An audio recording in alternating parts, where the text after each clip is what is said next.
Welcome, viewers, to Cricket 360's coverage of this Cricket West Indies Rising Stars Under-17 Super 50 Championship 2022.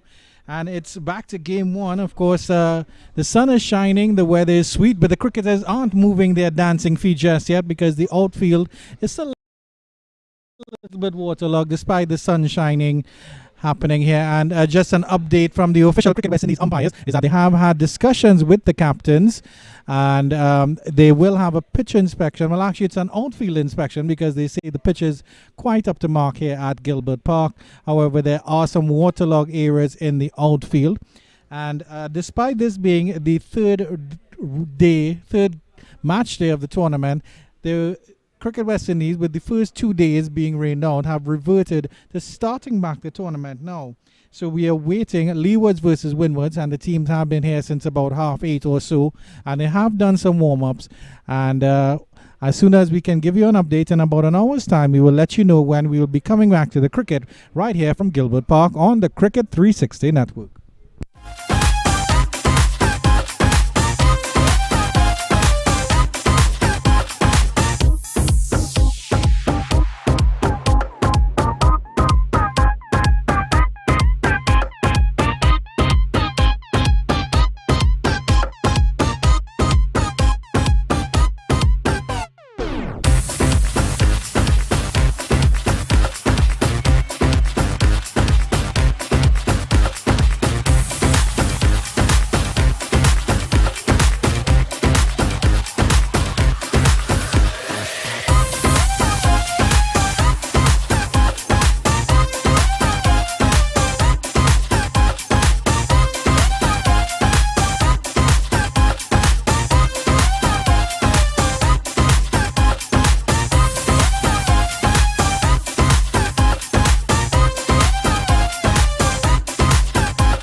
This is the Cricket 360 Network, and we are here at Gilbert Park in Vancouver for the Cricket West Indies Rising Stars Under 17 Super 50 Championships. And we have some good news out from the middle.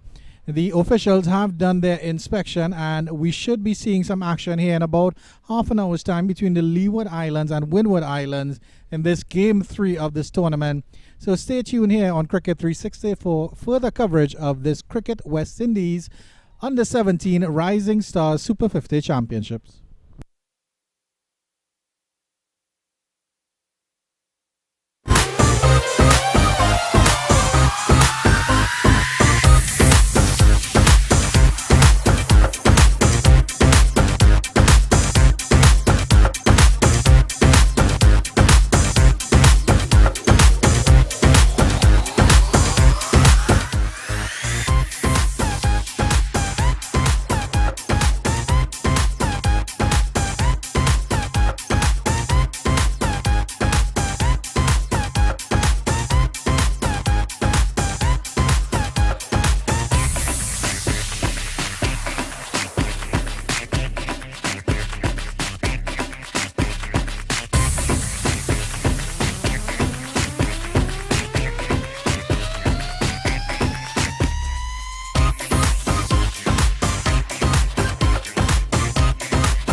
Well, good morning and welcome to Gilbert Park, and we are all set and ready for action in the Cricket West Indies Rising Stars Under-17 Super 50 Championship 2022. It's Windward Islands coming up against Leeward Islands, and we are ready for the first ball.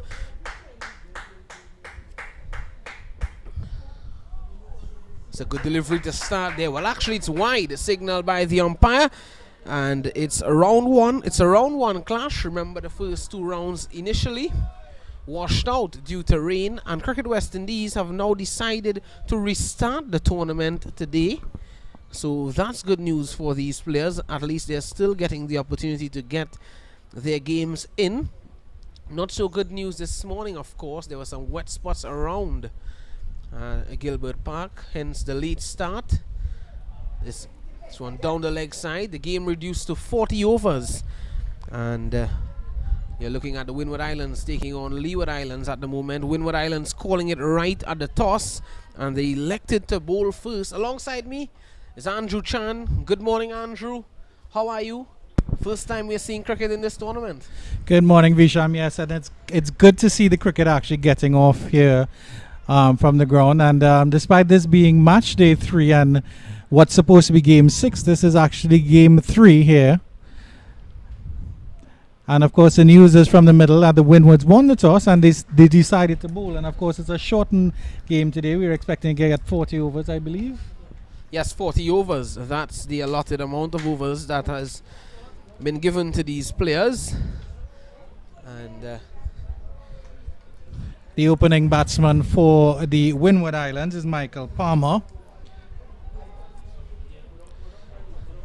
So for the Leewards, that should be my apologies, is Michael Palmer. And Solomon Bascom, the opening bowler for the Windward Islands team. This one is into the air. He could be out. No, dropping just behind the umpire there. And luckily, Palmer, that would have been heart in mouth there for Michael Palmer. Luckily, that one did not go to hand. He was turning his wrist there, and it took the top edge. The ball seemed to have held up in the surface just a bit, and Bascom very early bring a chance for the Windward Islands. First runs off the bat, and he will be very, very happy, Mr. Palmer, because he waited so long to play cricket, and he would have been very, very disappointed to get out in the first over without scoring a run. So he'll be glad to get off the mark here.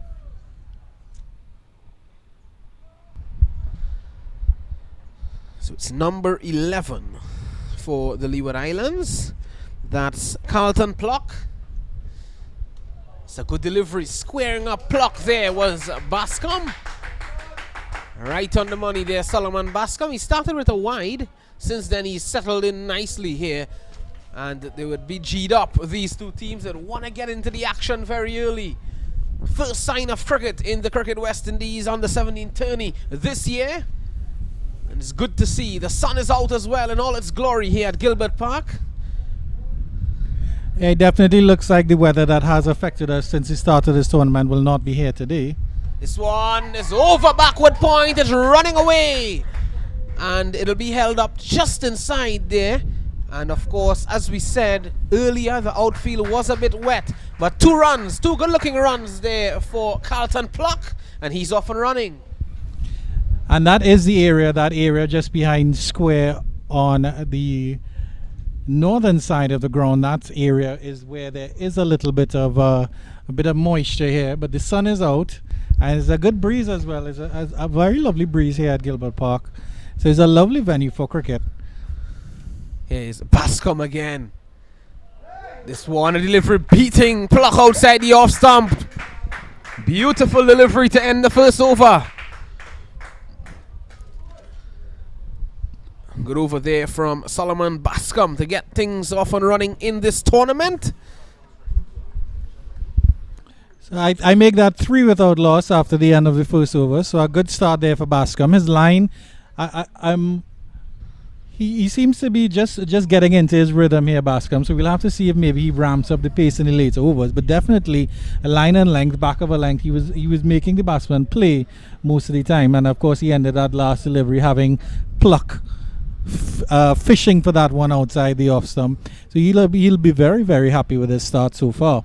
And we'll have to see what what the Windwards can offer from the northern end of this ground here. Yeah, definitely. So, you know, there's no need to really look for that much pace when you're settling into a nice tight line and length. You just need to focus on that, be consistent, hit that nice tight line and length. Let the ball do the work. Let the batsman play you from there. And information from the groundsman here at Gilbert Park has let us know that the soil, it's a black soil that they use here in Gilbert Park, but it gets very tight and it gets very hard, so it doesn't crack up at all. So with a brand new white ball, these young bowlers should be happy to get that little bit of extra bounce and try to put the Leeward Islands on the back foot, of course. Yeah, I think it's a good decision by the Windward Islands to, you know, win the toss, bowl first. There's been some moisture around as well. You could have seen some dark areas when looking at the pitch earlier. Not wet spots, but there's been a slight bit of moisture in the wicket. So a good decision to bowl first, sorry. It's a good start. And that's Tyson coming from the northern end here. Devin Tyson. Yeah, and he looks to have a very quick action. His arms are pumping quite a lot as he's coming up to the crease. But it still looks like a very, very smooth approach to the crease. And of course, this is the exciting thing, Visham Lalman, about seeing these young fellows. We might be seeing a future West Indian captain out there. Well, who knows? You never know. That's why they are participating in this tournament, working their way up the ranks. This one is driven back past the bowler nicely. That's a confident shot. Palmer got some good connection with that one. It's a good delivery. Didn't quite place it as well as you would have liked, but at least he was trying to play straight. He was trying to play straight through the line, and he met Tyson's delivery with a full face of the bat.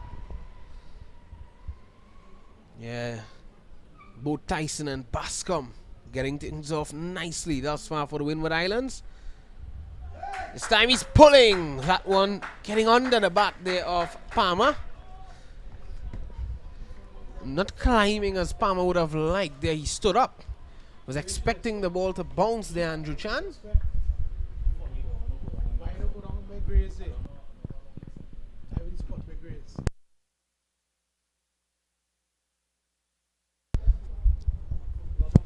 Breeze blowing across Gilbert Park as we speak. The weather is a bit cool now. The sun has settled. Excellent delivery there from Tyson. And good work by the ground staff here at Gilbert Park. Commendations to them for the good work they continue to do here at Gilbert Park to ensure that we get some sort of play here today. Some plays better than none, Andrew Chan. Yeah, we'll have to ask the groundsman how much bags of sawdust they used on this outfield, because I know it was at least 3 or 4 on that northern end of the ground, just on the long off area. Well, or long on area, I should say.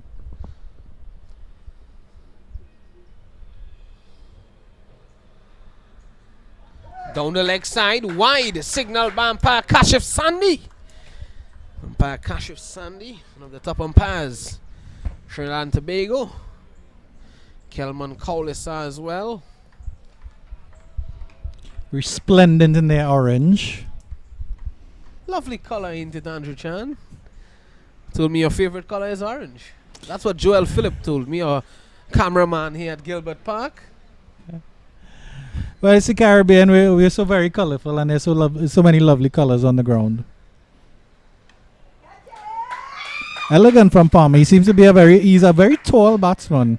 I've actually been genuinely surprised, because I mean you're watching them on the screen here, but it's surprising how very tall some of these under 17 players are. Palmer looks to be a very tall batsman. He looks like he has a good base on him, and seems to be striding out confidently. And Tyson it's been a very good over from him so far. Just the one wide off it. He's beaten Palmer. Is he? He's not. Umpire Kashif Sandy nods in denial of the appeal there from Devin Tyson. And well, the players just run along and accept the decision. It's 4 without loss. Palmer lives to fight another day. Well, he definitely fished that one outside the off stump. Maybe it kept a little bit low. Maybe it didn't bounce as high as he would have liked. But But yes, nothing doing from the umpire there. And of course, that's the man in orange is the one who has to make all the right decisions. Of course, and the players must abide by the decision of the umpire. There was a sound though, but of course, umpire Sandy saying that it did not come off the bat. He's in the right position to make the decision at the end of the day.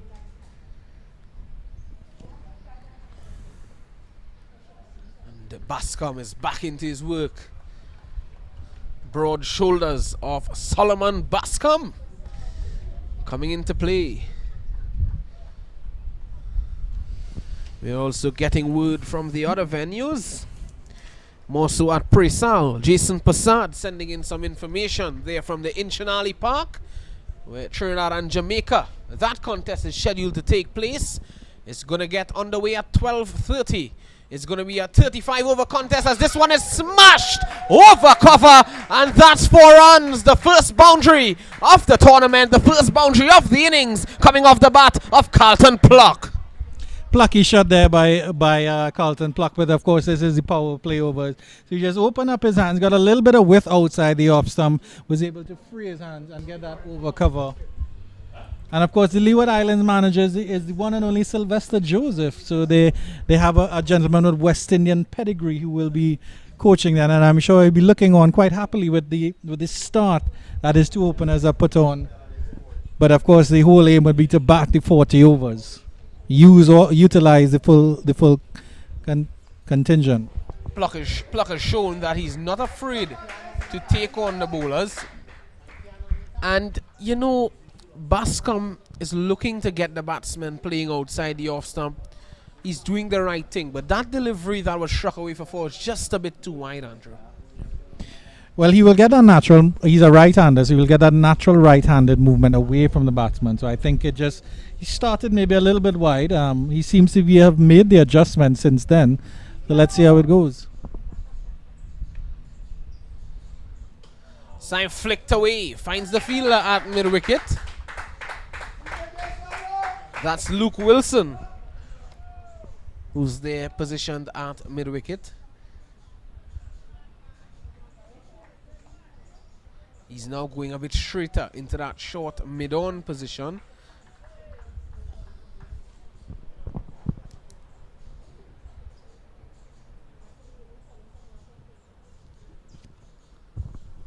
This one is into the air. Wilson, he's under it. He settles and he takes the catch. Bascom strikes for the Windward Islands. And Pluck looking to be a bit over-aggressive here at the start of this game. He has to go. It was a towering ball. And Wilson settled and accepted a simple catch in the end. But at least he made it look easy. That's the end of Pluck for 6. The score now, 8 for 1. Unfortunately, I think Pluck would have been better advised to go extra cover with that, because it was already a wide delivery and he tugged it into the leg side and it just skied up in the air. He really didn't make good connection with that at all. Unfortunate for him. Yeah, the ball was rising on Carlton Pluck as well. And well, that proved to be his demise. Unfortunate dismissal there for Carlton Pluck. I'm sure that's not the way he wanted to get his tourney off and running, but the new batsman coming to the crease is Kevin Gassi. He's making his way out to the middle and he's going to join Michael Palmer.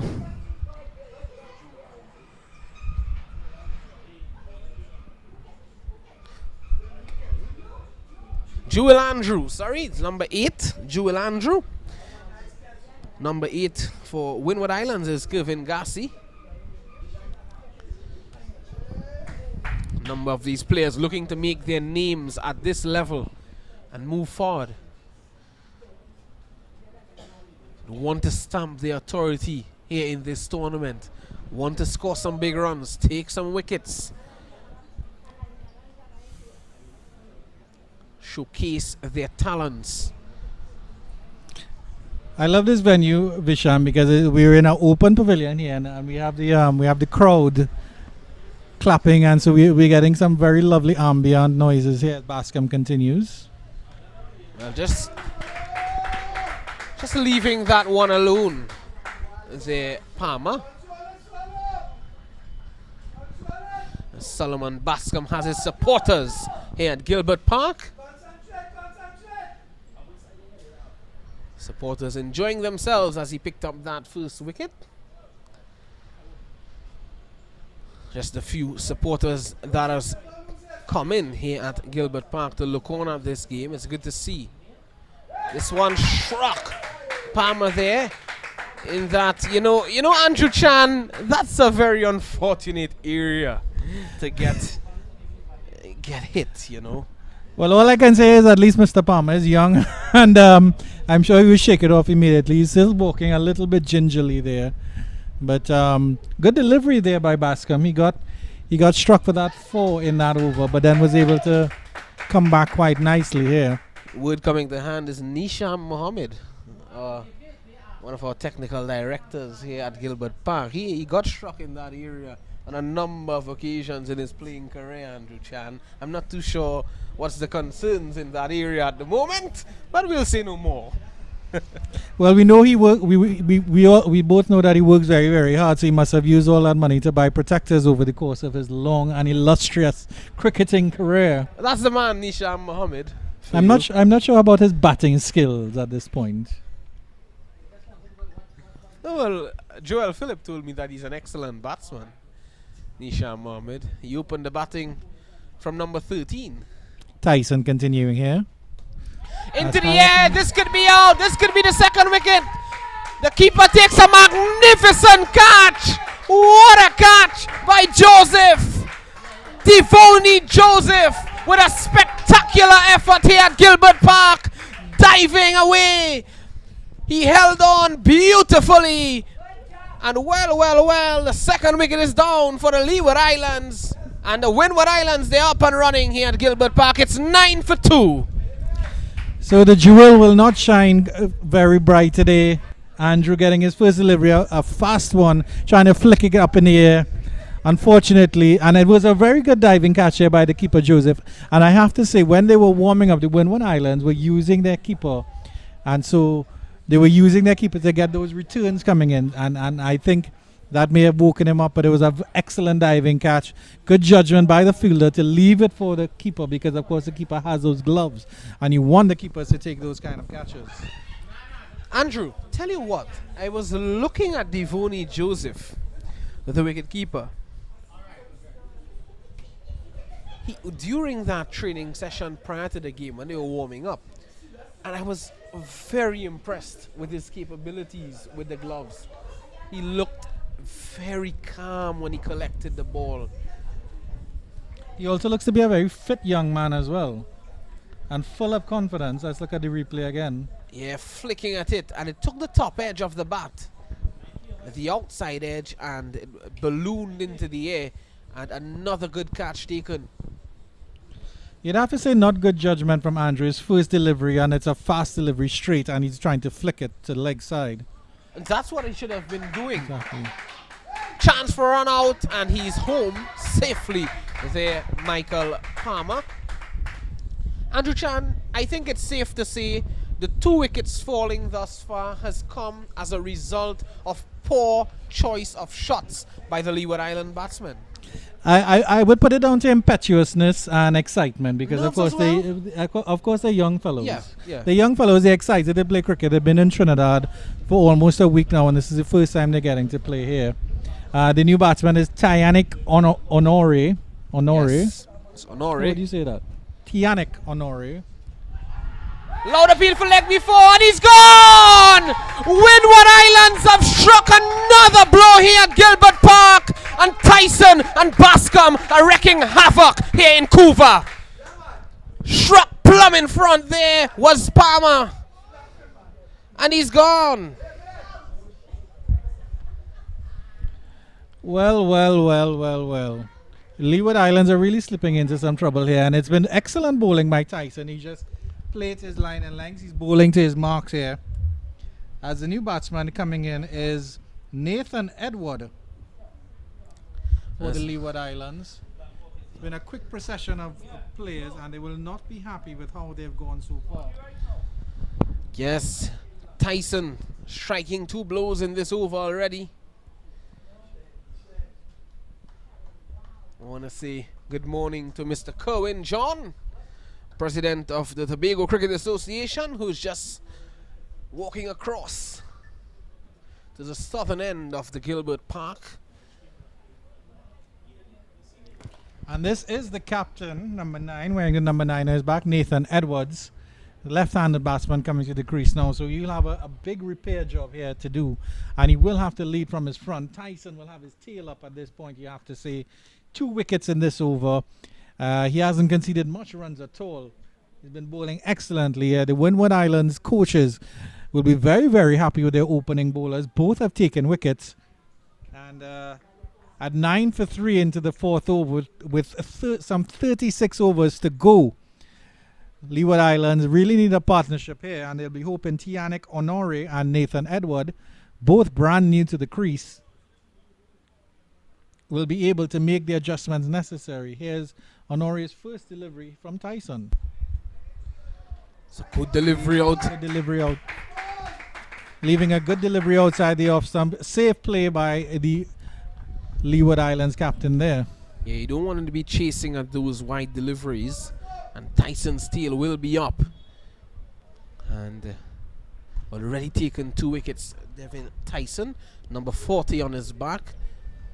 Nathan Edward, as you said, needing to repair this innings. Lost 3 wickets in quick succession. 3 wickets in 2 overs. Thus far, the Leeward Islands team, not the start that they would have wanted today.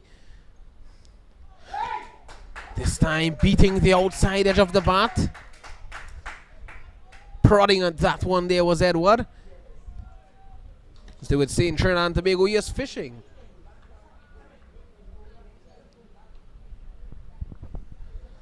Beautiful day for cricket here in central Trinidad.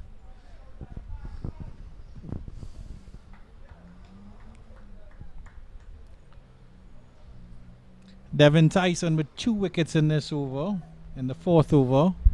I don't believe a run has been scored off this over yet, so he might be going for a double wicket maiden here. Confirm with our scorers as soon as they get those scores up and running.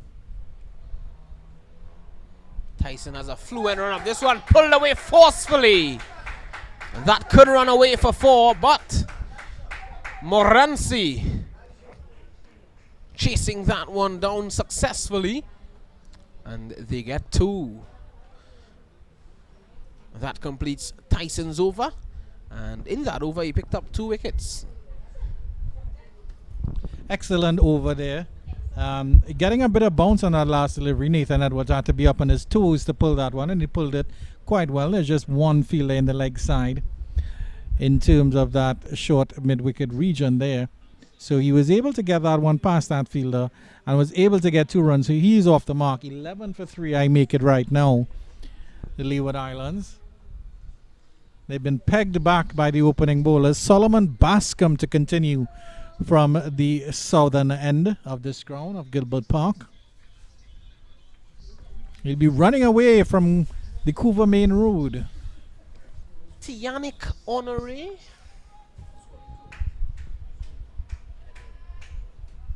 Tianic Honore is going to be facing up to Solomon Bascom for the first time. It's always a beautiful sight here at Gilbert Park when you're here for cricket. Not just cricket, but any event you are here for, Andrew Chan. That's a good delivery from Bascom. But yes, always a picturesque sight. 2 ends of the ground. There's vehicles passing constantly on the main roads. There's the roundabout. There's also Atlantic Plaza to the left. The industry at the back of us, Andrew Chan. To the western end of the ground, sorry. And thank you very much, Visham Lalman, for that lovely vanilla bean chiller. Oh my. Driving expansively. His feet not moving that much across his front foot. Not moving that much across to meet the ball. That back foot as well, not getting back and across. And then that front foot not following to cover the line of the delivery. He was just hanging his bat outside the off stump. Bascom has bowled 2 deliveries in this over, and they've both been different. The first one was back of a length, coming back into the batsman, hitting the pitch hard. And then the other one just going with his natural action and moving away. So you can see that he has a good head about him in terms of where he's going to bowl and what he's trying to do. And this one again, full, coming into the batsman a little bit. And all Honore could do was just play it forward, play it easily into the just behind square. No run. I've been very impressed with these Windward Island opening bowlers so far. They have good pace, they have good rhythms, and they seem to know where they want to pitch the ball, and they're pitching the ball in those spots, which is excellent bowling. Surprisingly, these guys have come out here today having not played cricket initially in this tournament just yet when it was scheduled to begin, and they have come out on top of their game. They're showing no rust.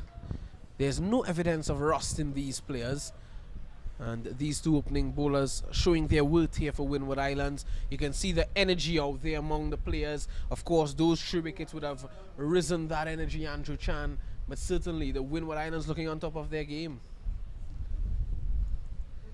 Bascom coming in. It's a good delivery, hitting the deck hard. Solomon Bascom is getting some movement, some prodigious movement away from the right-handed Tianik Honore. That's a wonderful name. You have to give credit to the management team as well, because I was asking one of the managers of the Leeward Islands, how are these guys, how are you keeping their tails up? And he's like, well, most of them brought their PS4s. Wow. So during their downtime, obviously, just to switch off, they would switch on some games and play. I know when you are not doing commentary, Andrew Chan, you're normally on the PS4. That completes another. Bascom's over, a good one. Honore not being able to get away the ball that much in that over. And at the end of 5, it's 11 for the loss of 3. And that's a maiden over from Bascom here. So he's bowled really, really well here. 1 for 8 of 3 overs. And he's backed up his partner in crime to start with, Devin Tyson, who will be going into his 3rd over now. And he has about 2, maybe about 5 or 6 runs. There's been an excellent start here by the opening bowlers.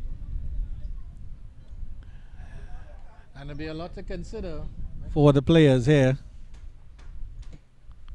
Nathan Edwards coming back, settling in, and will do battle with Devin Tyson, a left-handed batsman here. What a delivery there from Tyson. It was on the line of the 4th stump, and as it got to Bascom, it was very full. Got to Edwards, I should say. It just bounced. It bounced prodigiously there.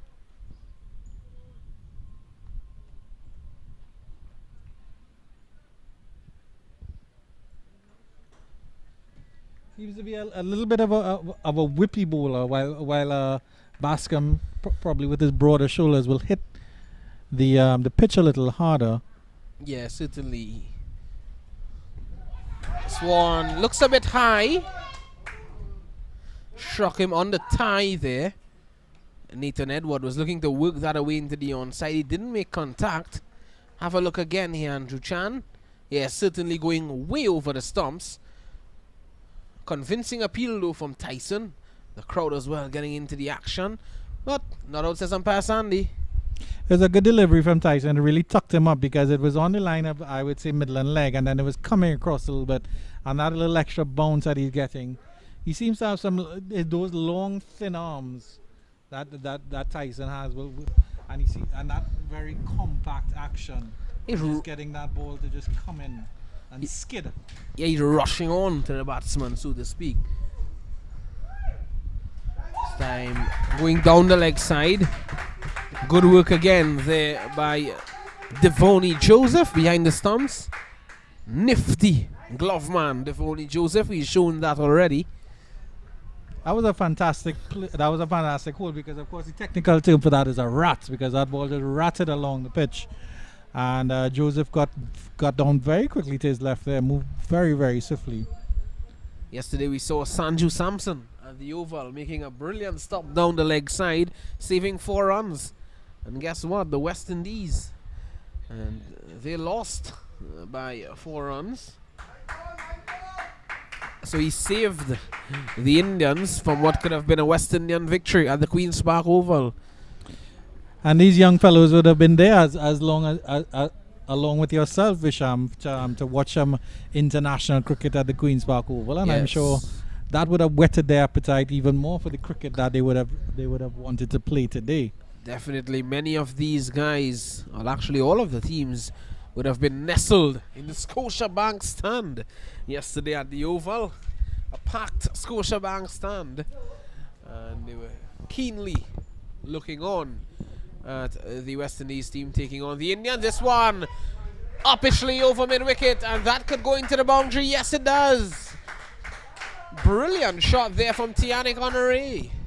That was a lovely pickup and flick there.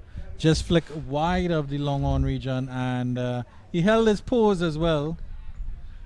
And despite the wet outfield or the damp outfield that got to the pitch quite quickly, just to let our viewers know of what is happening in terms of the revised match parameters.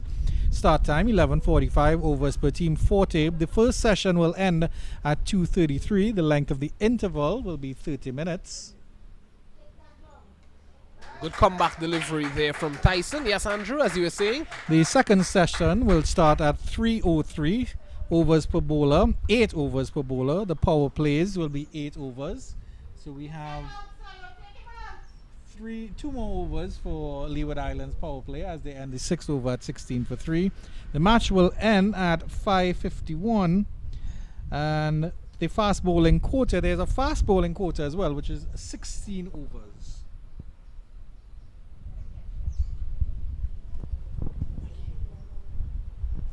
So the Windward Islands in the ascendancy here with their 2 opening bowlers, Solomon Bascom and Devin Tyson, doing some good job limiting the Islander brothers, the Leewards, to 16 for 3. Tianic Honore and Nathan Edwards, the Leeward Islands captain, have a mammoth task to rebuild their team's total. And 34 overs, of course, is a very, very long time. It's a lot of deliveries. And they will be hoping to get, I would say, anywhere in the region of 200 would be great if they could get up to that mark. Yeah, well, the Windward Islands have certainly started well, and they've dampened their chances. Excellent stuff from Solomon Bascom, drawing the batsman forward.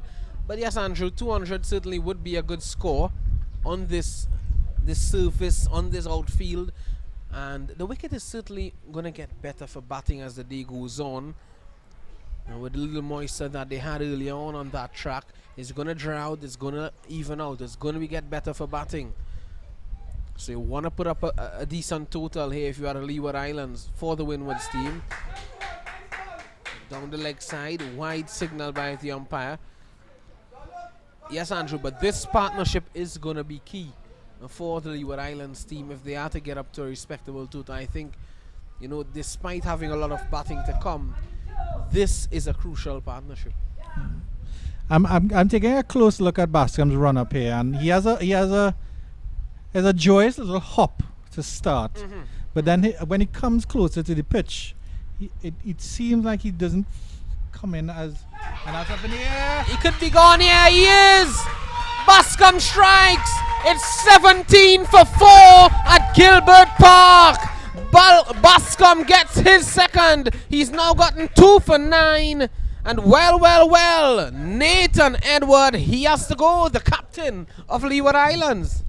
A bouncing delivery there from Bascom as we have a look at it on the screen here. Surprised Edwards with that bounce. And then it was a dolly of a catch there for the man in slips. 17 for 4, the Leeward slip to now as the number 7 batsman Zavik Toppin comes into the crease, and Nathan Edwards, the captain, goes for just scoring 2 runs.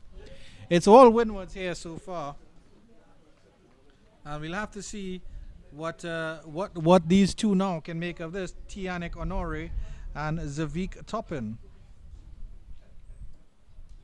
Well, I was just saying that partnership is an important one for the Leeward Islands, and it's broken. Solomon Bascom getting into the action again. That one pitching and rising on Nathan Edward. And again, he was turning his wrist to delivery that was straight.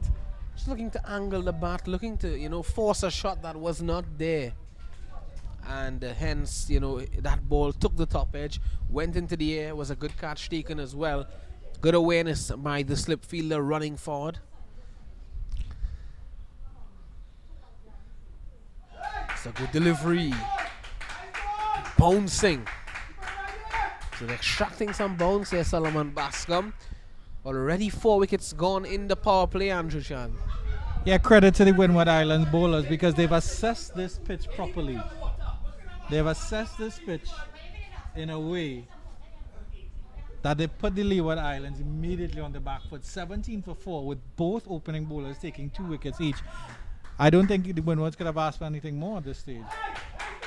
Magnificent stuff from Solomon Bascom.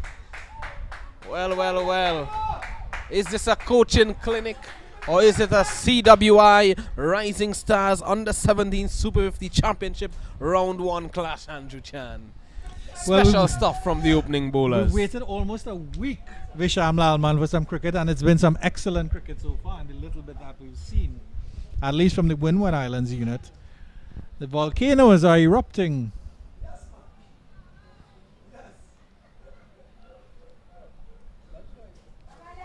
Well, as we're speaking about the volcanoes erupting, after this delivery from Bascom, this time he's driving, and the 5th wicket goes down for the Leeward Islands. Bascom, he has 3 wickets now, 17 for 5. Gilbert Park. Andrew Chan, what are the Leeward Islands team doing? That was not a good shot from top, and he didn't move his feet at all, and as soon as he drove that up in the air, you could see that he just started walking off the pitch. He was very, very unhappy with himself. Even the non-striker there, Tianik Honori, is not happy what is going on here. And I think that's a wicketkeeper batsman coming out there, the number 14, Randall Longville. Randall Longville. We'll have to have a long stay out in the middle, Andrew Chan. You'd want to have a long stay out there. You have a lot of work to do here, Honore and Longville. And well, they'll be facing up to Bascom, whose tail will be up. And Sylvester Joseph, the manager of the Leeward Islands team, was sitting up here with us in the stands where we're doing our commentary, and he has picked up his bag and he's went down, and he's definitely going to have some word with his batsman because he will not be happy with what he has seen here at all. Well, I think it's safe to say that the Windward Islands team is enjoying Trinidad and Tobago, Andrew Chan. The beautiful Twin Island Republic of Trinidad and Tobago. Well, in his very short career, I'm sure Solomon, this pitch at Gilbert Park will be in Bascom's top 3 pitches that he will want to take with him in his pocket wherever he goes around the world and wherever his cricket career takes him. Well, they are making use of this surface very well, the Windward Islands team. I told you that there was some moisture in the wicket. The ball is going to hold up just a little bit. We are seeing that at the moment. This one, my oh my, what a delivery there from Bascom. I'm sure that Longville smelt the leather of the cricket ball, Andrew Chan. Well, you said his tail is up and his shoulders are definitely up for the game because he's bending his back beautifully and getting that extra bounce. That delivery was signaled a wide. So there will be one more delivery for Bascom. But I think he has to remember, I mean, despite the fact that his tail is up and that he's very happy, he has to remember what has worked for him and maintain that pressure on these batters. Well, what a welcome for Longville. That's Bascom welcoming in the most expensive fashion. Following it up with a beauty. And I'm sure he'll be asking him, how did the leather smell? There, Andrew. Where did that one pass? At the end of 7? It's not. Please believe it or not, Andrew Chan. But we are here at Gilbert Park. It is the Cricket West Indies Rising Stars Under 17 Super 50 Championship Round 1 clash. Leeward Islands against Windward Islands. But it's 18 for 5. Leeward Islands batting first. Well, I can definitely say that the Windward Islands have brought 2 rising stars for this game, Devin Tyson and Solomon Bascom, who started brilliantly. The 2 opening bowlers sharing 5 wickets apiece. I think we are looking at the bowlers only, but what about the fielding of the Windward Islands team as well? The wicket keeping from Devoney Joseph has been top notch. We've seen some brilliant fielding all around. So it's good all around cricket from the Windward Islands team out there on the park. Yeah, and we just have to see if they can maintain this pressure, because of course they wouldn't want the Leewards to get a foothold at all in this game. They're already on the back foot. They want to keep them on the back foot and ensure that the Leeward Islands don't build anything, because again, it's a 40 over match. There's a lot of time in this game. That's a lovely shot straight down the ground. That was a fluent shot there by Honore, and that's 4 runs. That was a beautiful shot, getting the full face of that one, presenting that to Devin Tyson and driving him down the ground. Counter attack from Tianic Honore, presenting the full face of the bat, presenting the maker's name to Devin Tyson. And yeah, it was struck powerfully back down the ground. There was no chance there. I think it's safe to say that the ground is drying up quite a bit, because that was the area of concern at the northern end of the ground. The umpires had said earlier that that was the most damp area of the ground. This time down the leg side, just maybe tiring a bit here now, Devin Tyson. So I don't think it's tiring at all. I think he has his tail up, and you see now the Windward Islands is supporting Tyson, because he came down and had some quiet words with Honore, and now the Windward Islands fielding unit is crowding around Honore. Longville has to walk down the pitch. It's all happening here. It's been 7.2 overs of pure excitement so far. You have to feel it for the Leeward Islands management. They've been so excited to play, and this is not what they would have wanted to see from their players. I think, they are really forcing the issue here, Andrew Chan. I don't think the situation requires that kind of stroke making. If the ball is there, yes, you can't put away the bad balls. But Andrew, you are in a situation, your team 24 for 5. You've already struck a boundary of the first ball of the over already. You've gotten a wide, so that's 5 runs in the over. All you need to do is just look to get the singles, defend the good balls, or maybe just break the risk, get the singles, find the gaps. That's most important at this stage. Look to rebuild the innings. Exactly like that, Andrew. While you may be interested in putting some pressure back on the bowlers, I think you'd just be looking to rebuild the innings. It's not going to get easier with the Windward Islands in your ear as well. Well, I would love to be a fly on the wall when they have their first drinks break and the Leeward Islands management comes out to talk to their boys in the middle. I'd really love to hear what they have to say. But more like, just keep your heads down, guys. Just stay there. Can't afford to lose any more wickets at this point, because then you'll be getting into the bowlers. Solid in defense. There is Tianic Honore. And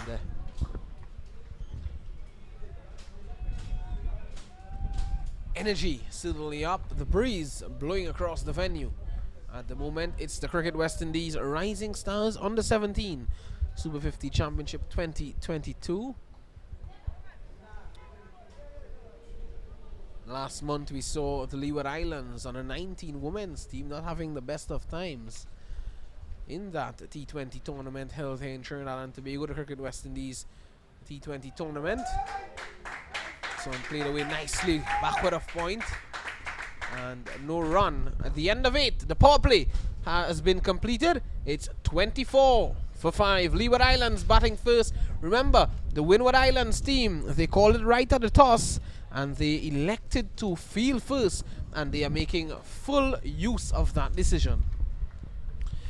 Yeah, talk about inroads here. That's the kind of power play you want to see, especially from a fielding side. So good call here from their bowler, from the Windward Islands unit, to open the bowling or field first, and they really have the Leeward Islands on the back foot here. And of course, for all our viewers who are watching this and are in the Cuba area, please come down to Gilbert Park. It's a wonderful venue, and you're seeing some quality cricket here as Bascom continues, the destroyer, maintaining that meticulous line and length. Well, Andrew, I would leave the name calling to you.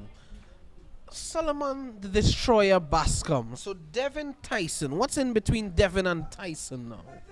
Devin Thunder Tyson. Devin Thunder Tyson and Solomon the Destroyer Bascom. If he takes 5 wickets, I shall dub him King Solomon Bascom. Oh my. Love it. Love that, Andrew Chan. It's a beautiful delivery again. Loud appeal. And not out, says the umpire. That's a fantastic Yorker from Bascom. Was speared in. I think it was just such a good delivery. He had to appeal. It didn't matter if it was, if it hit the bat or if it hit the pad or anything. But that was such a fantastic Yorker. He's a very, very good bowler, it seems. I have a question for you, Andrew Chan, to follow up that. You said after this delivery we'll discuss that, Andrew. Prepare your answer. You haven't gotten the question yet, but prepare your answer. So you're telling me, Andrew Chan, it was such a good delivery that Solomon Bascom had to appeal. It was just such a good delivery. Are you telling me, Andrew, if I bowl a good delivery outside the off stump and it was left alone by the batsman, I should appeal? No, but you have to beat the batsman, Bisham. If you just leave a delivery outside the line of the off stump, is that a good delivery, Andrew Chan? The batsman has to be beaten. He was beaten all ends up, and that's why Bascom was so excited about that one. Good fun in the commentary box, Andrew Chan. This one is spooned into the air, backward of square leg. And that's going to be 4. Good looking shot there by Longville. Sort of the pugnacious sweep pull shot that you ramp shot that you would expect from a keeper. And Longville got, but that's his first runs actually, so he's off the mark with a 4, and he's rehearsing the shot again. I think he quite liked that one. Yes, maybe Bascom just straying on the leg side a little bit and was allowed Longville the chance to free his arms on that side. Some whippage there from Longville. Ooh. It's a peach of a delivery there from Bascom. Fantastic adjustment from him.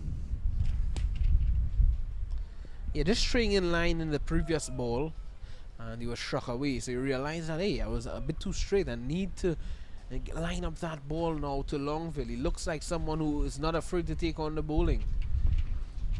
Leeward, the Windward Islands won't want to settle here. Want to continue to prize forward. This one outside the off stump. Longville not interested. 28 for 5. Here's a conundrum for you, Visham. So Bascom has bowled 5 overs. As we mentioned, it's a 40 over game, so he can only bowl 8.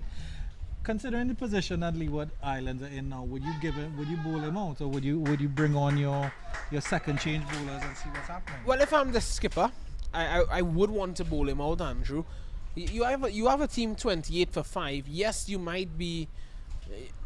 Initially, you would want to leave a couple overs from your seamers for the back end to close off the innings. But hey, you have Leeward Islands 28 for 5. I won't be thinking about closing off the innings in the 40th over. I'd be looking to close off the innings by the 15th to the 20th over. If I have a team 28 for 5, maybe in the next 5 overs, who knows? So I'd want to get my bowlers to, if they could, bowl out the allotment. But this one is struck away nicely. With shots like that, they could get up to a good total, Andrew Chan. That's Tyson continuing from the northern end, and that's flicked into the extra mid-wicket region there. I'm not too sure what your thoughts on that, though, Andrew, about bowling out the bowlers when they're up and they are doing so well. It's a difficult one, because at the stage that you have the Leeward Islands, you get 1 or 2 more wickets, and then bam, you're into the tail enders. Yeah. And I think, Stephen Pascal, I think it's a good headache for the Windward Islands captain Stephen Pascal to have. Maybe you can ask Bascom how he feels. Are you okay? Can you give me an over or 2? How are you feeling? At this point, Bascom would be full of adrenaline, but he would not. What would happen is that you need to stay grounded. He would not need to try too much and just ensure that he keeps working at what is working for him. Yeah, at this stage you don't want to try too much. Uppishly, but safe.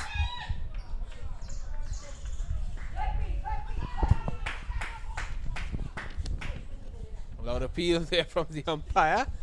And well, Yannick Honoré looked to be home. He looked to have closed his door. And he was already on his couch at home, looking on at the television. But they were still appealing. They were outside his home, calling by the gate. But the person at the gate said no. He's not home. He didn't hear that doorbell at all.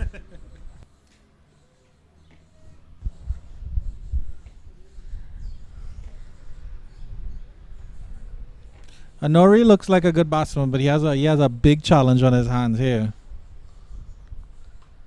This one.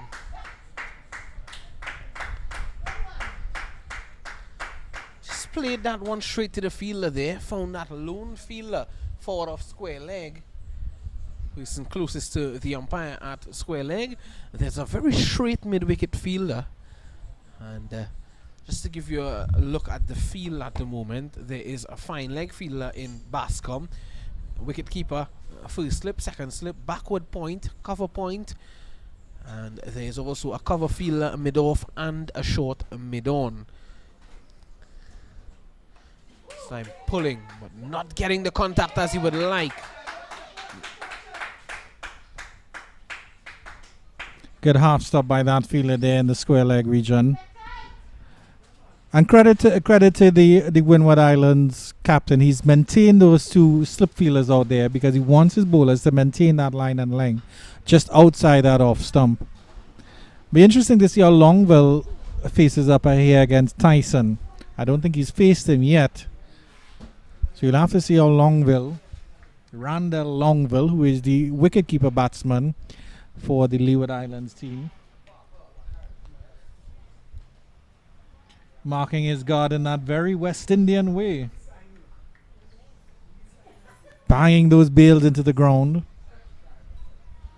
And I think it was that West Indian legend Shivnarayan Chandapol who started that trend.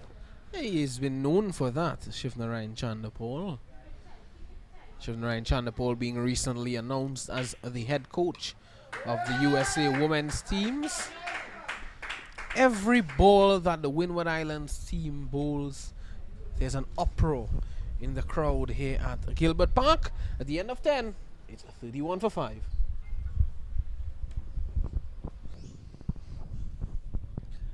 Well, the smattering of fans here on our commentary level clearly seem to be a little biased towards the Windward Islands team.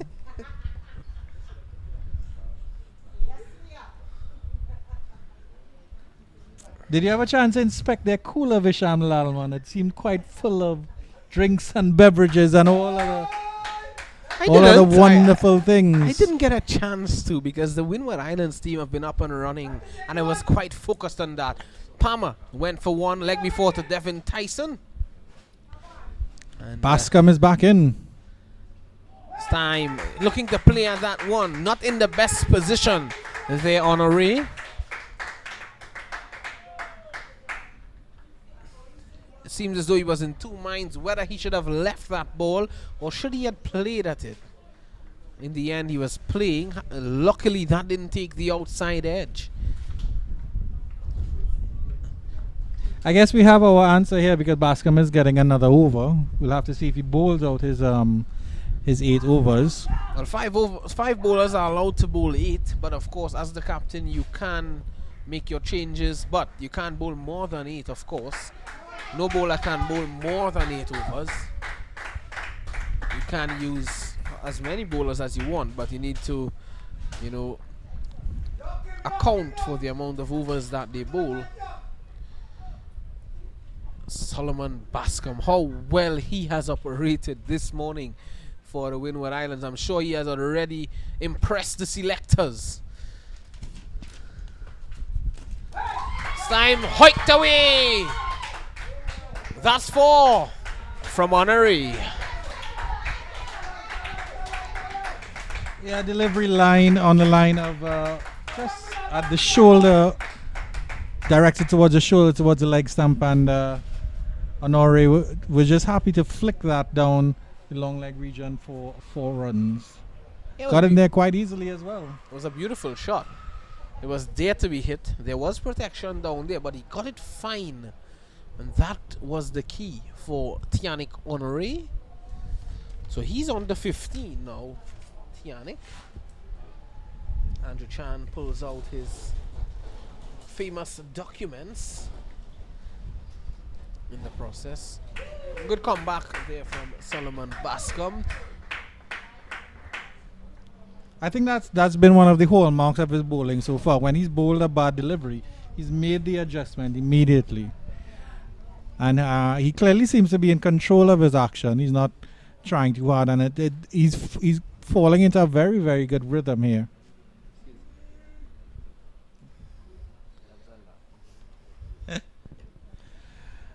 I've just been awarded a beastly cold Pedrox from the Windward Islands fans, Visham. Well, you're a likable guy, you know, Andrew Chan.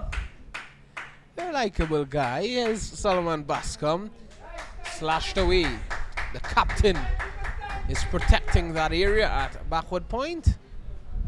So I'm sure they have beastly cold other things they could have sent me, but of course they realize that I'm working, so I appreciate that. Thank you very much. Of course, Andrew. The warmth and hospitality of our Caribbean brothers and sisters, Visham. Yes. Couldn't have said it better there, Andrew Chan. Oh, that ball got some swing there. Wide signal by the umpire. Maybe we can see a replay of that ball there from Nisham Mohammed. Maybe serving us up that. Ooh. I think he could have been a bit undone there, Solomon Bascom. A good decision from the umpire. Did pitch inside the line of that marker outside the off stump, but it did go a little bit wider. But at least he has a chance for an extra delivery at Honore, which I'm sure he will appreciate more. They're making some adjustments in the field there now, as a deep square leg goes out to the boundary now. It's actually going to a bit of a, he's going to a deep square leg there. Could we see a short delivery here, Andrew? Maybe we could. Let's see. Yes, we see a short delivery, and it's been worked away nicely there by Honore. Good running between the wickets there from Honore and Longville. That completes 11. It's 38 for the loss of 5.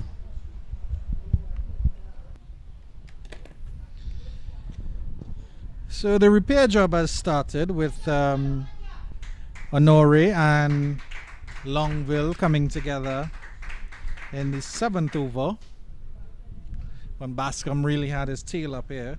So they've been together now for 4 overs. At this point you would think that they would have assessed the pitch and assessed the batters. No.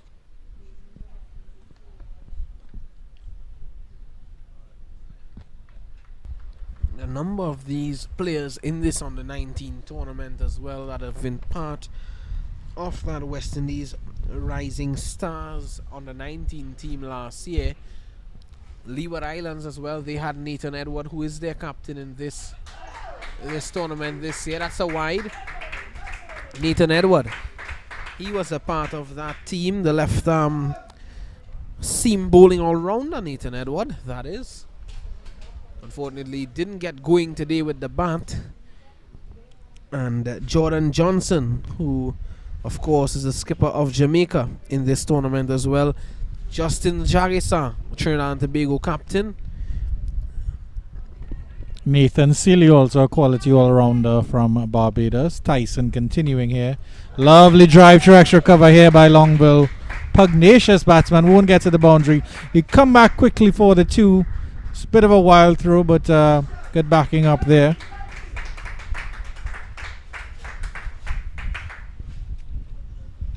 They're not out of this game just yet.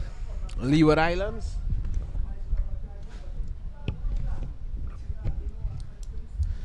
Good looking shot there. The ball just holding up in the outfield. Andrew Chan cracks the cork of his beverage and he enjoys a sip. My oh my, Andrew Chan. Beastly cold Pedrox. Well. This one up pitch. Back to the bowler and it has been dropped by Devin Tyson. I wouldn't even say that's dropped. That just came back to him so quickly. He did so well to try to get his hands to it. I think it went a little bit as it got him. It just went a little bit away. So he tried his best there. You're just getting a fingertip to it. And yeah, that would have been a difficult catch. Yeah, struck back. Yeah, certainly getting a fingertip to it. He could have heard the noise as well. Luckily, his fingers are safe, Andrew. Solid shot from Longville. Looks solid. He's tight in defense, Longville, and he has the ability to play the aggressive shots as well. I'd like to see him rotate the strike a bit more. It's early days in his innings just yet. I've been impressed with Honore. He hasn't been there for very long, but he looks like a very fluid, very compact batsman, and then uses the pace as well. Oh, that one climbing onto Longville, and he plays it with soft hands. Yeah, let's look at that delivery again. Not that short, but it was rising. And it was rising in the Rising Stars under 17 Super 50 Championship. And that's his skiddiness from Tyson on show here. The very slim bowl, I would say, almost in the Alzari Joseph mold, you'd have to say. Just very slim and very tall. Hitting the bat quite hard, I can tell you that much.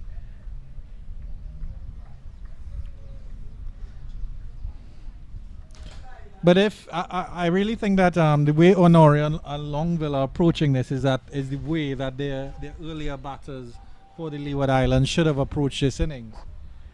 I'm not sure how familiar these teams are with each other, but of course they're young fellows. They wouldn't have seen much of each other, so they would have been better advised to just take their time and play themselves in. Well played, well bowled, good all-round cricket from both teams. And you're mentioning Alzari Joseph. Yesterday he played his 50th one-day international match against India at the Queen's Park Oval, and he was handed his 50th cap by Darren Sammy, former West Indies captain, two-time World Cup, T20 World Cup winning captain as well. Had a chance to meet him. What a lovely bloke he is, Darren Sammy. But after 12 overs, it's going to be the water break. We'll take a drinks break as well here in the commentary box. And before we do so, though, we'll just look at that batting scorecard, the bowling scorecard as well. At the moment, the Leeward Islands, they are 41 for the loss of 5. Windward Islands, they elected to bowl first after winning the toss this morning.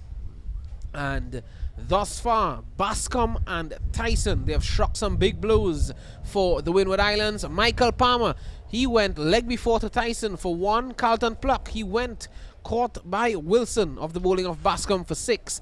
Andrew, he went of the bowling of Tyson, caught by Jeremiah for 0. Tianic Honore, he's still there on 17. Nathan Edward, he went to Bascom, caught by Tyson for 2. Toppin, he went as well, and that was another Bascom's victim. And well, there's the bowling scorecard. Only 2 bowlers used thus far for the Windward Islands team. Bascom in his 6 overs, he's got 3 wickets for 21 runs, and in that 6 overs he's bowled 30 dot balls. Devin Tyson, on the other hand, in his 6 overs, he's gotten 2 for 19 and 30 dot balls as well. That's the situation at Gilbert Park. We'll take a water break and be right back with more.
Welcome back to the action at Gilbert Park.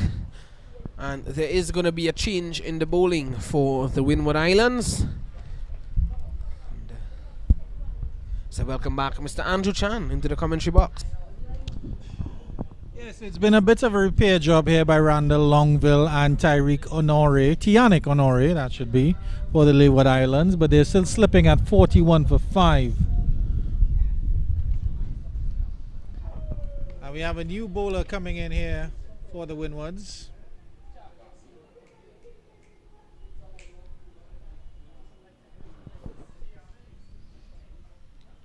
And that's Gassi there. Kervin Gassi will be replacing Miles Bascom, or Solomon Bascom, who bowled quite well earlier. 3 for 19 or 6 overs.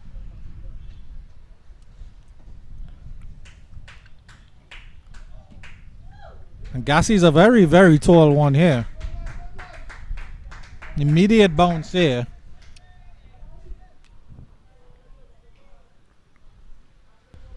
We've seen some very, very good carry on this pitch, Visham, and the fast bowlers are really getting the best out of it from at least the Windwards bowlers. What I'm interested about, Andrew, is the height of Kevin Gassi. I think he's going to extract some good pounds from this track. Wow, I'm enjoying looking at his run up already. And the other bowlers, Tyson and Bascom, don't have much of a jump, but Gassi has a little bit of a jump before he gets to that crease. So he's using his height, he's using his long arms, and then he's getting even bouncier, you have to say.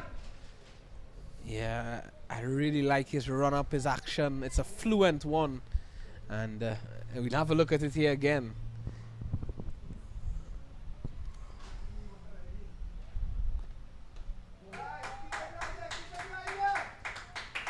Solid in defense. There's Tianic Honore. Gassi is very, very close to the umpire, so he's bowling stump to stump. It's excellent bowling here. I've really enjoyed the discipline I'm seeing here from the Windward Islands players, from their bowlers, for sure. And you can understand why their fans are so enthusiastic about every delivery that is bowled. I'm looking at this action and I'm just thinking that he has a bit of Anderson Phillip in the way he runs in and he delivers. Anderson Phillip, Trinidad and Tobago Red Force player, and also he has played for the West Indies team already. It's very chest on, but he does have a nice twist to his body when he delivers that delivery. He's using his shoulders and he's using his body. Very smooth, rhythmical approach to the crease. And you can see Honore is playing him with a certain amount of respect. He's being very, very watchful here. Honore really leading the charge here for the Leeward Islands, 17 off 30. He's the only player in double figures so far for the Leeward Islands.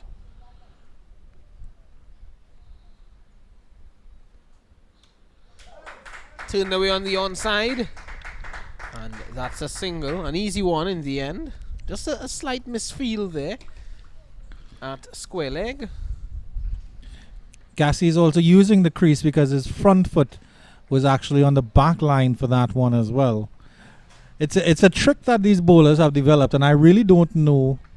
I don't know, as a bowler or as a part-time bowler myself, I don't know how they make those adjustments, because you know your run-up is so exact, and it's so you want it to hit every foot the same. You want your foot to land in the same spot every time. So to make those adjustments while you're running up, I think it's excellent, and it shows that these young fellows have a certain level of discipline and are students of their craft. Using the full crease here on this one. Yeah, we were having a chat with Mr. Anthony Hollis Gray, who is a scout here, and he's been in and around proceedings in this tournament. At the end of 13 overs, Actually, it's not the end of the over. Yes, it is. 13 overs have been bowled. It's 43 for the loss of 5. But I was speaking with Anthony Hollis-Gray, myself, Jason Bassad, Shaquille John, all of us were sitting and we were speaking with Mr. Anthony Hollis-Gray, former West Indies and Trinidad Tobago fast bowler, Andrew Chan. And he was telling us one of the key factors that contributes to the success of fast bowlers, not just fast bowlers but spinners, you know, and some of the great fast bowlers like Sandy Roberts, Michael Holding, Curtly Ambrose, Ian Bishop, all of these guys.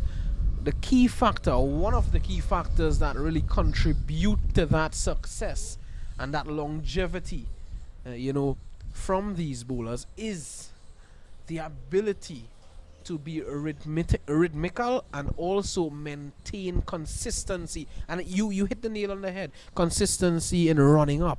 That run up needs to be fluent. It needs to be consistent. And that's the only way that you are going to be consistently hitting those tight line and lengths. And you're going to be focused. It's going to make your work easier, Andrew. Once you run up, you know, it's perfect. But of course the challenging aspect is, as we're going to see spin for the first time from the northern end, the challenging aspect, of course, is that cricket is a batsman's game. So the margin for error for bowlers is slim to none, because even an outside edge could fly for 6 in the right situation. Jelani Joseph seems to be a leg spinner. You'll have to look at that. Jelani Joseph delivering very high there. Yeah, and I really appreciated the chat with Mr. Anthony Hollis-Gray. He's always someone who's willing to offer his knowledge. And you mentioned Longville wasn't rotating the strike at all, so we'll have to see how he does against his spinners, because you get more of an opportunity to rotate the strike, pick up those singles. We'll have to see how he approaches the spinner here. I feel like Longville is a very pugnacious, hard-hitting batsman, and that's why he comes in lower down in the order. So he has to bat a long time and adjust his game here. Too short, looking to cut. Thought that he missed out there, Longville. A little bit closer to him than he thought as well.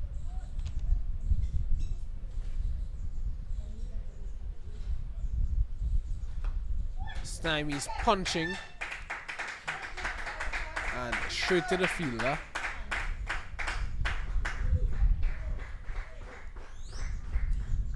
A ring of applause comes from the dugout of both teams. Cutting backward of point, chance for run out. Safe, Longville.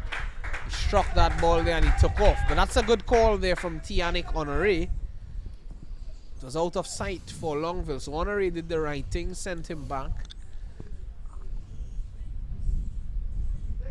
And now we're seeing Joseph doing the right thing. He pulled out. He realized that something was not right in his run-up. Again, the run-up comes up and he pulled out. Lovely flighted delivery, with driven through extra cover by Longville. He'll push hard for the 2. They won't get it. Longville slipped at the non-striker's end, and there's no run there. Good fielding by the fielder coming off from the long on boundary as well. He was over the turf very, very quickly for that one. Longville doesn't look the fastest between the wickets, so that's something that the Windward Islands would be keeping an eye on for sure. 18 for 5, the Leeward Islands were at 1 point. They are now 45 for 5. Good repair job being done here by Honore and Longville. 27 runs have been added between these two already. It's a good delivery. Loud appeal for leg before. Not out, says umpire Kashif Sandy. He calms the Windward Islands team down. Here's the replay. And I think Honore was struck in a very sensitive area, which is why he was not given LBW. Yeah, that ball bouncing very, very high, way over the stumps. It looked to be the googly as well there from Jelani Joseph. It was going down the leg side. I thought that I would have been missing leg stump. So at the end of 14, it's 45 for 5. Yet another batsman have been struck in that very unfortunate area. And Joel Phillip has now joined us here. He's to the right of you, Andrew Chan, and he's signaling you for something. I'm not too sure what it is. I think it's Nisha Mohammed's Crab and Dumpling. As usual, Joel Phillip is taking a claim on food that isn't his. Kevin Gassi to continue. And he isn't comfortable with his run-up. Joel Phillip, resident cameraman here at Gilbert Park. There's also Shaki Labaral John at Inchanali Park. Alvin Bonio, Jason Passard, all of these guys doing human service with Cricket 360. Cameraman. Straightish delivery there from Gassi. It's a good ball. Yeah, excellent delivery. Gassi maintaining that wonderful start that he's had so far. Honore still looks to be in some discomfort at the non-striker's end after being struck in the tenders by a googly from Jelani Joseph in the previous The over. tenders. The tenders.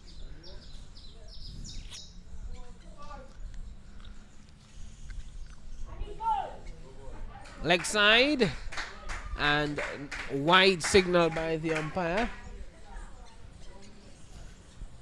The groundsman to my right is suggesting that was a no ball. There's a leap there from Kevin Gassi.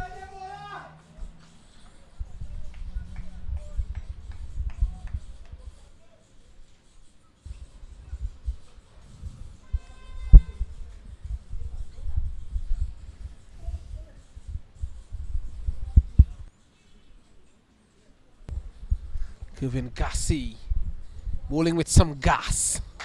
Has a lot of gas in him, Kevin Gassi. And Longville is defending. I'm sure one person who will be very proud of what he's seeing here this afternoon is that man there on your picture to the right, Mr. Anthony Hollis, great former West Indies and Trinidad Tobago fast bowler. To his right, there's Kerwin John in the blue t-shirt, Mr. Glenn Dwarika in the t-shirt there, black and white. And there's Dr. Kishore Shallow, the Vice President of the West Indies Cricket Board. And he is here, our good friend Dr. Kishore Shallow. I'm sure he's listening to the coverage as well. And he's here. So that crop of guys there, Andrew Chan, they're looking on keenly at this contest. And I'm sure they'll be proud of what they are seeing out in the middle. Most definitely, Tony Gray would have loved to see Solomon Bascom, Devin Tyson, and now Kevin Gassi bending their back as a former great fast bowler as well. And he's probably pointing that out right now as Gassi comes in again. And they're looking at him closely here. Nice drive there by Longville. They'll get up to the mid-off region and they'll get a single. But it is nice, of course, Visham, to see the development and to see the Cricket West Indies putting together these sorts of tournaments to ensure that these younger fellows get a chance to play cricket, get a chance to compete, and of course get a chance to throw their various hats in the rings, because I mean there's so much to do in cricket. Gassi continues again. Flicked into the air. Could be gone. He is. A short rising delivery from Kevin Gassi, and Tianik Honore was looking to pull. It took the splice of the bat, and a good catch taken there at mid-wicket. Unfortunate there for Honore, because he put on a well-played 19, and he was really looking to put something together here with Longville. As the number 3 batsman coming in is Matthew Miller for the Leeward Islands. Yeah, and the bounce proving to be very detrimental there for Honore. Kevin Gassi getting that bounce. Well, according to the stipulations of the game, the parameters, the Pacers have to bowl 16 overs. And I'm sure they'll be quite happy with how their Pacers have performed, because they've taken all 6 wickets to fall, 3 for Bascom, 2 for Tyson. The opening bowler sharing 5 wickets in a 12-over opening spell. So excellent bowling by them. And Kevin Gassi has just picked up his first wicket, and it's a big wicket as well. The top scorer so far, Tianik Honore, for a well-played 19. It was a fluent 19. Unfortunately here now, the Leeward Islands are staring down even more pressure here as they slip to 47 for 6. Yeah, it's a horror start for the Windward Islands. for the Leeward Islands, sorry, and the Windward Islands making a crucial breakthrough here in the form of Kevin Gassi. And he is really struck a good blow there for them, removing Tianic Honore, who you said looked to be a pivotal figure if they were to get up to a good total, the Leeward Islands. Squared up. There is Matthew Miller. Testing times out there in the middle from these fast bowlers. At the end of 15, it's 47 for loss of 6. Garcia started super, but with that wicket, he's clearly going up to premium now, Visham. Building up a good header pace in his second over. Kevin Gassi. Super and premium. Super and premium. Compressed natural Gassi. Oh my God, Andrew Chan. Oh my goodness. Joseph to continue from the northern end. Yeah, Jelani Joseph. Too short, but straight to the fielder who misfields, and they would get one. What should have been a dot ball has been turned into one.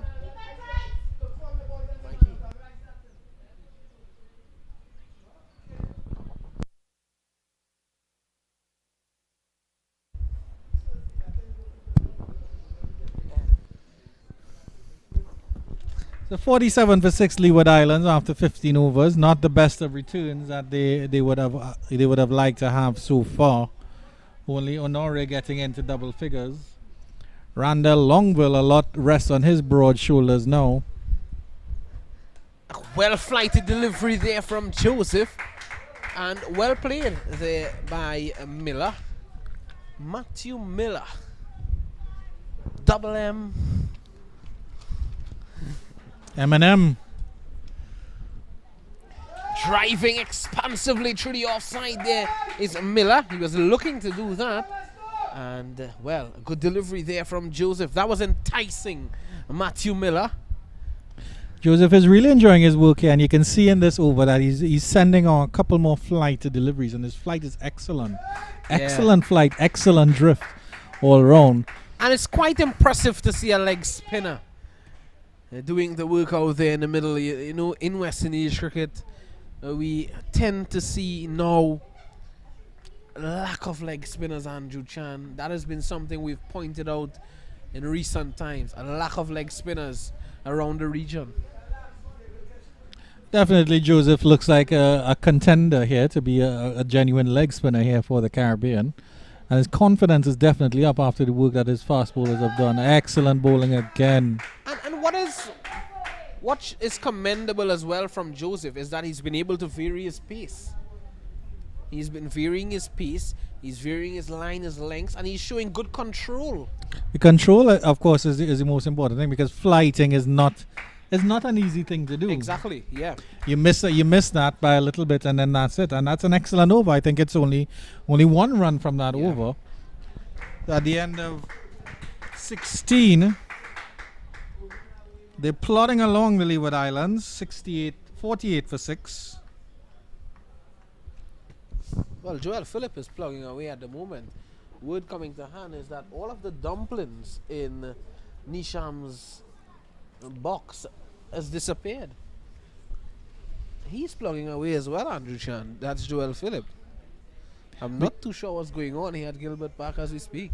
But you know, there's a skill to eating crab that I'm not quite so adept at eating the crab. So I hope that Joel Phillip leaves a dumpling for me after he has taxed Nisham at least 2 or 3. Well, I know eating crab is quite a task, and I ask our very good friend and commentator at Cricket 360, Mr. Anil Lakan, to teach you how to eat crab, Andrew Chan.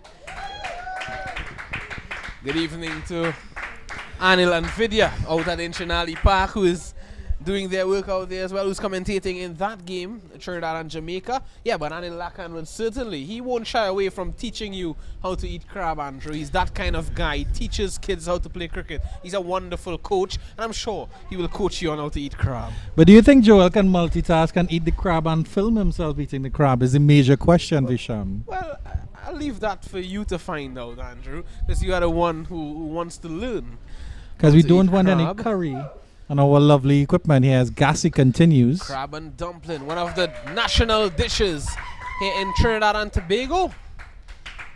There's tobbles, there's crab and dumpling, there's so many things that's beautiful about Trinidad and Tobago. And of course, today is a soup Saturday, which is a long-standing tradition in Trinidad and Tobago. Whether you have your corn or your cow heel or your beef and pigtail mix. Wow. Andrew, can you stop speaking about food for a minute, please? I'm getting a bit hungry here in the commentary box. I'm seeing the groundsman who's next to us. He's running away now to get his lunch. He's running away to get some fried chicken across the road for us. Yes, I'm sure he will do that. He's an excellent guy. A good guy. 49 for 6, one run away from the 50. At one stage, it never looked as though they would have gotten up to 50. If you are peckish, Visham, our good friend Dave Posada has left some oatmeal cookies here. So oh my! Good old Davo has left some cookies.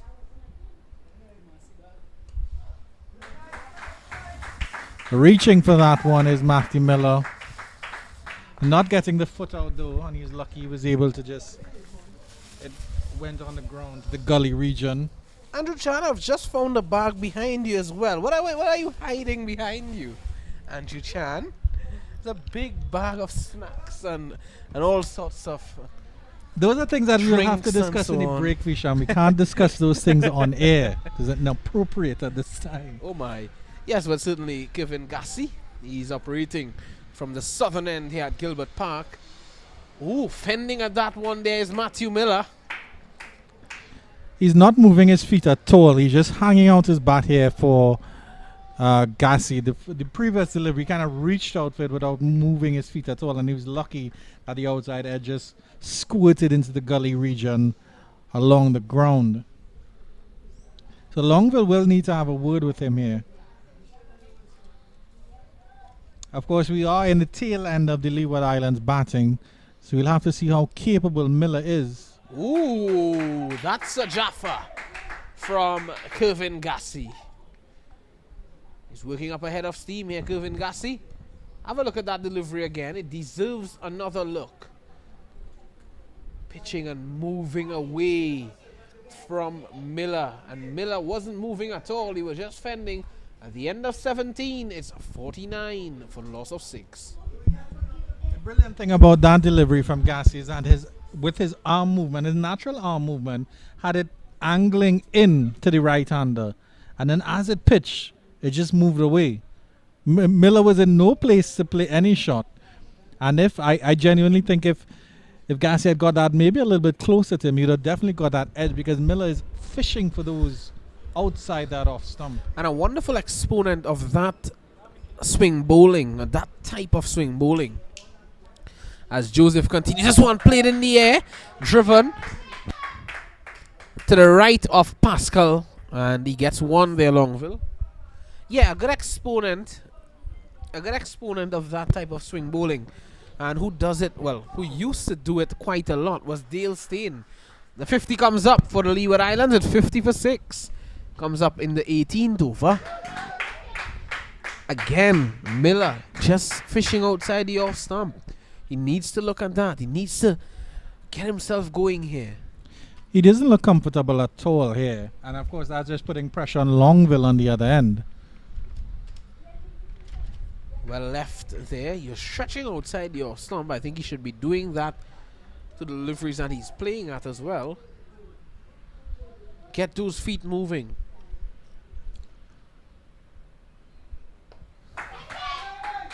Back to the bowler. Crowd catch.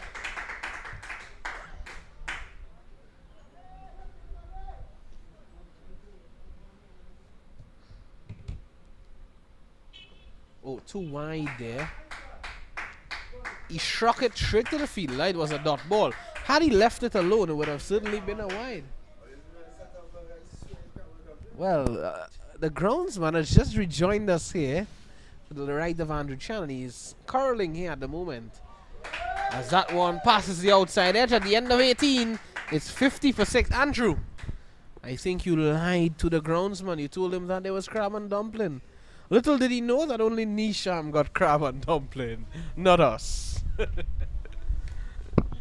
As Mr. Mohammed says, it's the perks of being married. Oh my, I wouldn't know about that. While the rest of us have to hopefully to contend with some lovely rice and red beans and stew chicken. Well, Nisham is saying that that's the perks of being married, but I'm not seeing Joel with anything in his hand. No one dropped anything for him. I'm not sure what's going on at the moment. Maybe the lovely fans from the Windward Islands have a pepper pot there for us at the bottom of that cooler. Andrew, I think you're getting ahead of yourself. You've already gotten a drink. I don't think you should be asking for more. Anyway, Gassi is back into the attack.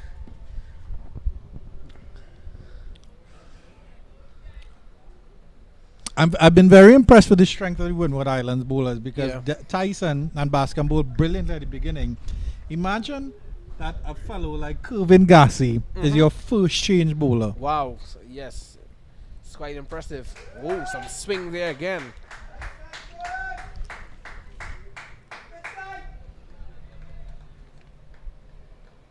Four more wickets to get here for the Windward Islands to close off this innings.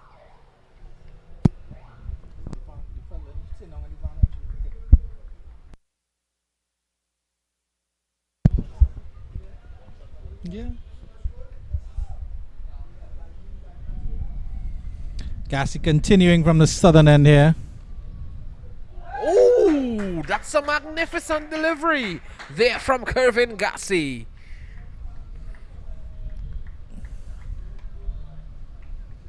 Yeah, he is with that delivery.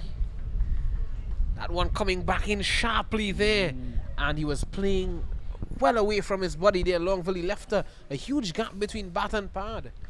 And here we see a shot of some of the spectators outside Gilbert Park. They're sitting down on their vans and watching the cricket intently. And they've seen some good quality cricket here as Gassi comes back in. Reaching for that one, and there's an outside edge, and I will run down very close to the third man boundary. Gassi got the outside edge. And the batters come back for a fortuitous 2 there. Longville gets 2 more.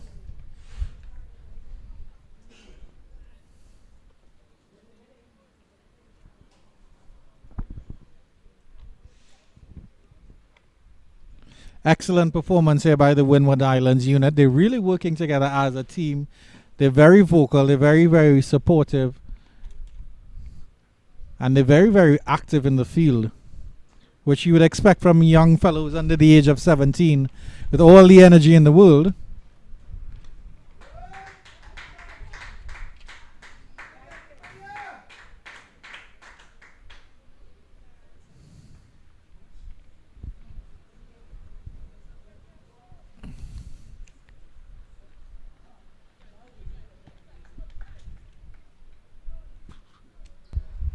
Just a little drizzle here at Gilbert Park. Nothing to be worried about that much. Slight drizzle. You can see your picture just getting a bit dark as well. And that's a no ball there, so that will be a free hit. Gassi putting a little bit of extra gas on the accelerator there. And that was a clear no ball, and it's a free hit now here. And who better than Longville to have a crack at this free hit? So let's see if he can make use of it. He will definitely want to loosen his shackles a little bit here. And I mean, there's nothing to lose of this delivery at this point, so.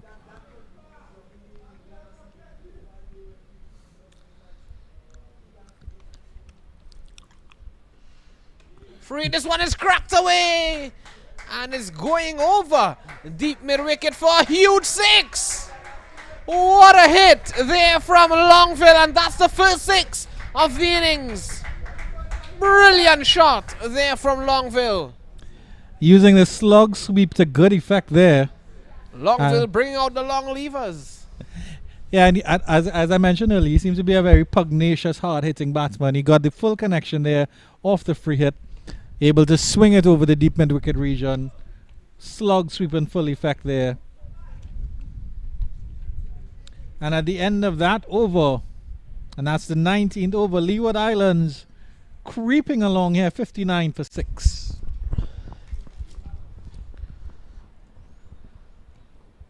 Creeping along, says Andrew Chan. Here's Joseph. He struck full on the pad there. Umpire says not out.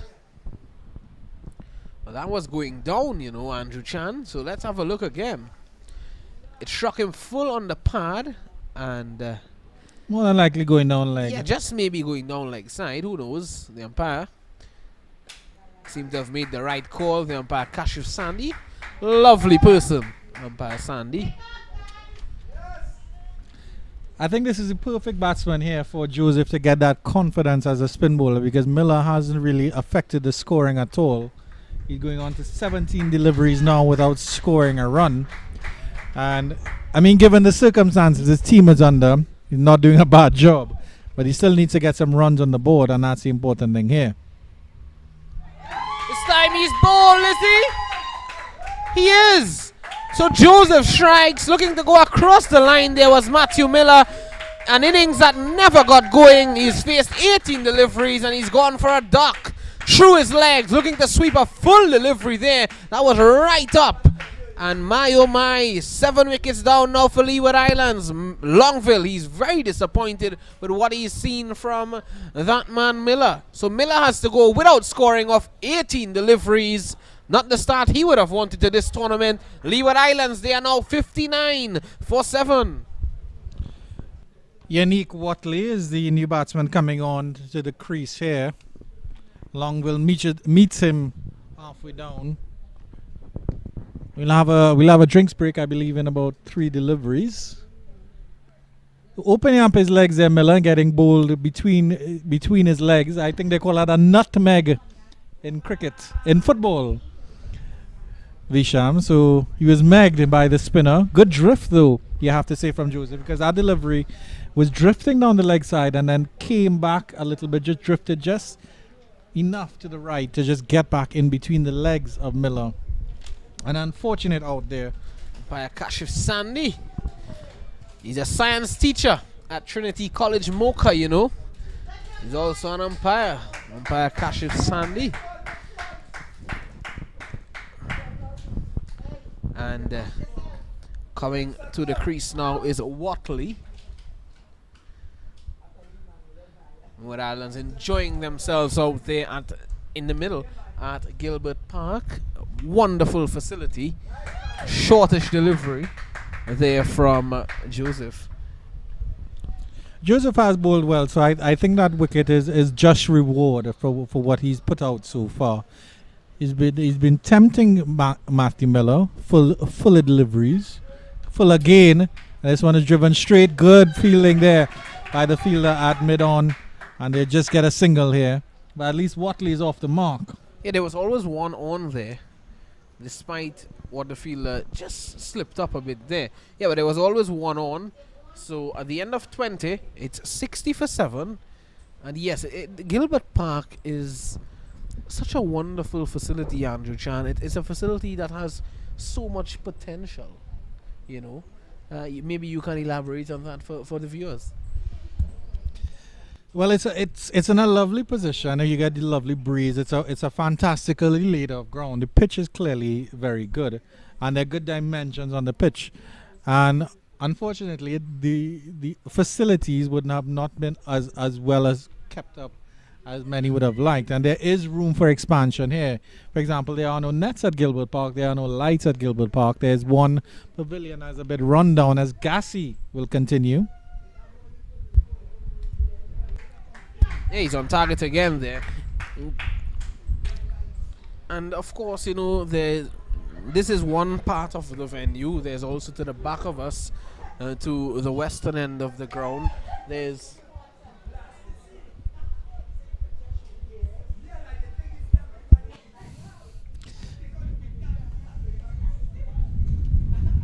here to the back of us, there's also an area where they do model car racing as well.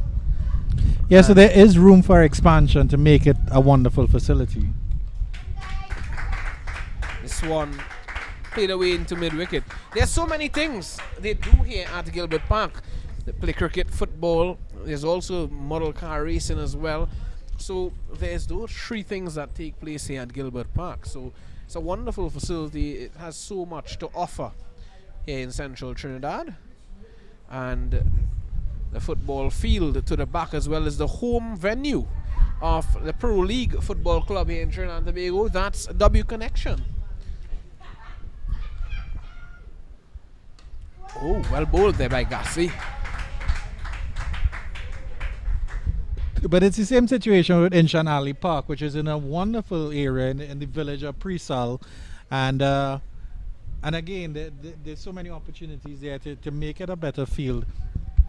Improve the drainage, because of course we started late today despite the sun and despite the wonderful weather, because these grounds are just like sponges. There's no proper drainage for them, so the water, they really become waterlogged here. Gassi to continue to Watley. Flicked away. There looked to be some bat on that. We'll have to wait and see what the umpire says. Yeah, there was some bat on it. And Watley gets one. Moves on to 2 now. So it all depends on Longville now. He's on to 19. Tied with the top score from his compatriot Tianek Honore. So Longville, we'll have to see how long he can bat with the tail. And he's been batting with the tail since about the 7th or 8th over. So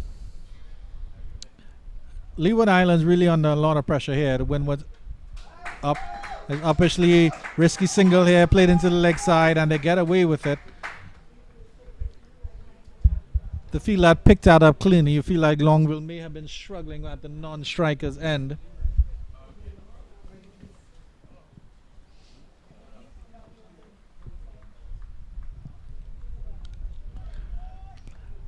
One for 15 from 4.4 overs for Kevin Gassi. It's been an excellent return from him so far.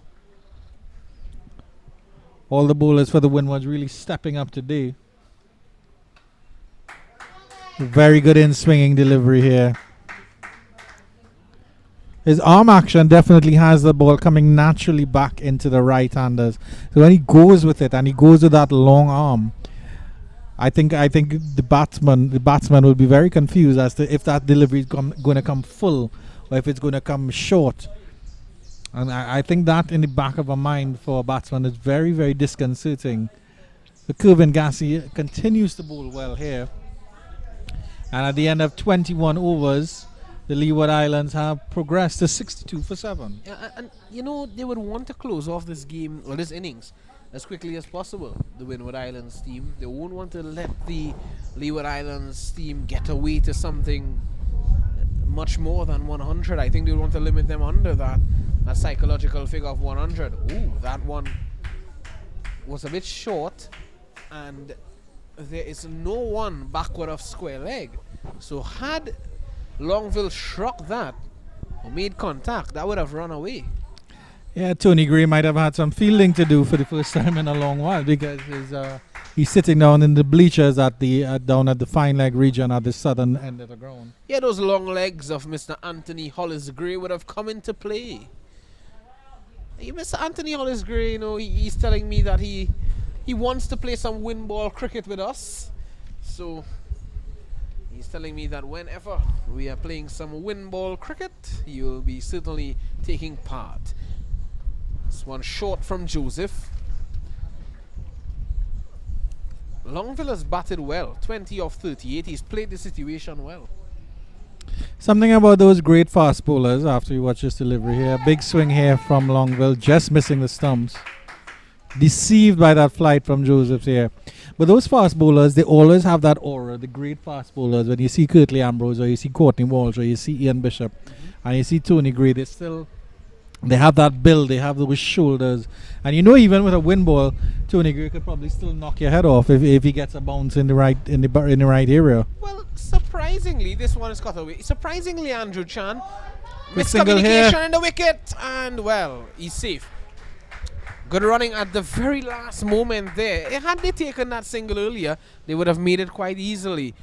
And surprisingly, you mentioned that Tony Gray could still knock our heads off with a wind ball, but he's telling me that he wants to bat in a wind ball. He's telling me that he's a great batsman. Well, I don't know because he's so tall. Do they have extra long handle bats? Because he'll have to be bent almost double if he's taking his mark at the crease. Good afternoon to Mr. Gray, who's still nestled under the tree. At the end of 22, it's 63 for a loss of 7. And our resident groundsman has just finished his lunch, and he's rocking back onto the steps, and he's going to take a rest, Andrew Chan. Well, he's done all the hard work over the course of the last week or so to have this ground in immaculate condition. So if he wants to happily digest his rice and stew chicken, I don't think we can begrudge him at all, Visham. Of course not. Yeah, certainly the groundsmen have had a lot of work to do over the last couple days, maybe weeks as well, Andrew. Not just in this tournament. We've seen it in a number of tournaments.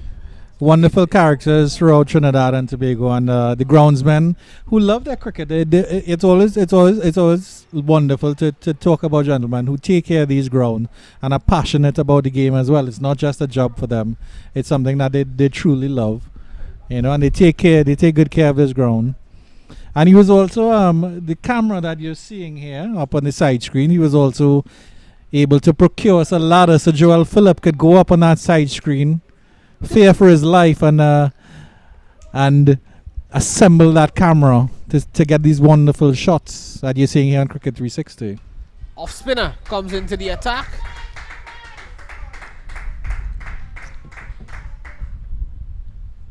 It's number 16.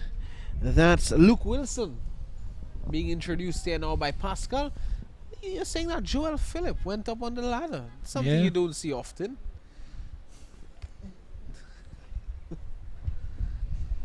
Well, Nisha Mohammed had got wind that he was getting crab and doubling, so he wasn't risking life or limb going up on any ladder.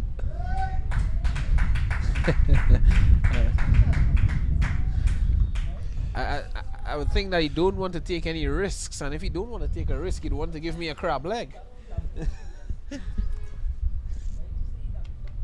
Here's Wilson. This one played in the air, and luckily that one fell short of that fielder there at mid wicket. That's Kevin Garcia. That one sent in a little faster there by Wilson. It's turning as well, the ball gripping a bit on the surface. Oh, coming back in sharply there, playing on the back foot. He's a fairly tall spinner, Wilson. You have to say he's the same height as Solomon Bascom and Duvin Tyson. Maybe Grassie's a little bit taller, but Wilson is definitely tall, and he will be getting some good bounce. This time he's driving nicely. There was certainly a run on there, Andrew.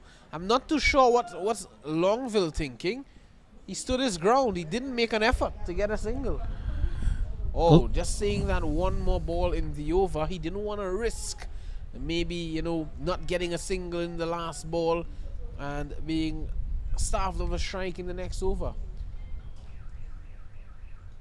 This time looking to drive. An appeal for a stumping. Umpire Sandy nods in denial. But that's the end of 23. At the end of it, it's 64 for the loss of 7. Slow going here by the Leeward Islands. They're averaging not very much runs and over here. That run rate is just below maybe 3 runs and over, 2.98 or something like that. So, as you see a shot of the old warehouse here in the Coover Point. That's an old sugar house, I've been informed by Nisha Mohammed. Of course, this area well known for its sugar production back in the days in Trinidad and Tobago. And those mementos still remain and stand here. Just down the road, of course, Brecon Castle, which is unfortunately falling into ruin, and the wonderful Sevilla Club, which of course boasts a golf course. And I will have you know, Visham, that Club Sevilla is where I first learned to swim, where my father first threw me in the deep end and said, swim to the shallow end. Brilliant, Andrew. It's good to see that you are still here with us. Sink or swim, as they say, driven down to long on there by Longville. He continues to bat well. 24 he goes up to now. But based on his refusal of taking a single in that last over, it doesn't make much sense, because he gets a run here in the first delivery of this over, and then Miller has to contend with 5 deliveries from a bowler who's bowling quite well. So at this point, it's best that you take whatever singles you can take on offer, I would say. Especially as the spinners are operating, it's a little bit easier to work them around. It's not going to get any easier to get runs. I think the bowlers are doing an excellent job. Even Luke Wilson, who's just come in, he's doing a good job as well. So you just need to take advantage. Oh, that's a quicker delivery there. Rushed on to the batsman, Watley. He played it well, but I think he should have been forward. He played that on the back foot. Had he missed that there, it could have been curtains. I'm not sure Longville has confidence in his running between the wickets. I won't say he's a heavy set batsman, but he's a little bit thicker around the middle than maybe other fielders. He doesn't seem comfortable taking those singles. We've seen him on quite a number of occasions refuse potential signals, as there's a wide there by Joseph. Another run to the total, greatly appreciated by the Leeward Islands batters here. Ooh, down the leg side. And they'll get a single here. Luckily, he got his legs in the way there, Watley. Direct hit, but Longville was home. Yeah, luckily he got his legs in the way. I think definitely Joseph would have thought that he would have been in the action there. Had he missed that, Joseph may have collected and executed a stumping. He was a long way down the track there, Watley. But of course, it's one of the most interesting things about cricket in particular, Visham. I mean, if a how important it is to get that feet moving early in an innings. Because you stay here, this one is driven into the cover region, cut into the cover region, and Longville gets a single there. That truck has been parked there since this game started, and that guy have been looking on at the cricket. I'm sure he's enjoying the cricket. Not sure if his boss will be happy, but he's there looking on at the game. Maybe he's just waiting for a call. Well, you would hope so. You would hope so. After 24 overs, 68 for 7, the Leeward Islands. Yeah, 68 for 7. It's continuing to look very ominous here for the Leeward Islands. There's Joel Phillip with a beautiful shot of the trees to the northern end and the roundabout to the back of the fence. BC roundabout. Andrew Chan. Here's Luke Wilson. Ooh, some bounce on offer there from the big Luke Wilson. Yeah, as I mentioned, he seems to be a very tall spinner, and he's using his full height. He's stretching up very, very high. So the two Leeward Island batters have two very different spinners to contend with. Driven down the ground to long on. An easy single here for Longville. Longville has shown good intent. He's played positively. That's been the key for him. Longville, he is very solid in defense. He has the ability to strike the ball big. We saw that. And he can also rotate the strike. But one thing that Andrew noticed that he said was that he's not confident in his running between the wickets. That's a weakness. It's an excellent delivery. Fired in to the legs of Watley. He reminds me of that great Leeward Islands and West Indies keeper Ridley Jacobs. Of course, Longville is a right-hander. Ridley Jacobs is a left-handed batsman. But similar thick players and pugnacious, no frills. Watley attempting a pull here, but only going out to mid-on region. Mid-off, I should say.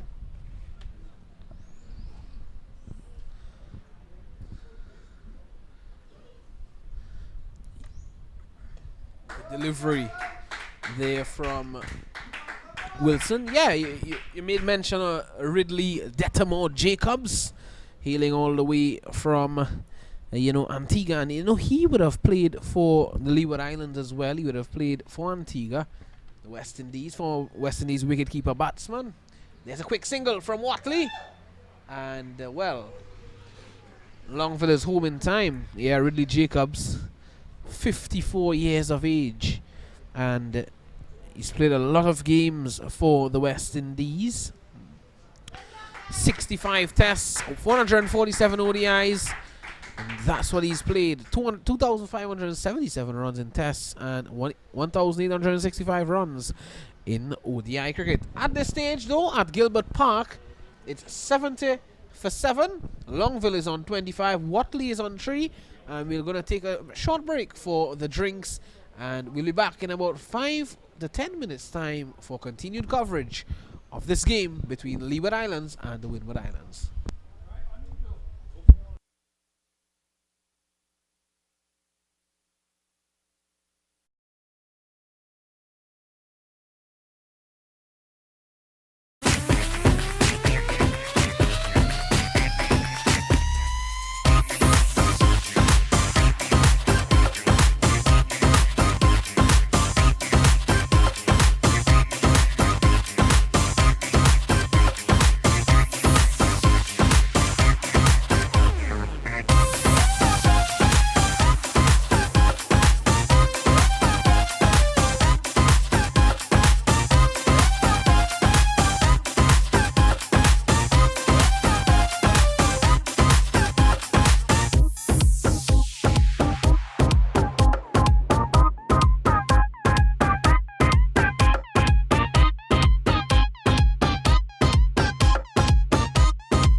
$70 for 7. That's the score at the moment at Gilbert Park. Leeward Islands batting first. And it's Jelani Joseph who's going to continue from the northern end after the water break.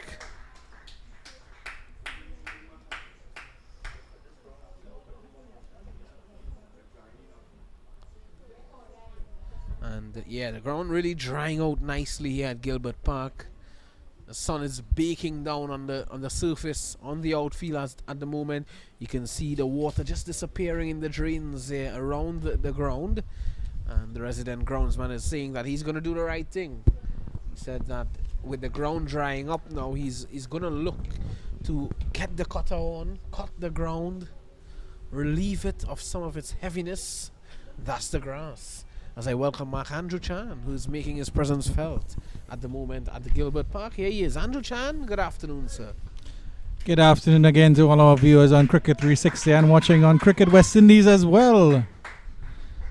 A hustle of a run there from Longville. You did some running during the break. So you were running down the steps, you're coming back running as well. Yeah, I think they're putting up some tents here at Gilbert Park. Oh, okay. So I had to move my vehicle. So I'll pull away straight to the field at mid-wicket. Lovely connection there from Miller. And Watley, I should say. Groundsman just informing us that there's going to be the farmers market on Sunday here at Gilbert Park. This one struck away. There is protection. Solomon Bascom is there. And brilliant running between both batsmen. Longville and Watley, they get 2.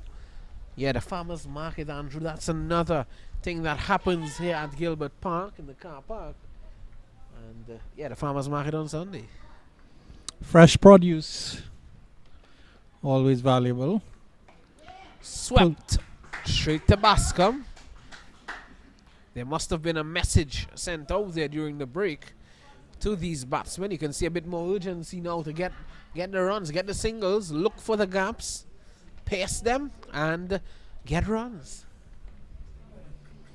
Well, these two have a big job on their hands here because they have about 14 overs to go again.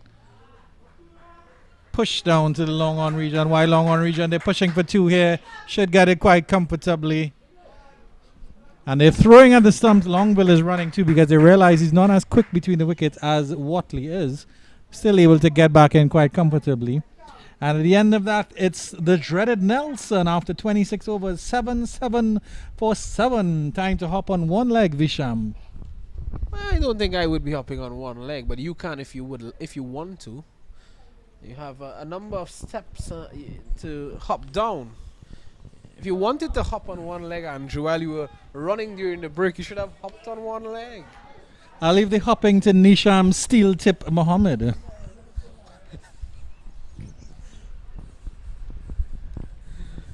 Steel Tip Mohammed?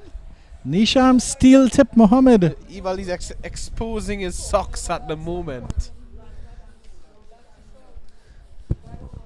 Here's Wilson from the southern end. 77 for 7.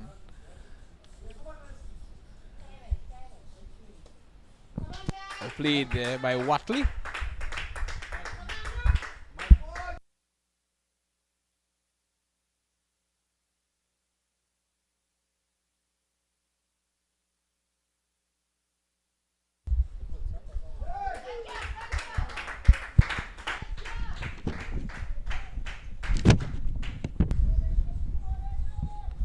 Watley has been there. He's faced 27 balls just for 7 runs. Just for 7 runs, Watley. Some revs being put on the ball there.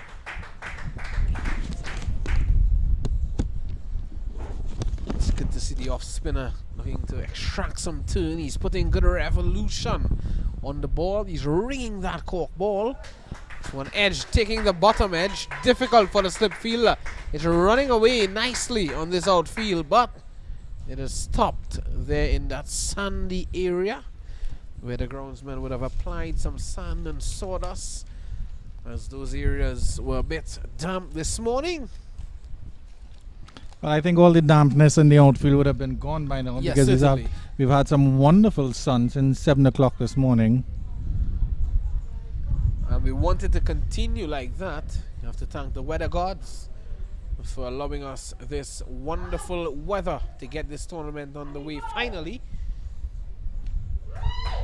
Nudged down the onside to find short fine leg and no run.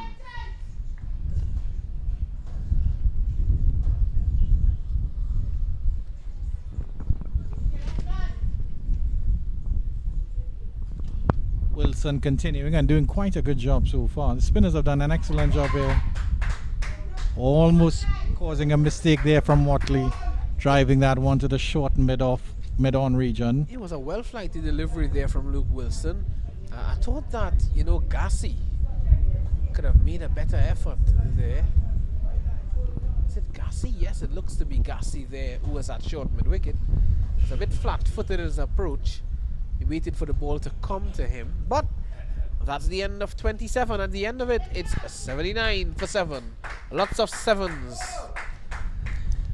And credit to the Leeward Islands, they've maintained still batting here, because after 7 overs they were 18 for 5.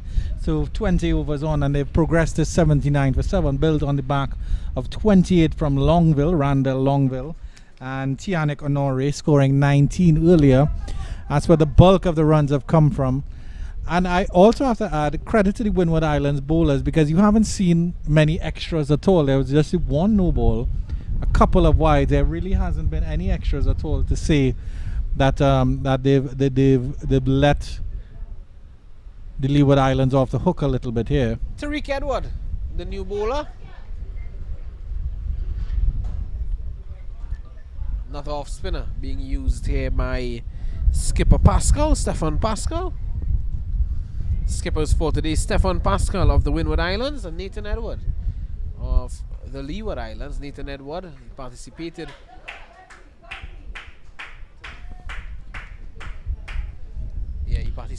in that West Indies Rising Stars on the 19 team. This one played over cover, and that could run away, but there's a fielder coming around to clean that one up. Good backing up as well, and it's 2 runs. The Windward Islands have a very varied pace attack, a very varied bowling attack, because they have 2 very tall off spinners. They have the shortish leg spinner with his wonderful flight, and the 3 pacers were all 3 very different style of pacers. Bascom using his shoulders, Tyson a little bit skiddy, and then Gassi a little bit taller. Lots of variety, you have to say. This one edged, and they will get 1. Yeah, lots of variety in the Windward Islands attack. 3 seamers thus far used, 2 off spinners, a leg spinner. What will we see next? Maybe a left arm orthodox spinner, who knows? But yeah, lots of variety from the Windward Islands, and they've been on top of their game. I think all they need is a Chinaman to complete the set. Yeah, left arm orthodox and a left arm Chinaman. Left arm unorthodox. At the end of 28, it's 82 for the loss of 7. Remember, Windward Islands this morning, they won the toss, elected to field first. And remember, this is a round 1 contest of the Cricket West Indies Rising Stars on the 17 Super 50 Championship 2022. Finally, we are getting to see some cricket in this tournament. The first 2 rounds initially washed out, and now Cricket West Indies has made the decision to restart this tournament today. The last day of the tournament on Wednesday is going to be featuring T20 contests, 6 T20 matches on that day. This time turned away, could be a chance for an out here, and not the best of piece of fielding there from the fielder at short fine leg.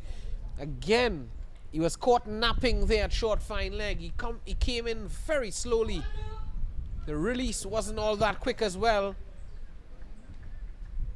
Just to let you know what's going on in games around on this Rising Stars Under 17 50 Over Championship, brought to you by the Cricket West Indies and the Cricket 360 network. This one is pushed down to long on.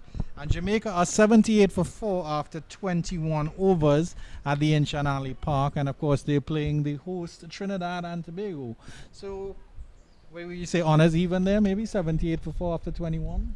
Yeah, just maybe, but I think, Jamaica behind. I'd give Trinidad and Tobago the nod at the moment in that situation. They would be the happier team in that situation. Jamaica, of course, losing 4 wickets, and at that amount of overs, I don't think you'd be happy if you're 78, and more so you've lost 4 wickets.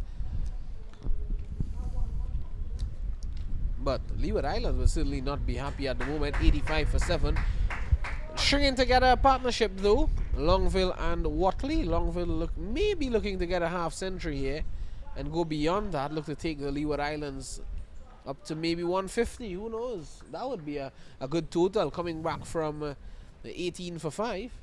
Well, I feel if Longville is there for the last 5 overs, he's definitely going to chance his arm. And so far, he's been the backbone on which the Leeward Island inning has been built on, I should say. Watley providing some able support there at the other end. I think they need to bring back those fast bowlers now. Pascal, I think you need to make a change. Get those fast bowlers back in. This one into the air. And we've seen a number of deliveries going to that direction, Andrew, struck by these batsmen. But if I remember correctly, about 4 shots were played in that region, and the fielder, one was over the head of the fielder, 2 dropped in front of the fielder, 1 was to the left of him. So, yeah, but I think, I'm not sure what are your thoughts on this, but maybe we can see one of these fast bowlers coming back into the attack, to really take this game away from the Leeward Islands, finish off the innings. I think Pascal is just making sure that the spinners are well protected, because I think Longville can still free his arms and get a big over or 2 off of them. So he's being very protective of the spinners at the moment, not really forcing the issue at all. It's good to see some variation here from the spinner Tariq Edward. He's coming around the wicket to the right-handed Longville. So he's angling the ball away. Coming back in, and Longville seems not to be bothered at the moment with anything that's presented to him. Well, he spent his time out in the middle there. He's been there for almost 10 overs, 57 deliveries.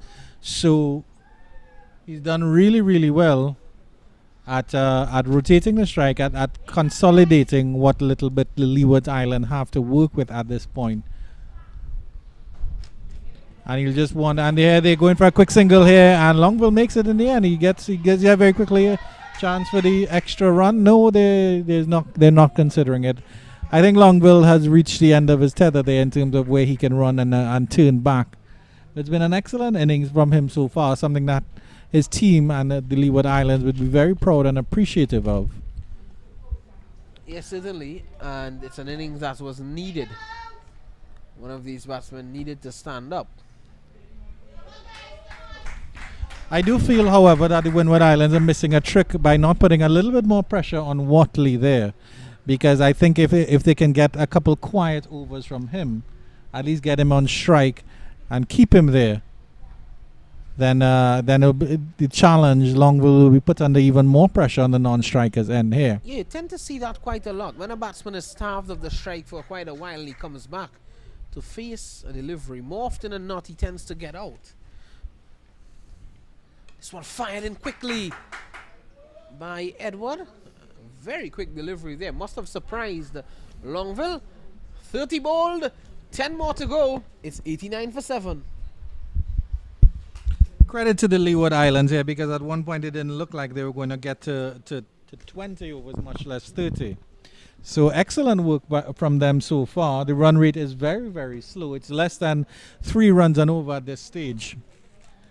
So the recovery has been there, and it's good to see that they have that sort of discipline and they have that mindset to know, okay, we've stuttered at the start, so it's time to just step back in our creases and continue trying to attack here.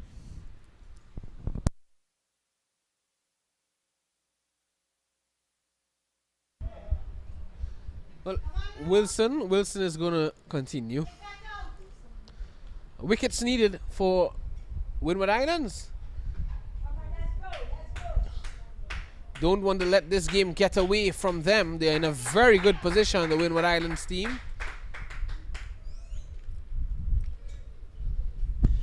So yeah, this is what I'm saying here. Watley isn't as comfortable with the crease at the crease here as is Longville. So if he can bowl 5 dot deliveries, or then maybe give him a single last delivery, I get him on strike. But he gets a single here. Longville will have 4 deliveries to face. Bit of a wild throw here, but good backing up. Well, what I'm thinking though, Andrew, if I'm Pascal, I'm looking for wickets. There's not much runs on the board. You're not looking to defend runs at this time, because both batsmen, well actually Longville, he could use the long handle, but Watley, he's not having the best of times out there. I would have liked to see Pascal introduce a slip.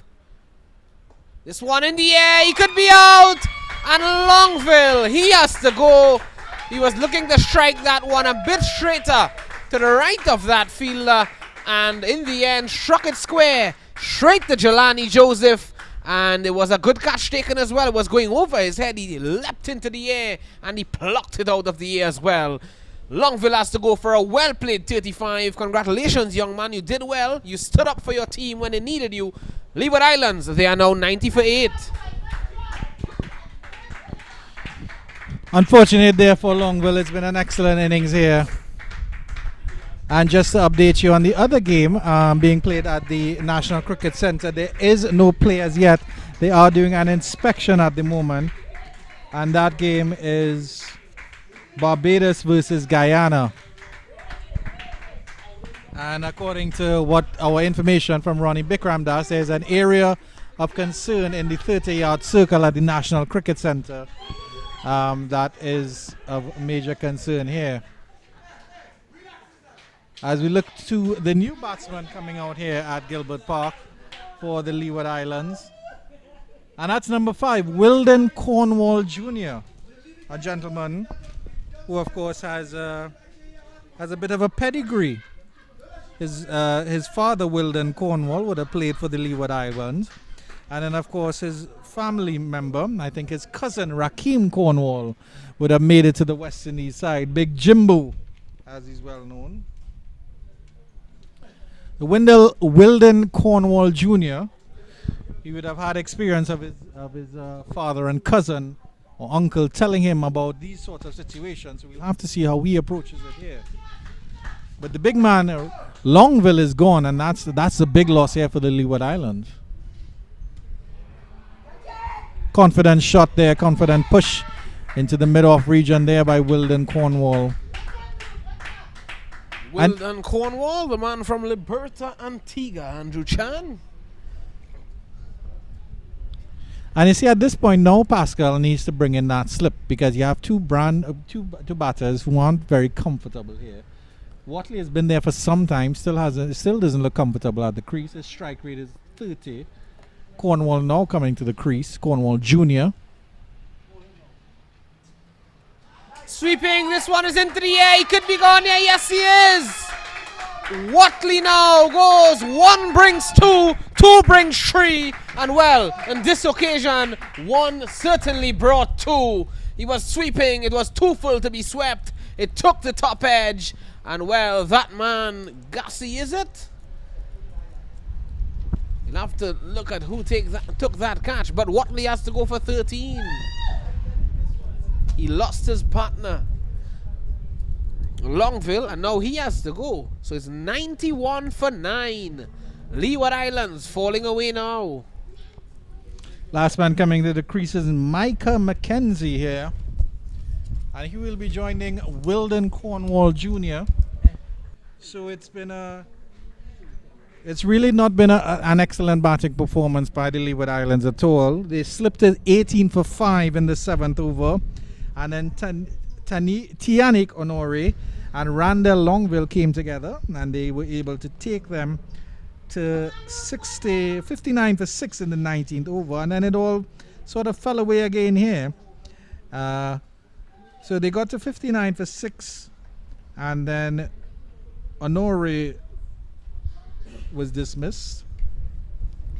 And then Randall Longville played a lone hand, got them up to 70 for 7 in the 25th over, and in the 30th over now they've slipped to 89 for 7. So Wilson's consistency proving to bear fruit here at Gilbert Park, the lush green outfield of Gilbert Park. And yeah, certainly Luke Wilson has now picked up 2 wickets for 12 runs in 4.5 overs. He's looking to get his third, looking to finish this innings off here for the Windward Islands. Oh, Luke Wilson spearing into that man there, Cornwall Jr. At the end of 31, it's a 91 for 9. And you can still see the intensity that the Windward Islands are maintaining there. They have the Leewards at 91 for 9, and there's Wilson diving across the pitch, sprawling into Wilden Cornwall Jr. to stop a single. Excellent dedication here from the Windwards boys. Resplendent in their green and yellow. And they really are on top of their game here now.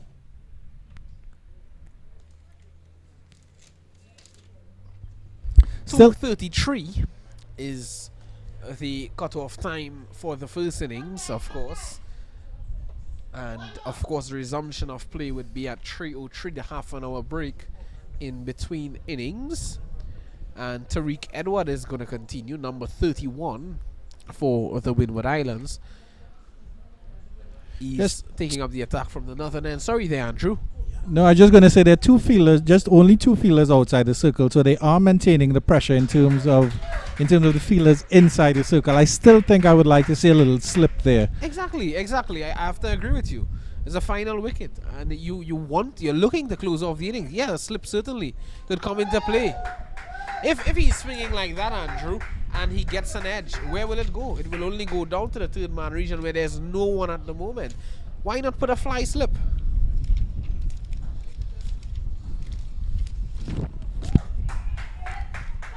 Single taken there. Good to see Mackenzie realizing that there was a single on offer, and he called through Cornwall Jr. for that in time.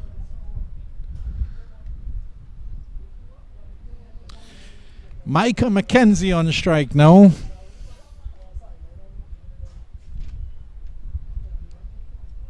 Certainly the Windward Islands in the ascendancy here.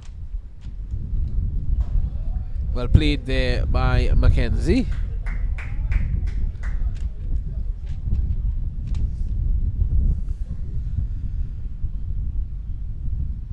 Well flighted, but looking to be a bit risky. And well, it could have been a bit risky as well.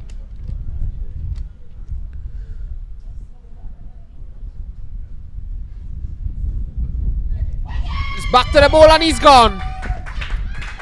Mackenzie, the final nail in the coffin, and that's how it ends here at Gilbert Park. Edward gets his first wicket, and the final wicket of the innings of the Leeward Islands. They don't get past 100. They end on 92 all out after 32 overs, and the Windward Islands would certainly be happy with that effort, and why not? Andrew Chan, your thoughts on that innings? The Leeward Islands not having the best of times out there at the beautiful Gilbert Park. Well, from ball 1, the Windward Islands opening bowlers of Dervin Tyson and Solomon Bascom hit their lines and put the Leeward Islands batters under pressure. And they did very, very well to restrain them. They took wickets at the right times. No batter really got away. Longville, even though Longville scored a well-played 35, he was still a bit scratchy because there was still 31 deliveries. Tianek Honore, second top scorer with just 19. Solomon Bascom taking 3 wickets. Luke Wilson, 2 wickets at the end. And it was a genuine all-round excellent performance here by the Windward Islands. And I think they'll be very, very happy going into their pavilion. And they will be happy to come out in half an hour and chase down a very minimal total that they have, 93 required for victory. Yeah, definitely so. Looking at the batting scorecard, not the best of days with the bat for the Leeward Islands team. Palmer, he was the first to go leg before to Tyson for 1. Pluck, he went off the bowling of Bascom, caught by Wilson for 6. Andrew, he went off the bowling of Tyson, caught Jeremiah for a gold, well, not a golden duck, but a silver one of 2 deliveries. Tianic Honore, he was of the bowling of Gassi, caught by Pascal for 19. Nathan Edward, he went for 2. Toppin, he went for a duck as well. Longville, the man standing up tall for the Leeward Islands, he had 35 of 62. Matthew Miller, he went without scoring. That was a long duck of 18 deliveries. Watley, he went for 13. Cornwall, he was left not out on 2. And Mackenzie, he went for a duck as well. A lot of ducks to cook for the Leeward Islands later this afternoon. Bascom, looking at the bowling for the Windward Islands team, Bascom, he started things off 3 for 21 in 6 overs. Tyson 2 for 19 in 6.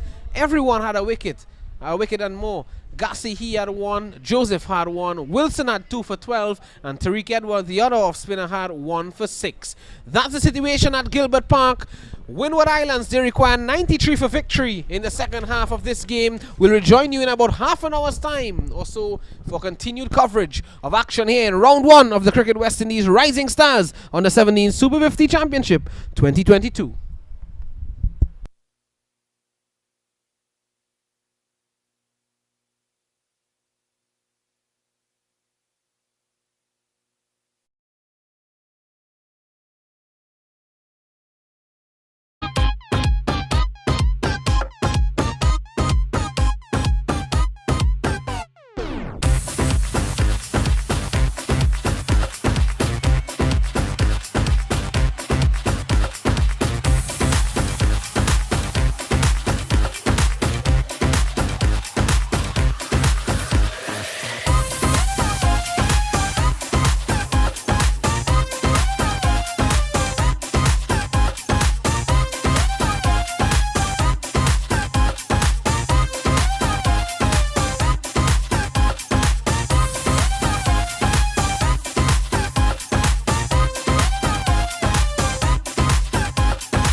Well, good afternoon once more, and action is set to resume at Gilbert Park.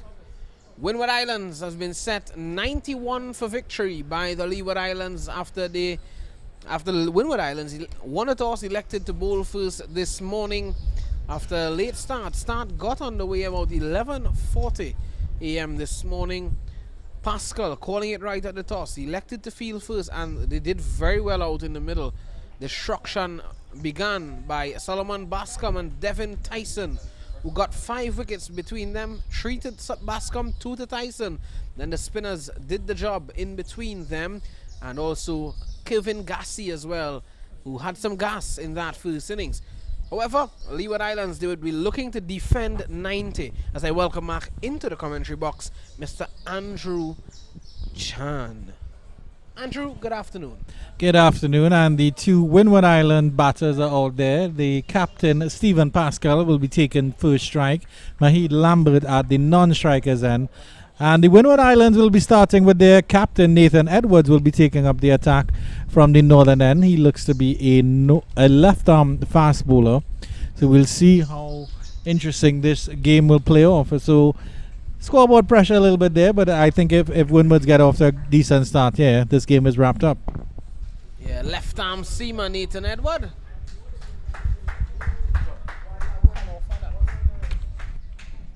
Left-arm pacer starts with a wide down the leg side. So 93 required here for victory from the Windward Islands unit. They have 40 overs in which to do it. So we'll have to see how the Leeward Island bowlers approach this innings. They'll have to keep their lines very, very tight. Starting off with a wide isn't the best option. Certainly, especially when you have a low total of 90 on the board. And you know, Andrew, you don't want to be serving up extras when you have that. And I think defending a low total, you cannot really defend runs, Andrew, but what you can do is take wickets. I think wickets is the name of the game here for the Leeward Islands. Yeah, most definitely. They have to build that pressure, and the only way they can build that pressure is by maintaining line and length. And of course, the Windward Islands would have been in the field and they would have seen how this pitch is playing. And they have the time as well to assess the pitch and see how the Leeward Island bowlers are shaping up. Good delivery by Edwards. Pascal fishing for that one a little bit outside the off stump. No runs off the bat as yet. They do have 1 run on the board courtesy of a wide. They have all of 40 overs to get that 91 runs required. Of course, we are at Gilbert Park in Couva, Trinidad and Tobago at the moment, and it's a lovely sight here. Beautiful picture, and getting some good weather today to get this tournament underway. Working up some pace here now, the left arm seamer Nathan Edward. Of course, as we mentioned, Edward is the captain of the Leeward Islands team. And also Edward, he participated in the West Indies under-19 Rising Stars team last year as well. So he has some experience in him, Nathan Edward. Hence he's the captain and marshalling his troops. And he's getting things started out there for the Leeward Islands team, taking the mantle upon himself to get things going. He's not a particularly tall pacer. Good delivery. Full delivery.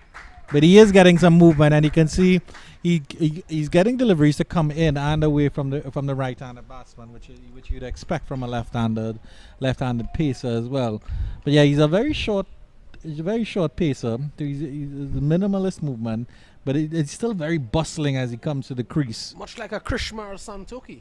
Yeah, quite similar actually. A very good comparison, an excellent comparison there, Visham. I think he's a little bit faster than Santoki. Yeah, certainly a bit faster.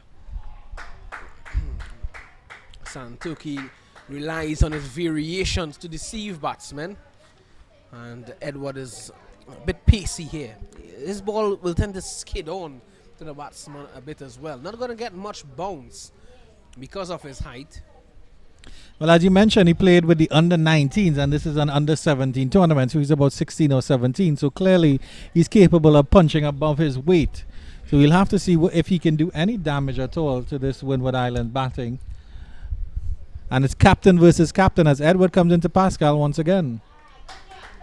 realizing that there's time on offer to get 91. At the end of the first over, it's 1 without loss. Not a bad start by the Leeward Islands in defending a small total here. Captain leading from the front here. Nathan Edwards, his first over, just going for 1 run, and that was a wide. And once again, you can see good discipline here because his first delivery was a wide, and then after that adjusted quite well to the right-handed batter Stephen Pascal, as Mahid Lambert will settle into the crease now.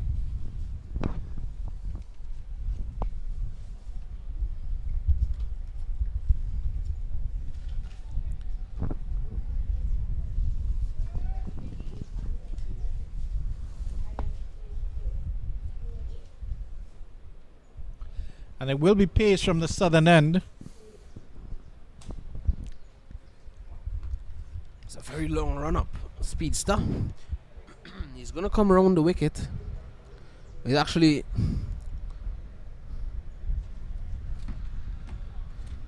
He's going to come over the wicket. He's a left-handed seamer. Number 13 on his back. He's a tall, much taller man than Nathan Edward. Interesting to see 2 left-handed seamers as well here from the Leeward Islands.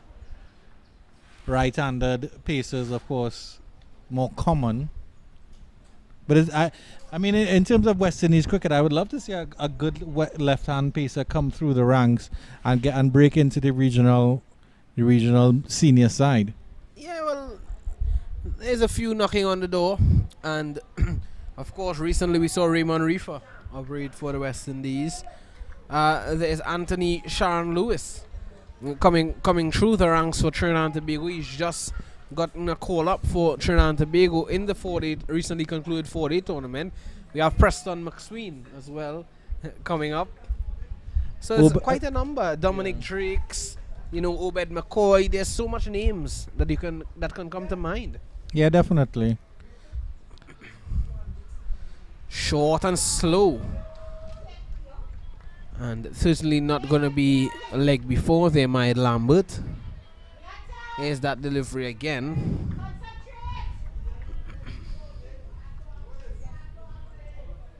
Yeah, hitting him in the mid-rib there, the mid-rib area. He was looking to pull. He was shooting a shot too early. I think he expected that one to come on a little bit faster. I don't know if maybe Watley just held back that one just a little bit. But it didn't come on to him as quickly as he would have thought. Short again, this time pulling hard. And the outfield is drying up, but it plugs in the outfield. And they get 2. That's good running between Lambert and Pascal. An excellent throw by the fielder there at the deep mid-wicket position, actually getting to hit the stumps.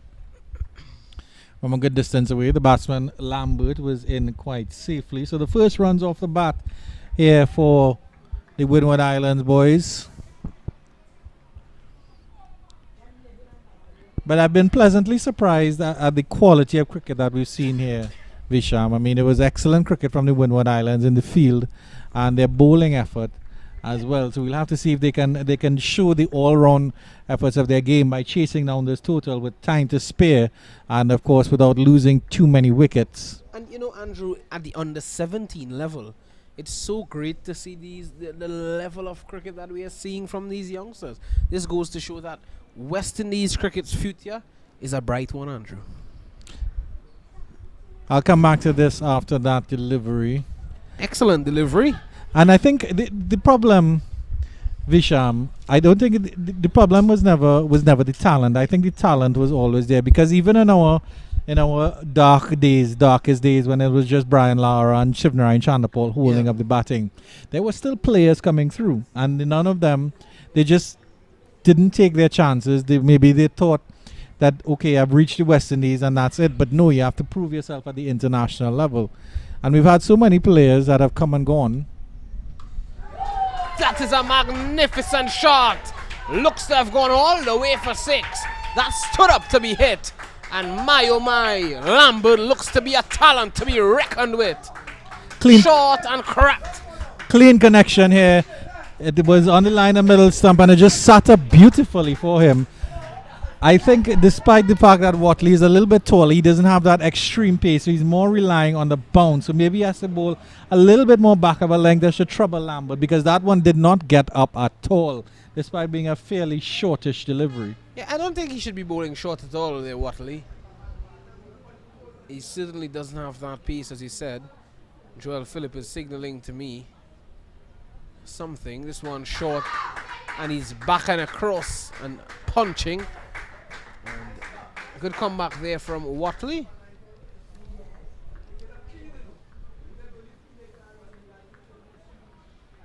Yeah, I understand what you're saying. It's not the talent in the West Indies. So because we've had this discussion before, Visham. You talk about fellas like Steve Smith, Virat Kohli, Kane Williamson, Joe Root, and you think that Darren Bravo is supposed to be on that level. He's supposed to be one of those, the premier batsmen in the world.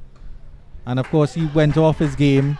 And there have been so many other players. Shea Hope, for example. Shea Hope is still a quality player, but he isn't a given in the test team as you would want him to be, as you would expect him to be. After those double hundreds at Headingley in test cricket against England, when no one has scored 200 in one match at Headingley in 134 years of first-class games. That shows that these players do have the caliber. Yeah, they do, and that was in testing conditions as well, swinging conditions in England.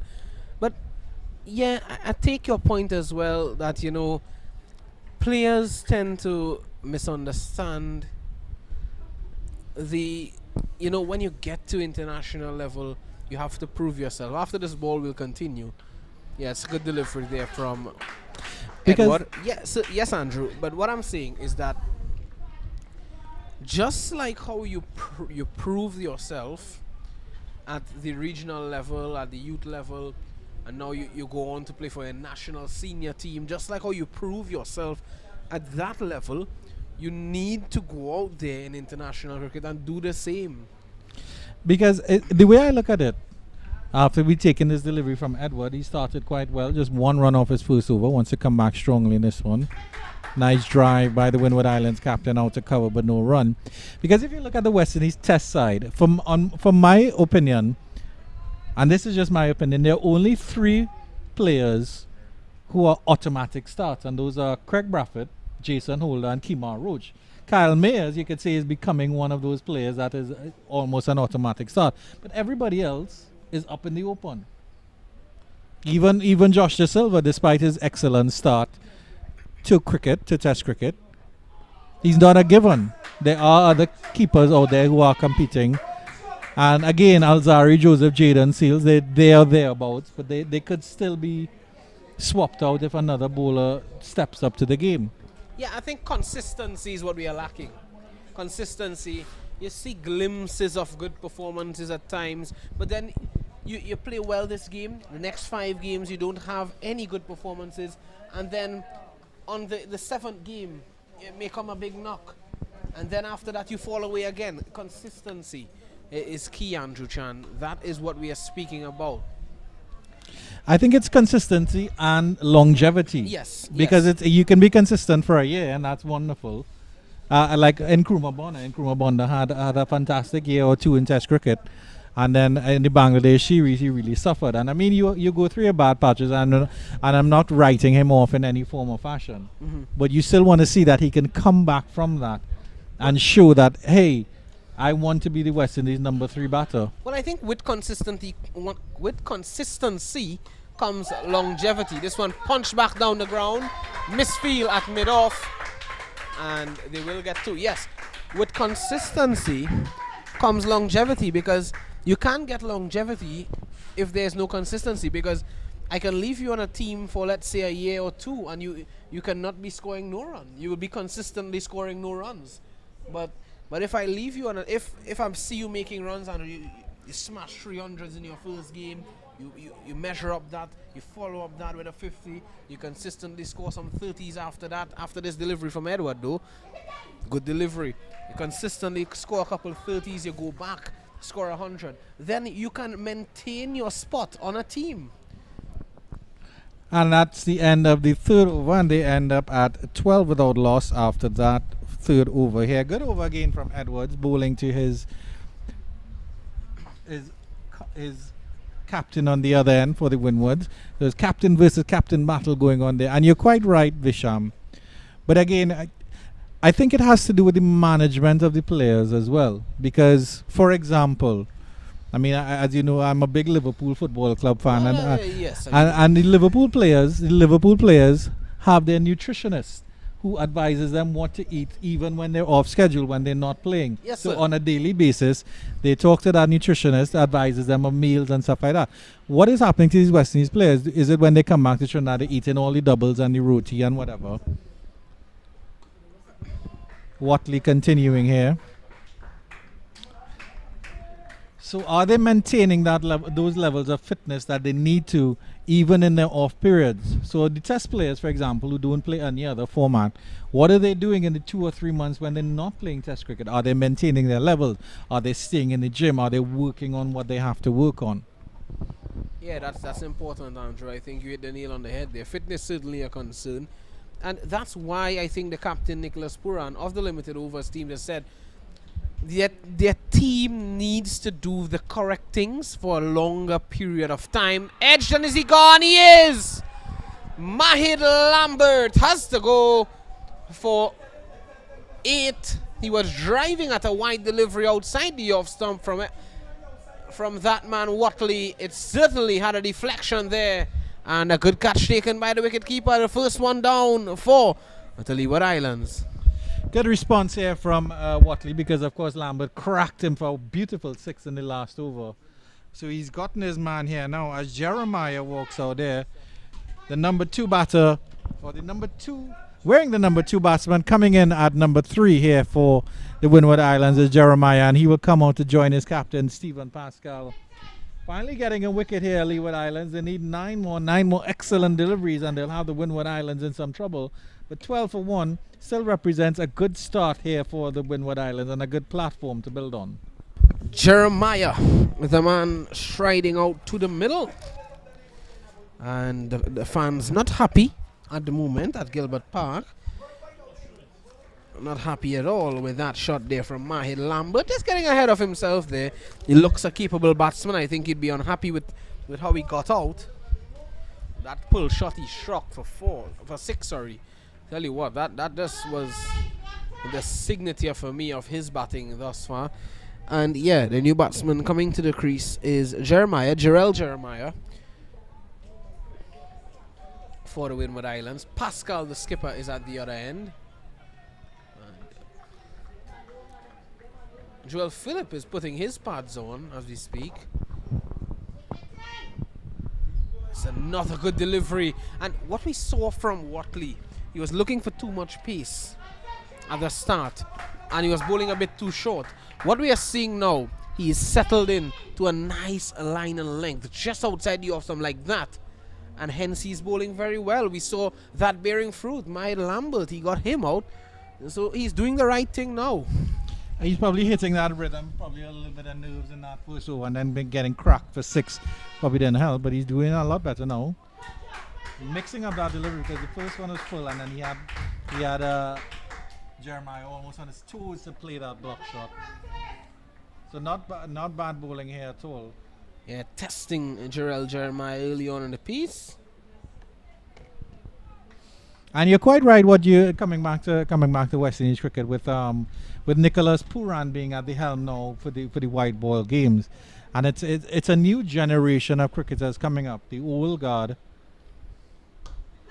of the Chris Gales and the Dwayne Bravos and the Kyron Pollards and maybe even Andre Russells are not part of the setup anymore. So Nicholas Puran has a chance to build this team in his own image and likeness, and we see that Craig Bradford is doing a similar thing, a similar situation. It's in a similar situation with the test team, and it's starting to bear fruit.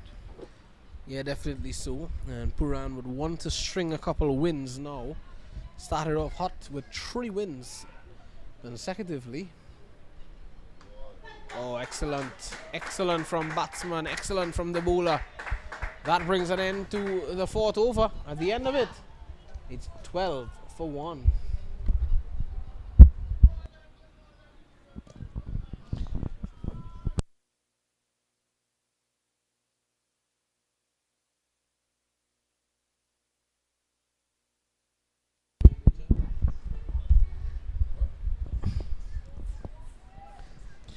But even with the situation with Puran, Mhm. is he going to get the opportunity to play Test cricket? Because we saw Kyron Pollard, who's probably one of the greatest players to never play Test cricket, and it was a shame that Pollard was never a part of the Red Ball team. And Puran is a very capable player and is more than capable of holding his own in Test cricket as a batsman. If you want to keep Josh De Silva as the keeper. Edwards continues. Full That delivery. could very well be a no ball, Andrew Chan. It is. Umpire Cassius Sandy gets into his work. And it's going to be a free hit. Pascal is the man that's going to be facing that free hit, Andrew Chan. Skipper versus skipper here. Edwards with a little spring in his step facing his opposing skipper. Pascal versus Edward. Windwards versus Leewards.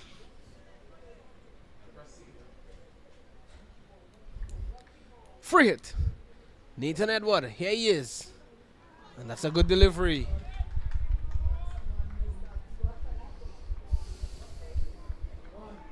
Slower delivery there from Nathan Edward.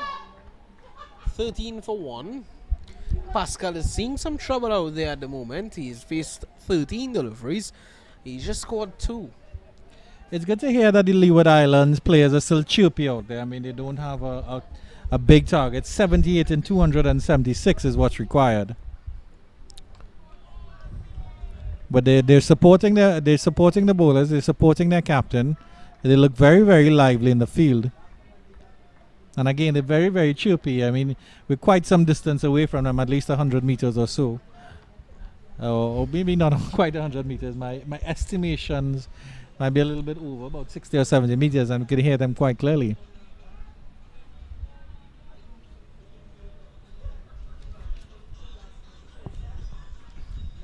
Edward.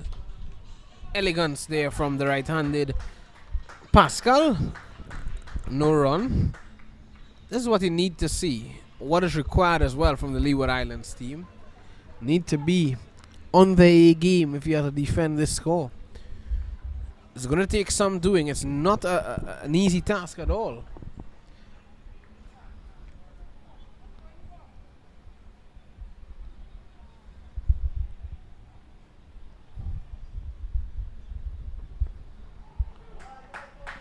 Good bowling by Edwards. And you would hope that the Leeward Islands team would have taken a leaf or two out of Leeward Islands, Windward Islands, I should say, in how they approach their bowling, and they would want to exert that same sort of pressure here. Because they've already gone past the runs at the same stage. In the 5th over, the Leeward Islands were 11 for 3. 12 for 1 here, so similar run rate. But the Windwards have been conservative in terms of losing their wickets. Good take there by the wicket keeper as well. Longville. That one was almost rolling across the ground there. It bounced just in front of him. Good collection there by Longville.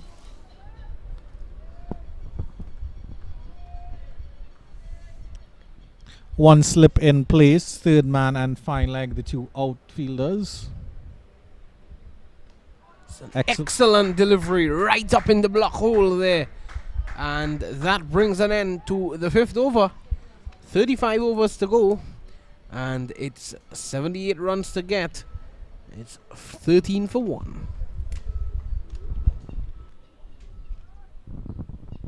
Sedate start here by the Windward Islands, but they don't need to go gung-ho at the small total that they have. Again, they have 270 deliveries to chase down 78 runs, almost 3 times the amount of deliveries they have.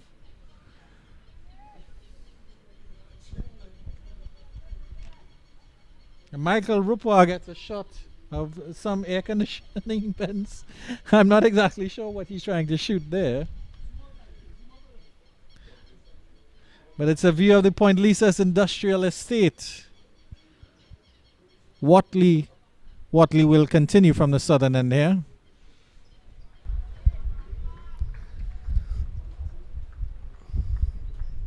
Watley, the tall left arm seamer. How do you approach this innings, Visham? Do you take your time? Do you see yourself in, or do you say, hey, let's try to get this total as quickly as possible and go back home and get some sleep? Good delivery. Yeah, you know, many times we see low totals proving to be a task for batting teams. They tend to, think they're gonna get through this quickly, and this has now forced batting teams now to take their time when chasing these low totals. And sometimes it's best to put pressure on the team. There's already pressure on the team batting first and now looking to defend a low total. So why not continue to put that pressure on them? Look to chase this game very quickly, and this could also help your run rate as well.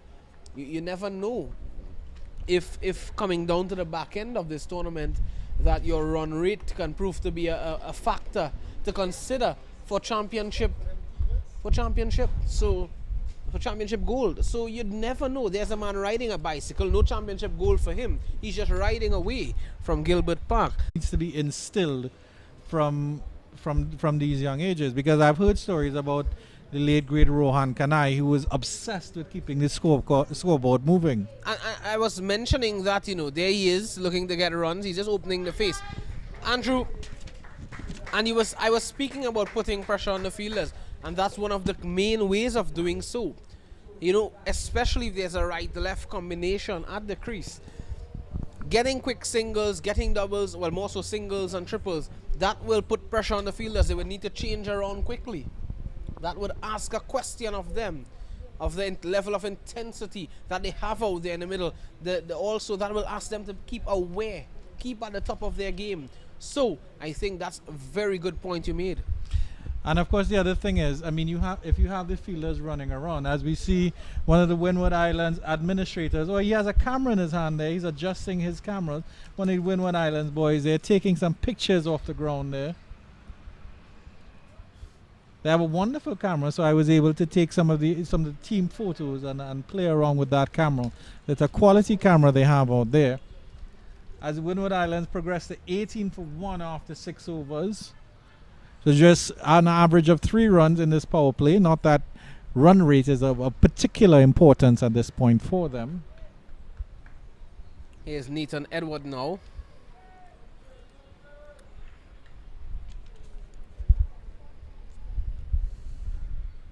It's a good delivery, excellent. Getting a single of the very first ball. This would now force the fielding team to change around. That is what I was speaking about. And you mentioned, Andrew, that in recent times this has been lacking in West Indies cricket. The urgency to, it's always a bash ball mentality. We know that they are saying that the New Zealander Brendan McCullum is looking to instill the baz ball mentality in England. But what I'm saying, it's a bash ball mentality in the Caribbean. You want to hit everything for 4s and 6s. It's not all about that. Cricket, is not all about hitting the ball for 4s and 6s. While a T10 format, you might be interested in doing so. Test cricket, 50 over cricket, T20 cricket, I think if the ball is not there to be hit, Andrew Chan, and once you can maneuver the ball into the gaps, nurdle the ball, I think you should keep the run scoring taking over. That one passing the off stump closely there, Andrew. And we saw that yesterday against India at the Oval. West Indies team, Kyle Mayers at the top of the order, played a brilliant knock off 75. We saw him and Shai Hope. Shai Hope had a brief stay. Yes, he was dismissed for 7.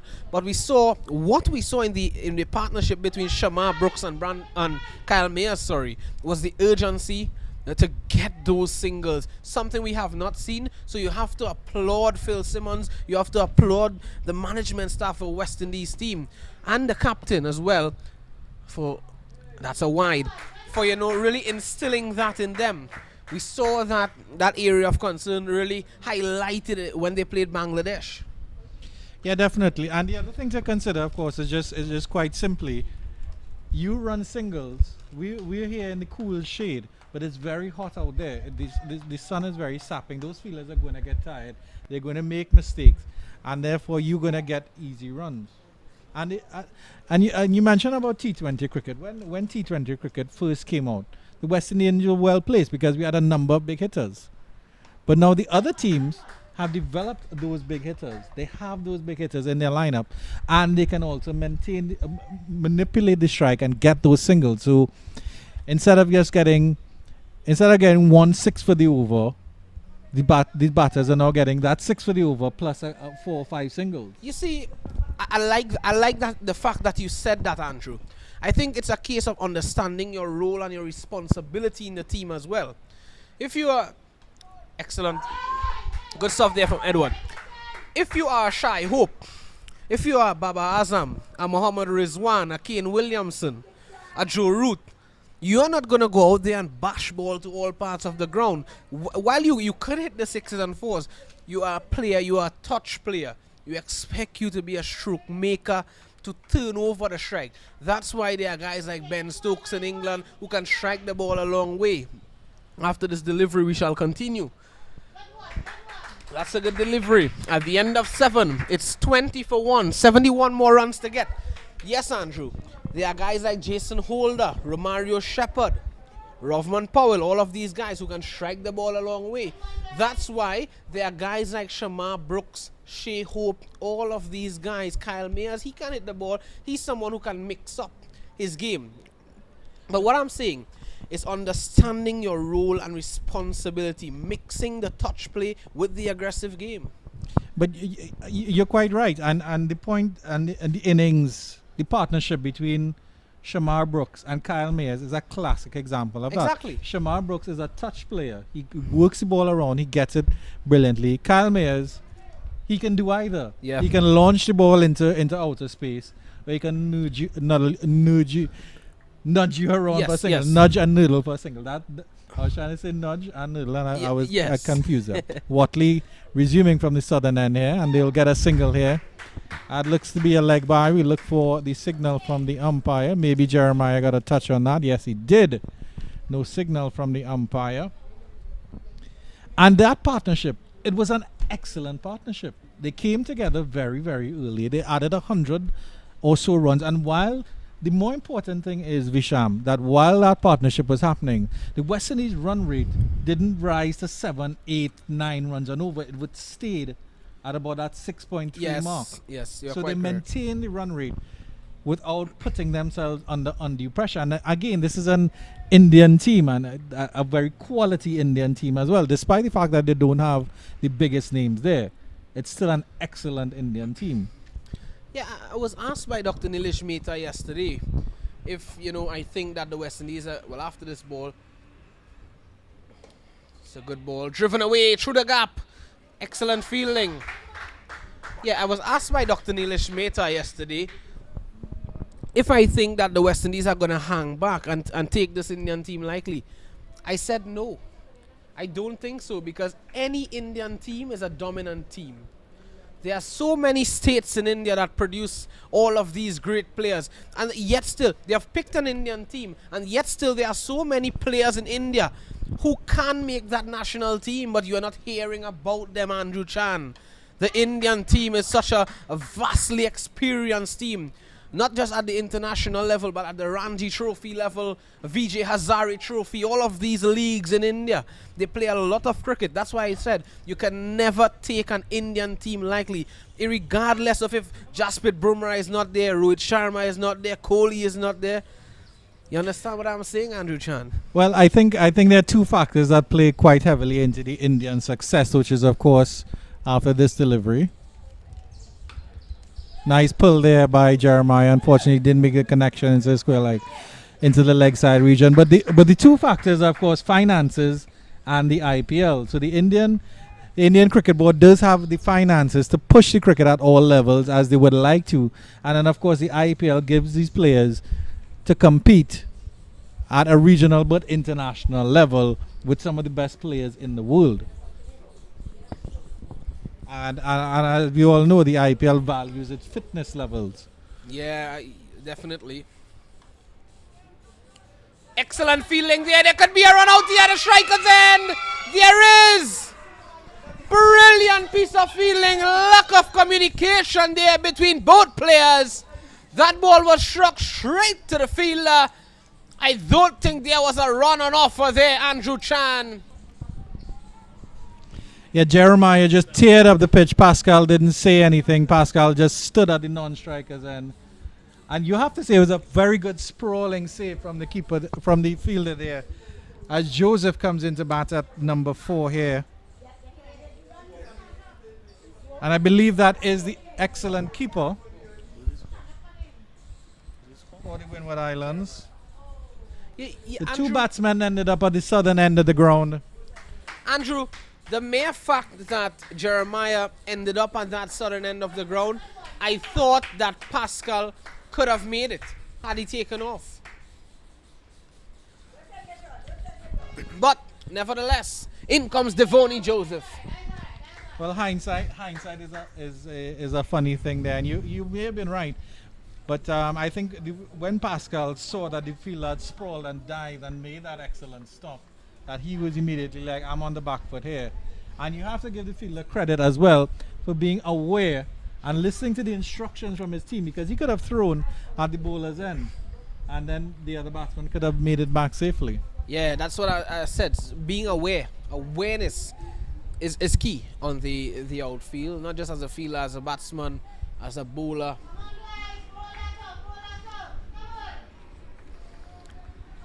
Getting good support from the fans that are on hand here. The trio of fans to the left of Michael Rupwa,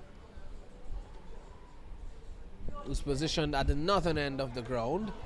Solid there from Joseph. Devoney Joseph, the wicketkeeper batsman for the Windward Islands. 8 overs have been bowled here at Gilbert Park in the second innings. Windward Islands, they're looking to get 91 for victory. They are now 22 for the loss of 2. Another Nelson here. We had 77 for 7 with the Leeward Islands when they batted the Windward Islands. 22 for 2 after 8 overs. And I'm very interested. This guy Devoney Joseph, I want to see how he approaches this batting innings, because he's a very, very quality player behind the stumps. We saw that in the warm-ups and during the actual game here. He was a very, very excellent keeper. And he's a left-handed batsman here. He's here practicing his strokes at the non-strikers end. So it'll be very, very interesting to see how he approaches this innings. And I hope to see a long innings from him, because he definitely looks like a player with some talent here. Music in the background. Sweet TNT's Carnival Country. The soca music is always pumping somewhere. Joel Phillip showing off his rhythm behind the camera. And he's bowling! My oh my, Nathan Edwards strikes, and he's gotten Pascal, the captain of the Windward Islands team. Well, we all know which skippers won this battle. Edward coming around the wicket and going right through Pascal. That one took the inside edge. He was looking to drive expansively through the offside, and Pascal has to go for 3 of 26 deliveries. That's the 3rd wicket down now for the Windward Islands. Well, all of a sudden, the complex of this game has changed completely here with those 2 quick wickets in successive order here now. And it will be an Edward coming in to face an Edward, because it's an Edward coming in for the Windward Islands. And his name is Tariq Edward. That's Tariq Edward coming in at number 5 here. So he and Devoney Joseph will have a very, very big rebuild to do here, because now there are 2 brand new batsmen in here for the Windward Islands, and the Leeward Islands will feel like they just have a foot in the door at this point now.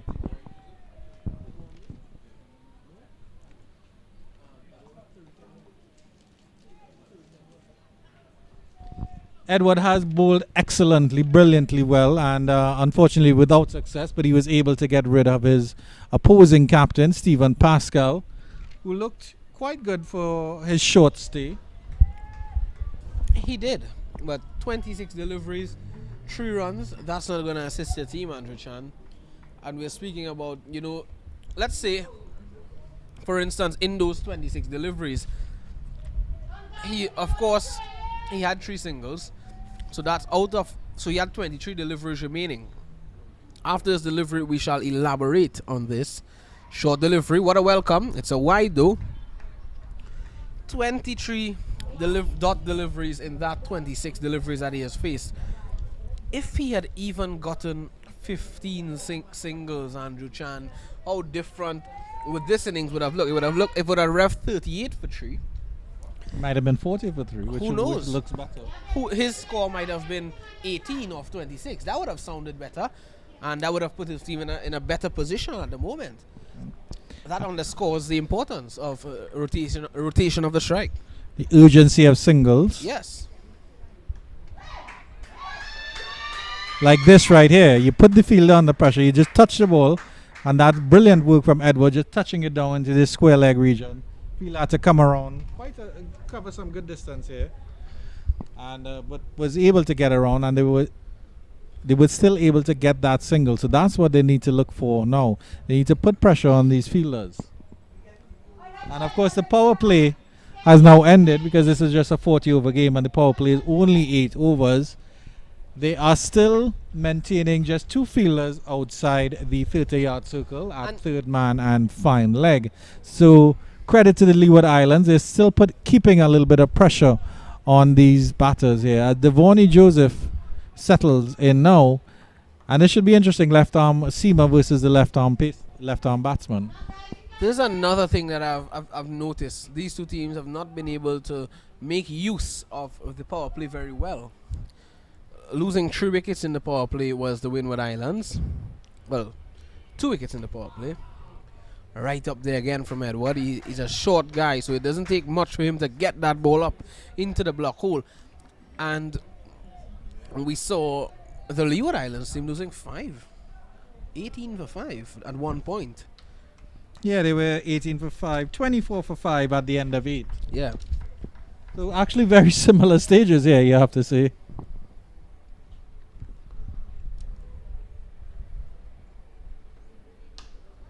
Too full this time. Misfield at mid-off. Yeah, been a bit... Must be a bit unhappy with the fielding of the Leeward Islands team at times, but more often than not they have been good. Both teams, the Windward Islands and Leeward Islands, have been good in the field. That was a solid punch to the field at mid-off though. I think Mike Tyson or Evander Holyfield would have been proud of that punch.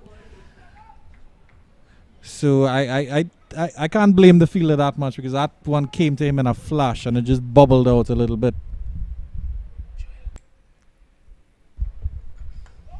Good work there from Edward. I think credit has to be given to the bowlers, the opening bowlers from both teams, because they really have maintained the pressure here, and you can see the discipline and maturity coming from both pairs of opening bowlers from the Windward Islands, Devin Tyson, and of course King Solomon Bascom, and then here we have Nathan Edward and Tanik Watley bowling quite well as well. So the batsmen really haven't had a chance to release themselves. 1 for 9 from 5 overs for Edward, which just shows exactly how well he's bowling. 25 for 3 after 9, the Windward Islands. Yeah, not a good start here for the Windward Islands team, looking to get 91 for victory. And there's Mr. Lester Foster. He's enjoying the cricket. He's been one of the pivotal figures out there in terms of the groundsman work. He's always here at the cricket at Gilbert Park, and he's saying that he's going to be cutting the ground later this afternoon with the sunlight that we've been having. And he's in all blue today, Andrew. I think he's preventing himself from getting maljo. Your thoughts on that? I think he's just wearing a politically correct colours. He doesn't want to wear the colours of either team to show his support for either. He's like, I am blue. Yes, he's neutral today, Mr. Lester Foster. But I'm certain if Trinidad and Tobago was playing here, he'd be resplendent in his red, white and black. I'm sure about that. He's a good guy though. He's kept us company throughout the entire day thus far.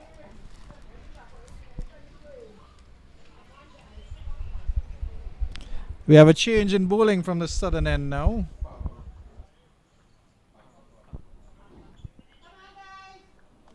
And it will be Palmer, who is the opening batter for the Leeward Islands.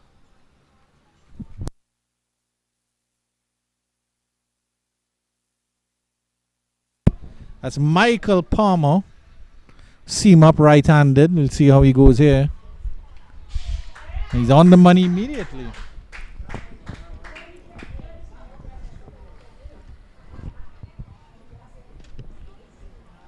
Has been the game of impressive seamers thus far. Certainly the seamers have done well. I think bowling in general has been of a top-class quality, because the spinners that we saw and the variation from the spinners and the type of spinners that we saw from the Windward Islands was quite impressive as well. Good Excellent single running here. So Andrew, you are telling me that the bowling has been done expertly. Now, the batting has been a concern. Do you put down that this, performance from both teams with the bat thus far, do you put that down as a result of the excellent bowling, or just poor choice of shots, zero more, intent to apply yourself? Your thoughts on that? From the Leeward Islands perspective, there were a couple injudicious shots that got them into the quagmire that they fell for 91 all out, or 92 all out, I should say. Mm-hmm. But I think it has been a combination of the bowling, very excellent bowling, and the batsman may be a little bit rusty for time in the middle. Now with a bowler, you bowl 1 or 2 deliveries, you start getting into your rhythm after you've completed your first over, and it doesn't go too much. You have that confidence as a batsman now. Facing good bowling, you really don't have a chance to breathe or settle yourself. So it remains to be seen who has the temperament to settle themselves properly and stop flashing at deliveries outside the line of the off stump. Because Longville batted for 62 deliveries, faced 35 balls. I can't recall him being beaten outside the off stump that much, which showed that he was very judicious in his shot selection until he got out, unfortunately. Yeah, you're quite right. And yeah, it was a good innings from Longville. And he was the only person that really took the time to apply himself. And when he got the bad balls, he was able to put it away. Even a free hit, he struck for 6. Allowed appeal this time for leg before, and not out, says the umpire. Let's have a look at that again. Leewards are not happy with that decision here. Ooh. Well, from my vantage point there, that looked pretty adjacent. The only thing could have saved him is if he had an inside edge. He was signaling to the umpire that it struck him outside the line of the off stump. Let's have a look at that again. I think that was striking him just in front of middle and off. That looked very adjacent to me. A short ball here by Palmer, and it just flicked into the leg side. I would say that was very adjacent. Maybe he just got his... He didn't look... He had very minimal foot movement, so it didn't look like he got his foot outside the line of the off stump. But we'll have to demur to the umpire's decision there after 10 overs, 27 for 3. Word coming to hand is that at the National Cricket Centre, conditions have improved, and that's where Guyana and Barbados are coming up against each other. And at the moment, Guyana, they won the toss, elected to bowl. It's a 2:47 p.m. start, so they just got on the way. About 47 minutes time or so, they just got on the way.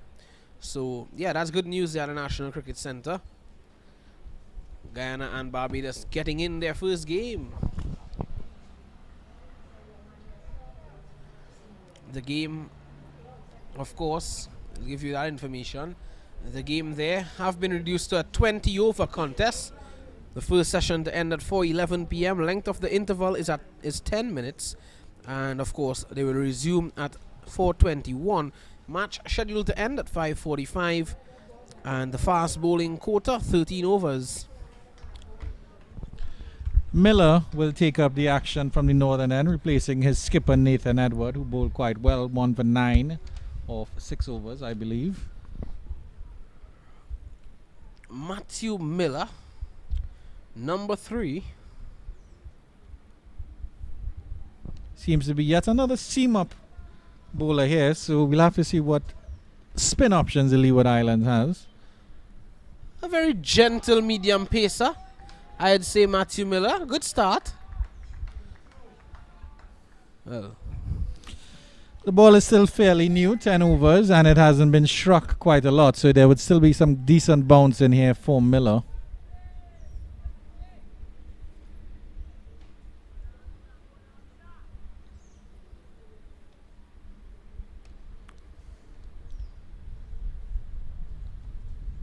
This time beating the outside edge. During the delay this morning, Andrew Chan, I caught up with the Windward Islands batsmen having a knock downstairs at the pavilion here at Gilbert Park, and I was able to bowl a couple balls to them. I wasn't able to show them my batting expertise. I don't want to disclose that, but yeah, it was a nice moment, you know, having just to throw a couple balls up at the Windward Islands batsmen. Yeah, and of course Joel Phillip was on hand to catch the camera work. I think you bowl a couple good deliveries and a couple wayward deliveries, Visham, so you clearly need to work on your line and length and discipline, especially when it comes to bowling. Miller is continuing here. He's bowling to Edward. Pleasant drive into the cover region, but no run. The 27 for 3 with the Windward Islands.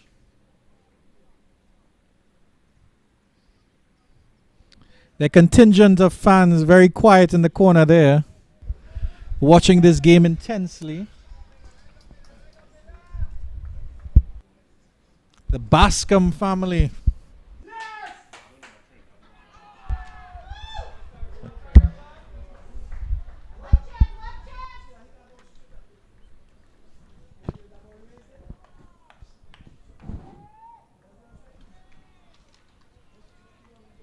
Discussions mid-pitch here between Devonnie Joseph and Edward.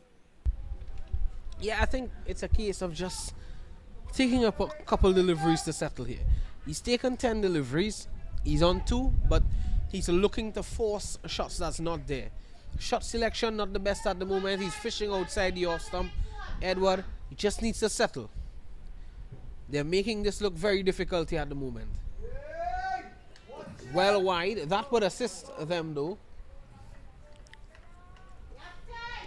I think more than likely Edward after the opening spell between Edward and the other guy, Watley, they were looking to chance the arm against Miller because, as you said, he's a sort of military medium, innocuous medium pacer. But as we've seen in the international game, Kyle Mears looks very innocuous, but he can do some good damage when he's ready. And it was an excellent over from Miller, just one run going from it, just that wide. And the Windward Islands 28 for 3 after 10. Military Miller, that's the guy. Military Miller. Love that, you know, Andrew Chan. You're the name guy today. You're the name guy. You have names for everyone. You have names for Nisham. You have names for Bascom. You have names for Tyson. And now you have names for Miller.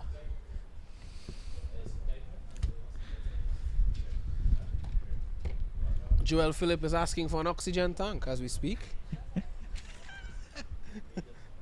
I'm not too sure what he needs an oxygen tank for at the moment, Joel Phillip. Maybe he needs to munch on another oatmeal cookie, courtesy Mr. Dave Passard, and get his energy up. Dave Passard was telling me that he was coming here about an hour ago. He said that he would have been here in 10 minutes. He was helping someone fix a tire. He's a helpful guy, you know. But if I was dying, Dave Passard would have left me and I would have died already, Andrew Chan. I highly doubt that would happen. No, but he's a good guy, He very is definitely lovely a good guy. person. Quite Dave a storyteller Passard. as well. Yes, a lovely guy. And we're finally seeing some spin here. Left arm spin. Slow left arm spin. And then number 5 on his back. That's Wilden Cornwall Jr. And he's bowling to Devonnie Joseph, the star keeper for the Windward Islands. Through and around the wicket comes Cornwall. Pulled away, and it's running away nicely here at Gilbert Park. Anthony Hollis Gray pairing at that one. He's looking on sharply. The scout, Anthony Hollis Gray. Joseph pulling that one hard. That was 2 runs. Flicked into the leg side. This is more like it from the Windward Islands team. He looks very, very stylish, Giovanni Joseph. He's excellent behind the stumps. We can't stress that enough. If you saw the first half of this game, you'd see the quality behind the stumps, and definitely in training, he's very intense. And to be coming in at a number 4 position in the batting order clearly shows that he has some skill with the bat as well. So a lot depending on Devon Joseph right here at this stage, and he has a little bit of start. 5 runs off just 9 deliveries. Edward struggling a little bit there, 2 off 12. Almost yorked there by Wilden Cornwall, who puts his hands in his heads and probably screams a little bit into his palms that he wasn't able to get a wicket there. Edward, a very tall batsman. Too short there, but quick, so not being able to get the ball away there, Edward.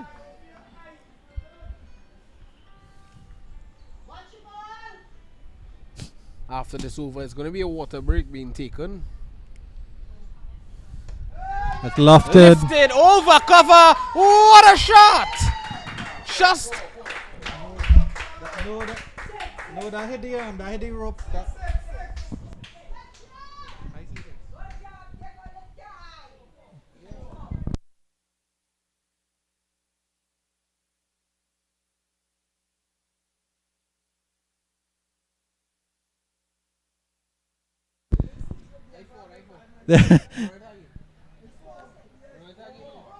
There's some debate about whether that's 4 or 6 as the team takes a water break here. After Certainly, 12 overs, 35 for that 3. ball certainly dropped just inside of the line that has been marked here by the groundsman. So certainly a boundary, not a 6, but a 4. So at the drinks break, it's 35 for 3. Windward Islands, they still need another 55 runs for victory.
Action resumes here at Gilbert Park after I was corrected by the entire pavilion that the last shot went for 4 and not 6. But the Windward Islands resume at 35 for 3. Well, that was about a meter away from the flag, Andrew Chan. Need to check your resident glasses agency. Well, as we were watching the replay, Visham, your finger was over the ball on the screen, so I could see quite clearly. Oh my I think we'll have to have a second review of that. And it's going to be Military Miller back into the attack.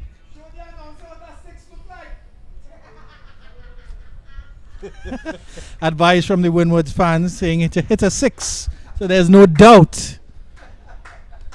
Let's see if Giovanni Joseph can oblige. Oh, Miller seems to not getting that ball to bounce at all. Ball is running along the surface when it pitches. May have been a cross-seam delivery because some of those deliveries are staying quite low. Well, the Windward Islands wouldn't want to mess this game up from here.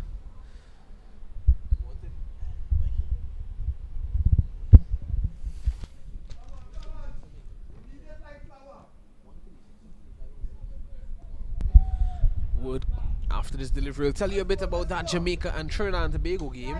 Driving elegantly through the offside. That's going to race away for 4 here at Gilbert Park. No, it won't. Elegance though from the lefty. Fantastic drive through extra cover all along the turf, and they got 2 for it. Yes, certainly 2. Yeah, I think there could have been a third, but they didn't run maybe that second one as hard as they would have liked. Probably expected more purchase on that shot, Giovanni Joseph. At the Inchinali Park, Jamaica have been bowled out for 136 after 35 overs by Trinidad and Tobago. So Trinidad and Tobago require 137 for victory. This one played back past the bowler. It's running away quickly here, but we've seen that quite a lot. It's holding up a bit, the ball in the outfield, and that's another 2 runs. It's a 39 for 3. 2 classy shots there from Giovanni Joseph, showing his skill as a batsman.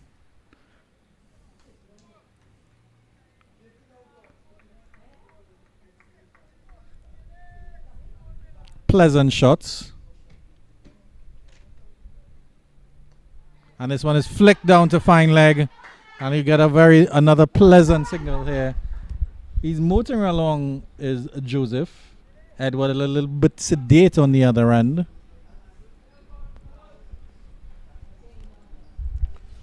Well, something for you to enjoy, Andrew Chan. Earlier today, we saw Glamorgan taking on. I'll get that for you. Glamorgan in this one worked away, and they'll get 1. Yeah, so Glamorgan taking on Leicestershire in the county championship in England, and we saw Leicestershire, they amassed 584 in the first innings and 584 and 183, and Glamorgan had 795 for 5. So one edged and dropped. Edged and dropped there at slip. Andrew Chan, I'm getting back to you with this. Looking on at the County Championship Division 2 clash between Leicestershire and Glamorgan. Leicestershire on 584.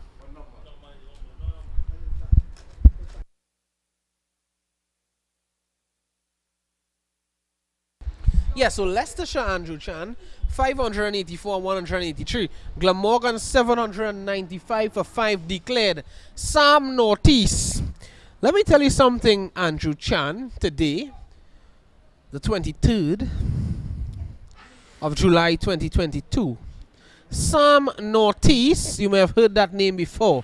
Sam Northeast had 410 not out of 450 balls. This one driven away nicely, and he's parried it.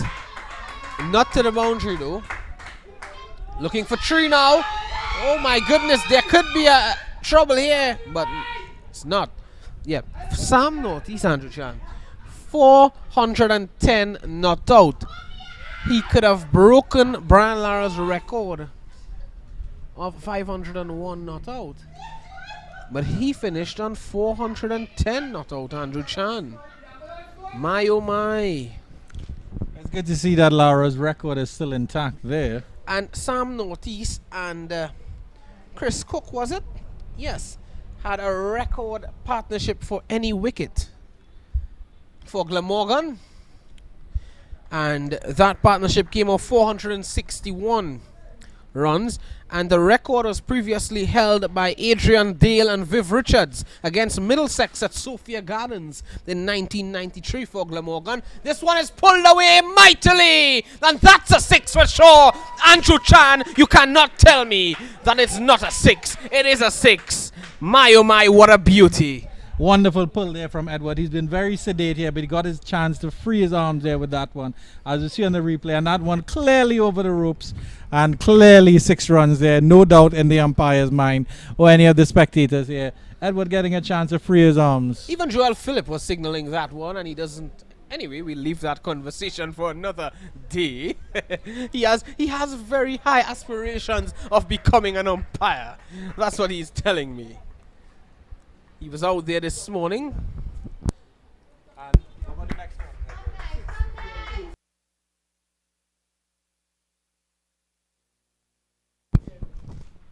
I've just been informed by the Windward Islands fan that Giovanni Joseph is from Grenada, and they are the Bascom family, who, of course, Solomon Bascom taking 3 wickets earlier today, a contender for man of the match. He hails from St. Vincent. And Tariq Edward is from St. Lucia, the land of the Darren Sammy. Well, I met Darren Sammy yesterday, and good guys in St. Lucia. This one is hoisted all the way for 6 into the pavilion here at Gilbert Park. What a massive blow from Devoni Joseph. 56 for 3. Windward Islands chasing 91. Wonderful swing there. That one darted into leg stump there, wide of leg stump. Giovanni Joseph making the room and pulling that over mid wicket. It's been expensive over here for Cornwall. That's his second 6 in the over. Well, that one was so big that they almost asked one of the tallest man on the park, Anthony Hollis Gray, to signal that 6. Thanks. And we've just been given some information here from the Windward Islands volcanoes. Mahid Lambert is from Grenada. Tariq Edward from St. Lucia. Stephen Pascal. Dominica. Kirsten Murray is from Grenada. Edmund Moranci is from Dominica. Giovanni Joseph, Grenada. Rashawn Lewis. That looks like St. Vincent. Luke Wilson, also from St. Vincent. Jelani Joseph, Dominica. Solomon Bascom, St. Vincent. Kevin Gassy, St. Lucia. Devin Tyson from Grenada as well. Lovely drive down the ground here from Edward. They'll get 2. Jarrell Jeremiah, also from Grenada. And Shawnell Edward from St. Lucia. So that's the Windward Islands boys for you, from all the islands of the Windwards. Lovely flags here.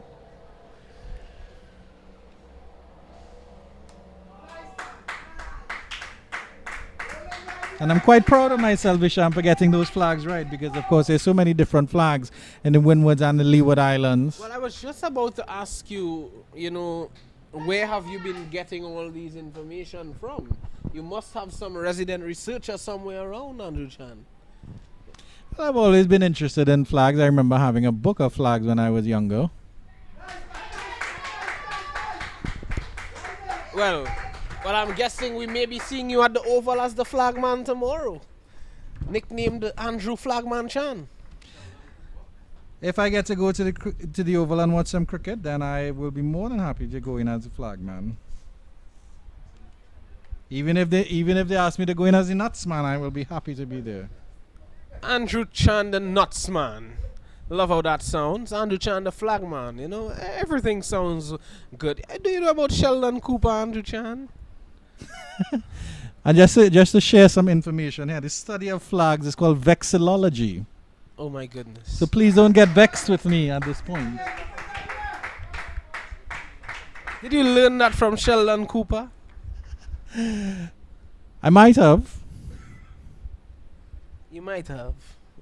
Fun with flags, Visham?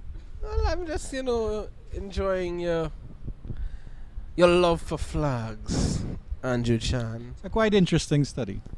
I'm surprised you haven't gone to the Leeward Islands team as yet.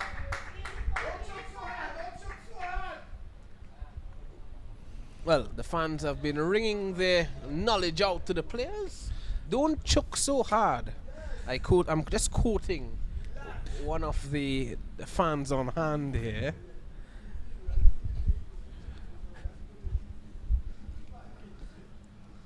Military Miller. Oh, and that will be a dead ball, yeah. Losing the plot a little bit there. Striving for a little bit. I think if I did spend time in the Leeward Islands, I'd have to spend more than a year, because as we know, Antigua is famous for having 365 beaches. And I'd need to visit every single one of them, Bisham. Today's a lovely day to go to the beach, but we are here covering some lovely cricket. Lovely shot there by Devonnie Joseph. That would go down to the long off region for a single. Tariq Edwards was interested in the second, but it wasn't on. They progressed quite swimmingly here now to 60 for 3. Considering in the 12th over they were 35 for 3, in the 10th over 27 for 3. That big over from Wilden Cornwall Jr. giving the Windward Islands boys a little bit of impetus here. And that momentum, they're taking that with them. Yes, Andrew. 60 for 3 at the end of 15. It's a nice over by Military Miller. Comes to an end. So the captain just thinking at the moment, 31 runs required here for victory. And the Leeward Islands, they would need to do something special here, Mr. Andrew Chan. It'll have to be extremely special here, because they have two set batsmen here for the Windward Island, Devonnie Joseph and Tariq Edward.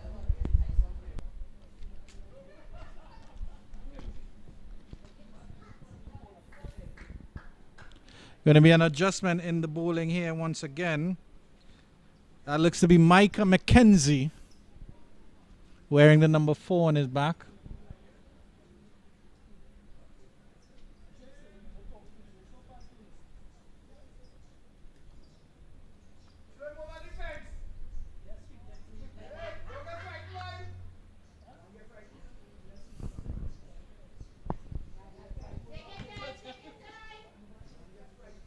So at least the Leeward Islands will have a chance to reset and regroup tomorrow. Of course, they more than likely will be in the Oval watching some international cricket between the West Indies and India.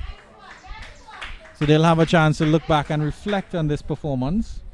And of course, I think there are some things that they can look at with positives, but their batting really will need to come to the party in their next encounter. Oh, using his feet there. Where was that man Edward going? Did Edward see some... I'm not too sure what he saw there at the striker's end. Oh, well, he's seeing the KFC sign. Oh, my goodness. That's where he was going.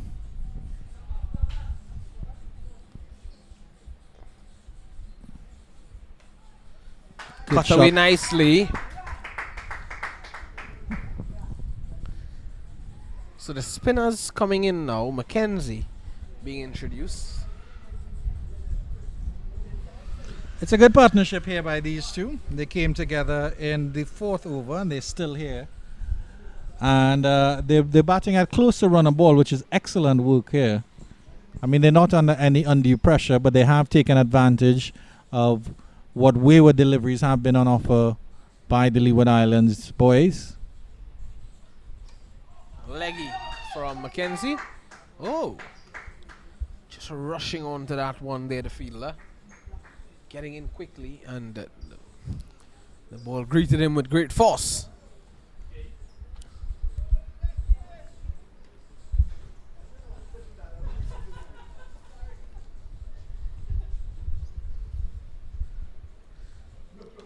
This one into the air and just past that field, that short cover. Luckily there, that did not go to hand. I think he tried to flick that into the leg side. Tariq Edward got the leading edge and he got enough power on it that it just got past the short mid-off fielder. He was able to get a single here. Giovanni Joseph back on strike.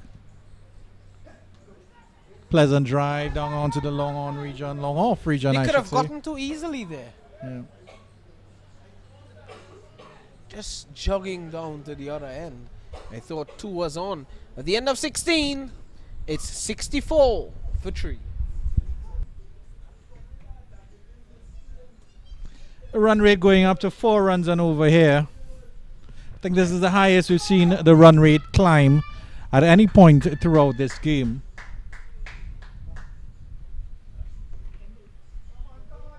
So it'll be really interesting to see, Visham, based on what is happening here. 50 overs, how much runs a team can really accumulate in and that 50 overs. I don't think we'd expect to see any scores of 300 or close to 300, but definitely 200, 250s should be in the cards, because it seems that these young players are quite capable of performing at a quality level. Yeah, certainly a high level of cricket being played amongst these two teams. Devoni Joseph taking strike. He's really worked his way towards 19 and he's looked really good. Edward, on the other hand, that's Tariq Edward. He has 20 of 26 and is batting well. Honoré, Tianic Honoré comes in.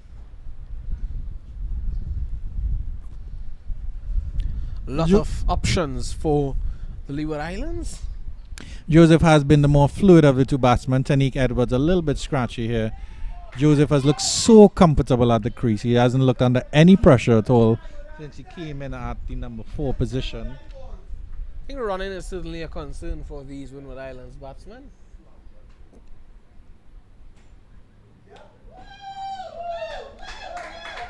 Over the bowler's head for 1.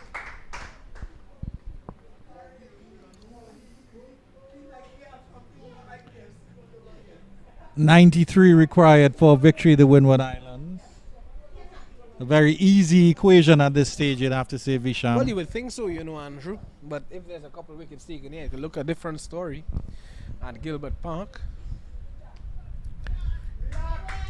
Wickets needed for Leeward Islands. Who has the spark at Gilbert Park is the question here for the Leeward Islands. Who's going to bring them that wicket, or that flurry of wickets, cluster of wickets maybe, that they need here to put the Windward boys under pressure.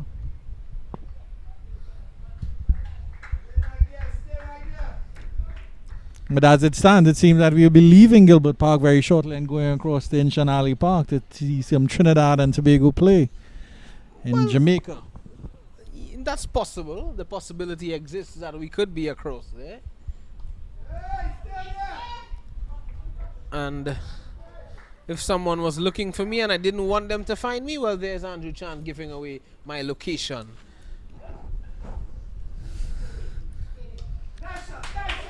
Excellent shot there from Joseph. He gets 1.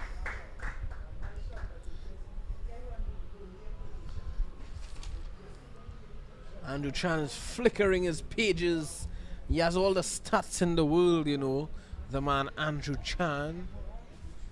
He's as on his game as ESPN Cricket Info.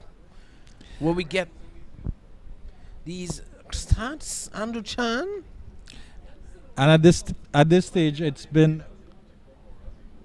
not quite a 100-run partnership here, a 50-run partnership here, because of course these two came together at 25 for 3 in the 9th over. So they put on a good partnership here, these two.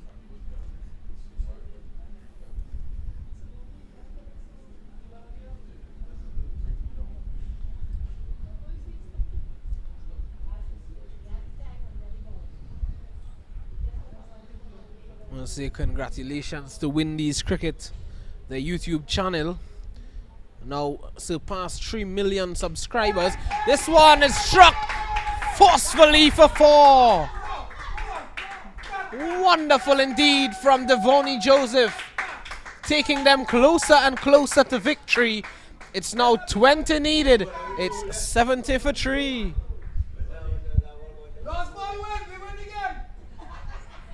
All along the ground here, and unfortunately the ball has rolled smoothly into the drain there, and the manager of the Windward Islands will have to dig it out, and I think there may be some moisture on the ball. We might have to get a replacement ball. They're kicking it back out on the field. Well, in the meantime, the Windward Islands team just asking for some water. That will give us some time to take a drink as well. And of course, we'll be back with more.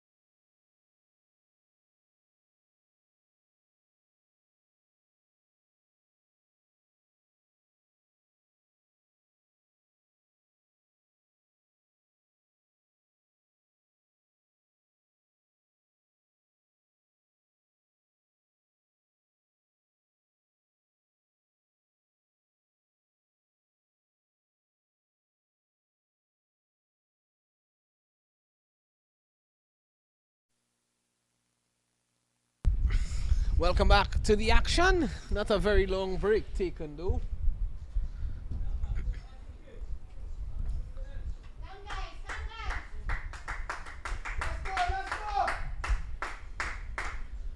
And the ball have been found from the hole. And we're now ready to resume play. Finding the fielder at cover.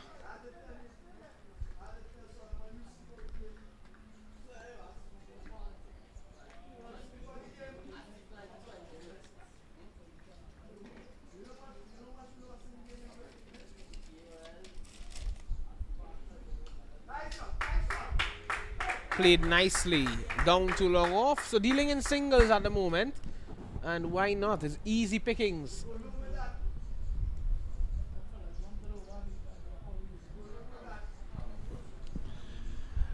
And the body language from the Leeward Islands seem a little bit droopy now. They're not as chirpy as they were a little bit earlier.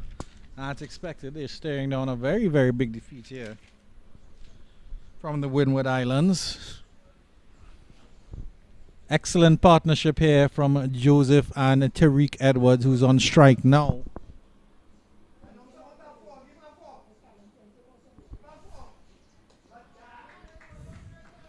It's not been a bad bowling performance at all by the Leeward Islands by any means. However, they just really haven't had the runs on the board to defend. And other than a flurry of wickets a little bit earlier, these two, particularly in the middle here, have looked very, very comfortable. Appeal for a catch behind, and Tariq Edwards flinging his hands at that one, and he will go caught behind by the keeper, Longville, off the bowling of Mackenzie. Yeah, big scalp, Tariq Edward. Could this be a timely wicket for the Leeward Islands? Certainly cutting outside the off stump, slashing, and he's gone. The umpire raises that dreaded finger. Edward is gone for 21. Chan has been stingy with his cookies all day. He has hugged up that pack, and he hasn't given Mr. Foster any.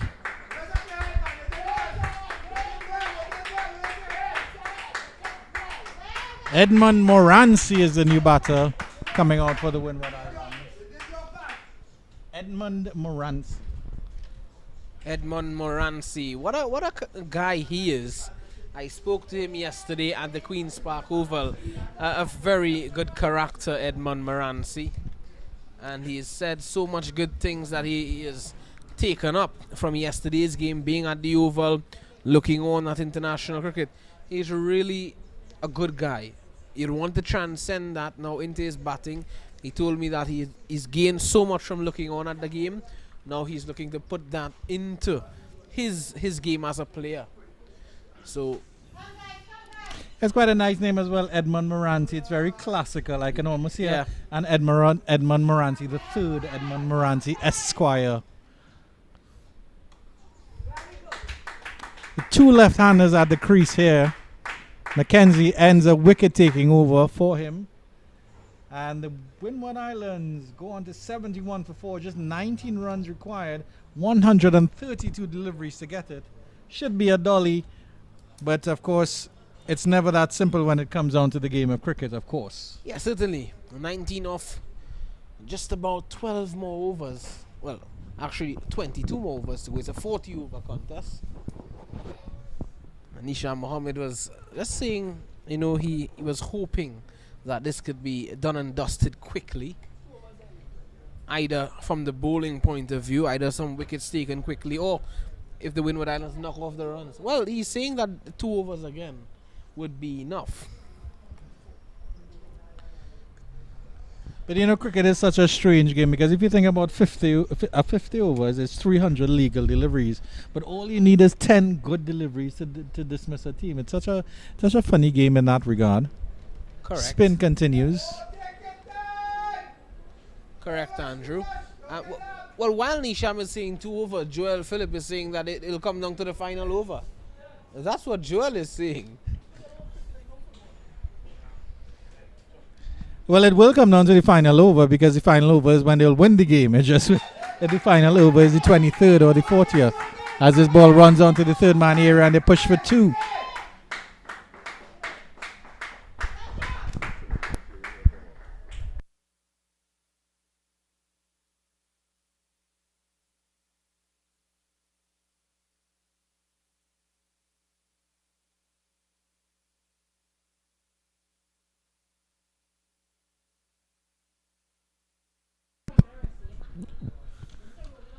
Pleasant drive here by Devonnie Joseph that has picked the gap beautifully.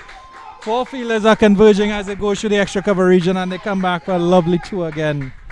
Joseph moves on to 32 now. Excellent batting from him.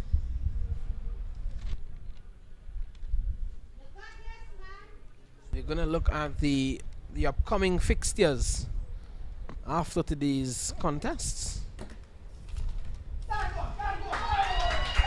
This one struck away hard. That's 4. Even closer now to that target of 91. 11 needed now. Lovely cover drive, extra cover drive from Joseph. Has lent into that one. He didn't even bother running. He knew he hit that beautifully there. He moves on to 34 off 33. More than a runner ball now. And he's tightening the screws here in the Leeward Islands coffin. And despite the fact that the Windward Islands are heading for a big victory, the Windward Islands fans are urging more from their players. Oh, that seemed to have been the googly there.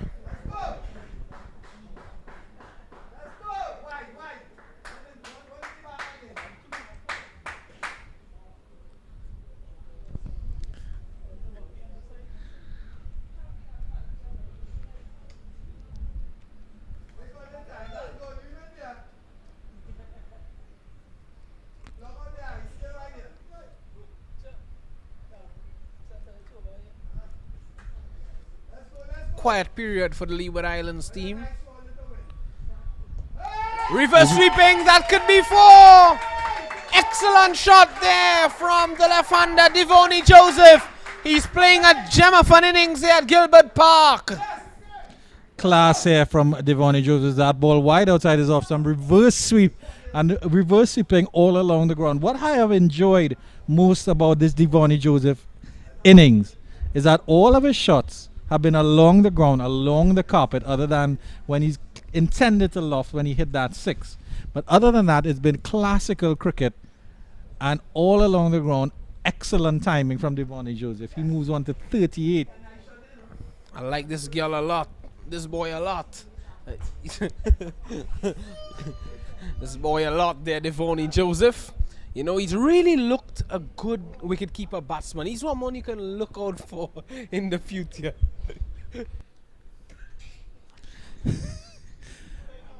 Well, of course, as a wicketkeeper, you are expected to be a top-class batsman, and he certainly looks to be a top-class batsman. He's already the top scorer with 38 of 35. Longville, batting first for the Leeward, scored 35. So Giovanni Joseph already on top. And it seems that Nisham was more correct in his prediction that this game would just last 2 more overs, as opposed to Joel, who was swearing that it will go to the 35th. Yeah, but I was speaking about Devoni Joseph. What a player he is. He's very capable with the gloves.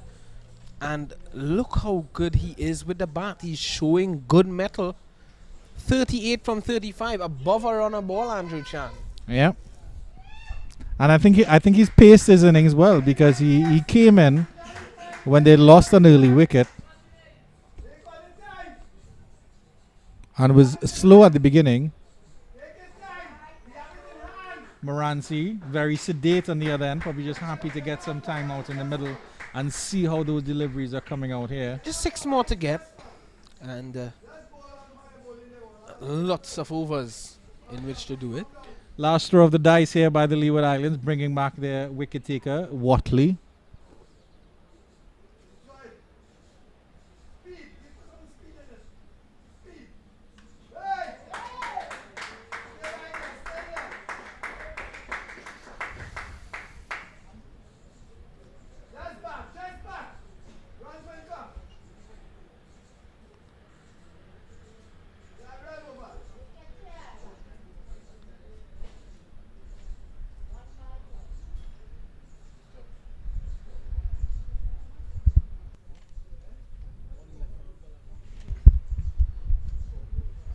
Watley continues. This one edged away. Only one though on offer. He is off the mark there, and Moranci trusting the call from his partner on the other end, Giovanni Joseph. So that ball dribbled out into the short third man region, and oodles of time to get that run in. He gets that run in, just 5 runs needed. Place your bets. Will Joseph finish this off with a fancy shot? Well, he is, you know, he's in some form. He seems to be in some form.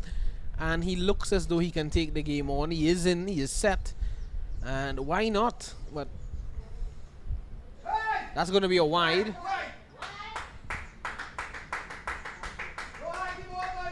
So just 4 runs required for victory here. 1 hit away now. Will it be a 4 or 6? Oh. Joel is signaling 4. Well, he's now signaling 6. He's changed his signal. But he's changed his signal and not crossed his arms. So he clearly has some work to do in his umpiring. Yes. That's Joel, you're supposed to cross your arms across your chest if you have cancelled your initial signal.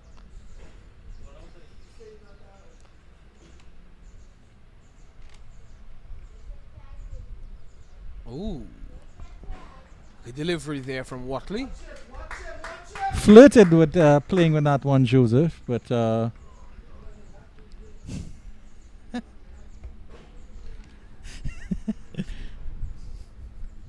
Joel Phillip learning his umpiring signs.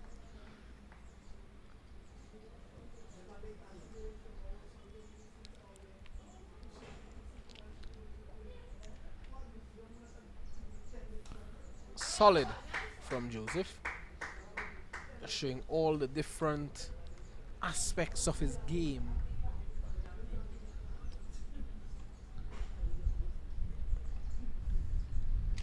I genuinely like how he seeks to keep the ball on the carpet. He doesn't aim to loft unless the ball is there to be lofted. But he's driven beautifully through the extra cover region.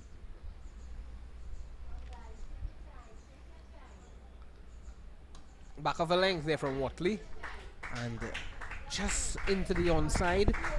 So 20 overs gone, 86 to 4.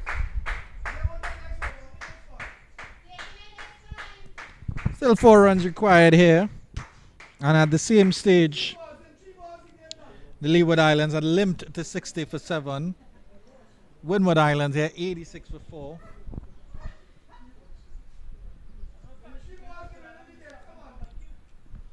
Big victory loading here for the boys from the Windward Isles.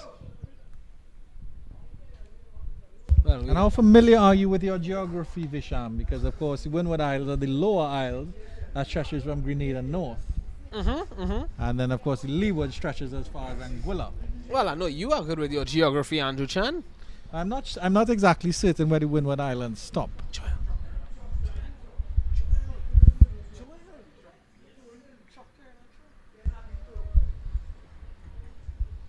There's a truck carrying a truck, Andrew. Well, something you don't see often, Andrew Chan. I like that. He's carrying his brother or his sister, as the case may be. I think the official term for that would be truckception, because it's a truck within a truck. Truckception. Oh. That's Andrew Chan for you, you know.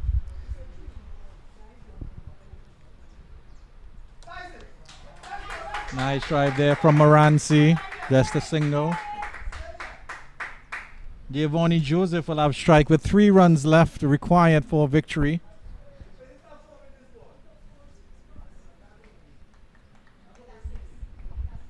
Well, we know Moranci fancies that reverse sweep. Let's see if he plays it again.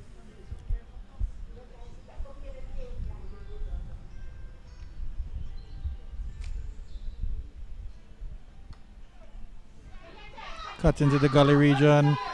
Contemplating the single, nothing doing there.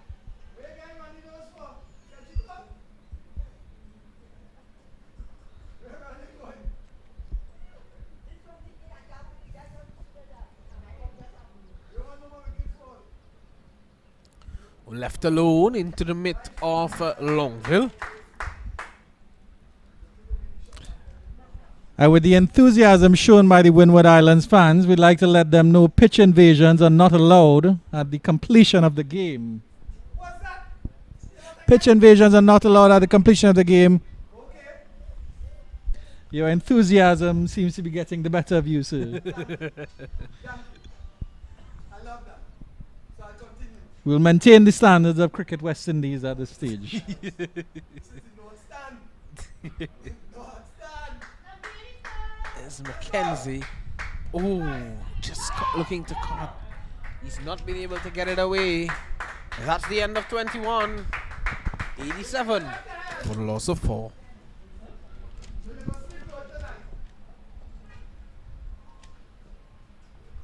So the Leeward Islands are making the Windward sweat a little bit for these last 3 runs.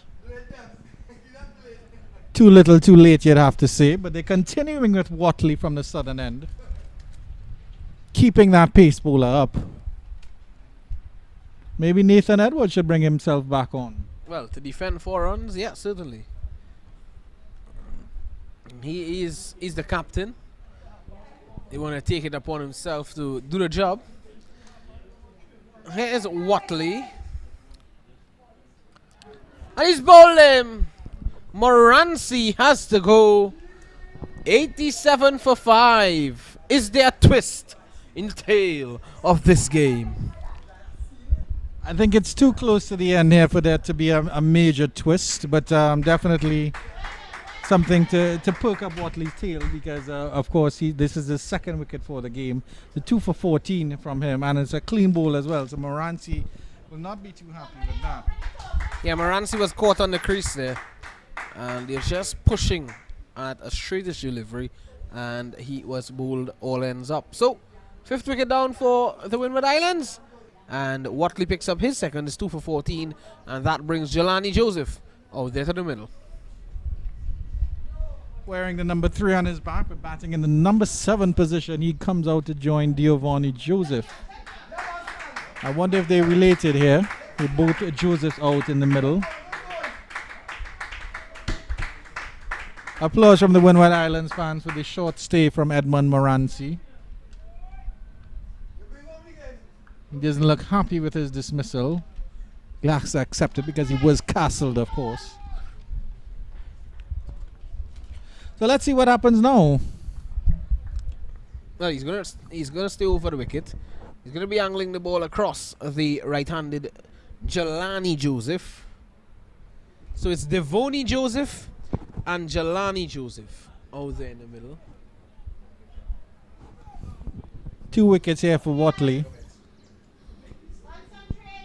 And he has 5 deliveries at a brand new batsman who's just coming out to the crease.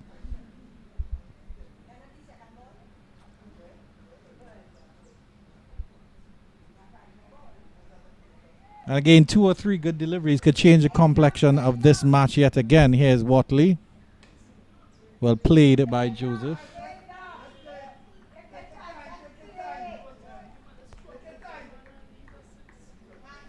Advice coming thick and fast from the Windward Islands fans. Take your time.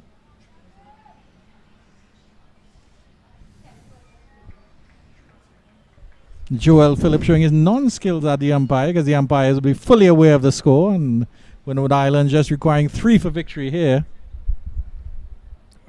Delivery down the leg side. And as that struck the helmet,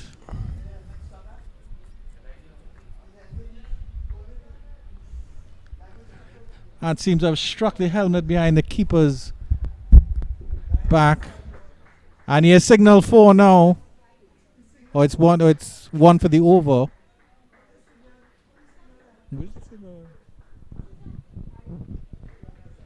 Well, that's the game. He has signal 5 because, of course, when the ball hits the helmet, it's 5 runs. So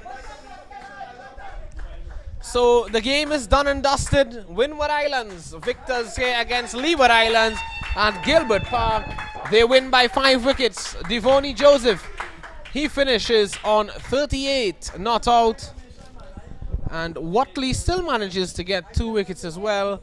And of course, Captain Nathan Edward had 1. So, Andrew Chan, sum it up for us. What do you make of this contest? A professional showing here from the Windward Islands. They stuttered a little bit in their batting, but in terms of their bowling and fielding, they were absolutely top class here. Leeward Islands did not bowl badly at all. However, they did not have much runs to back up the effort that they needed here. But of course, they will be hoping to regroup and come back stronger in the next game here. As we see the 2 players crossing, and they'll shake hands, and of course a wonderful display of camaraderie here, which is quite common in the game of cricket. But some good quality, definitely some good quality bowling coming from both sides. Some good quality batters to see as well, but they would of course want to do more. As I will let Visham run through the scorecard for you. Well, in the chase, Joseph, you can see him dominating there with 38. That's Devoni Joseph. Tariq Edward had 21. That's the pick of the batsmen for the Windward Islands. They finished on 92 for 5. And just to give you an update, or not an update, but to inform you of that law, the penalty runs law 28. Under law 28 of the fielder, 5 penalty runs are awarded to the batting team if the ball strikes a fielder's helmet when it is on the field but not being worn. Example, when temporarily taken off and on the field by the wicket keeper. So that's what we saw there to finish. What a way to finish this game. The bowling for the Leeward Islands, Watley 2 for 14 in 5.2. Nathan Edward, the captain, 1 for 9 in 5. And Cornwall Jr., he had 1 for 27 in 3. The Windward Islands running away victors here at Gilbert Park. They get their first win of the tournament. And well, that's how we end it here at Gilbert Park. On behalf of the entire team here, Andrew Chan, Nisha Mohammed, Joel Philip, Michael Rupwan, myself, Visham Lalman.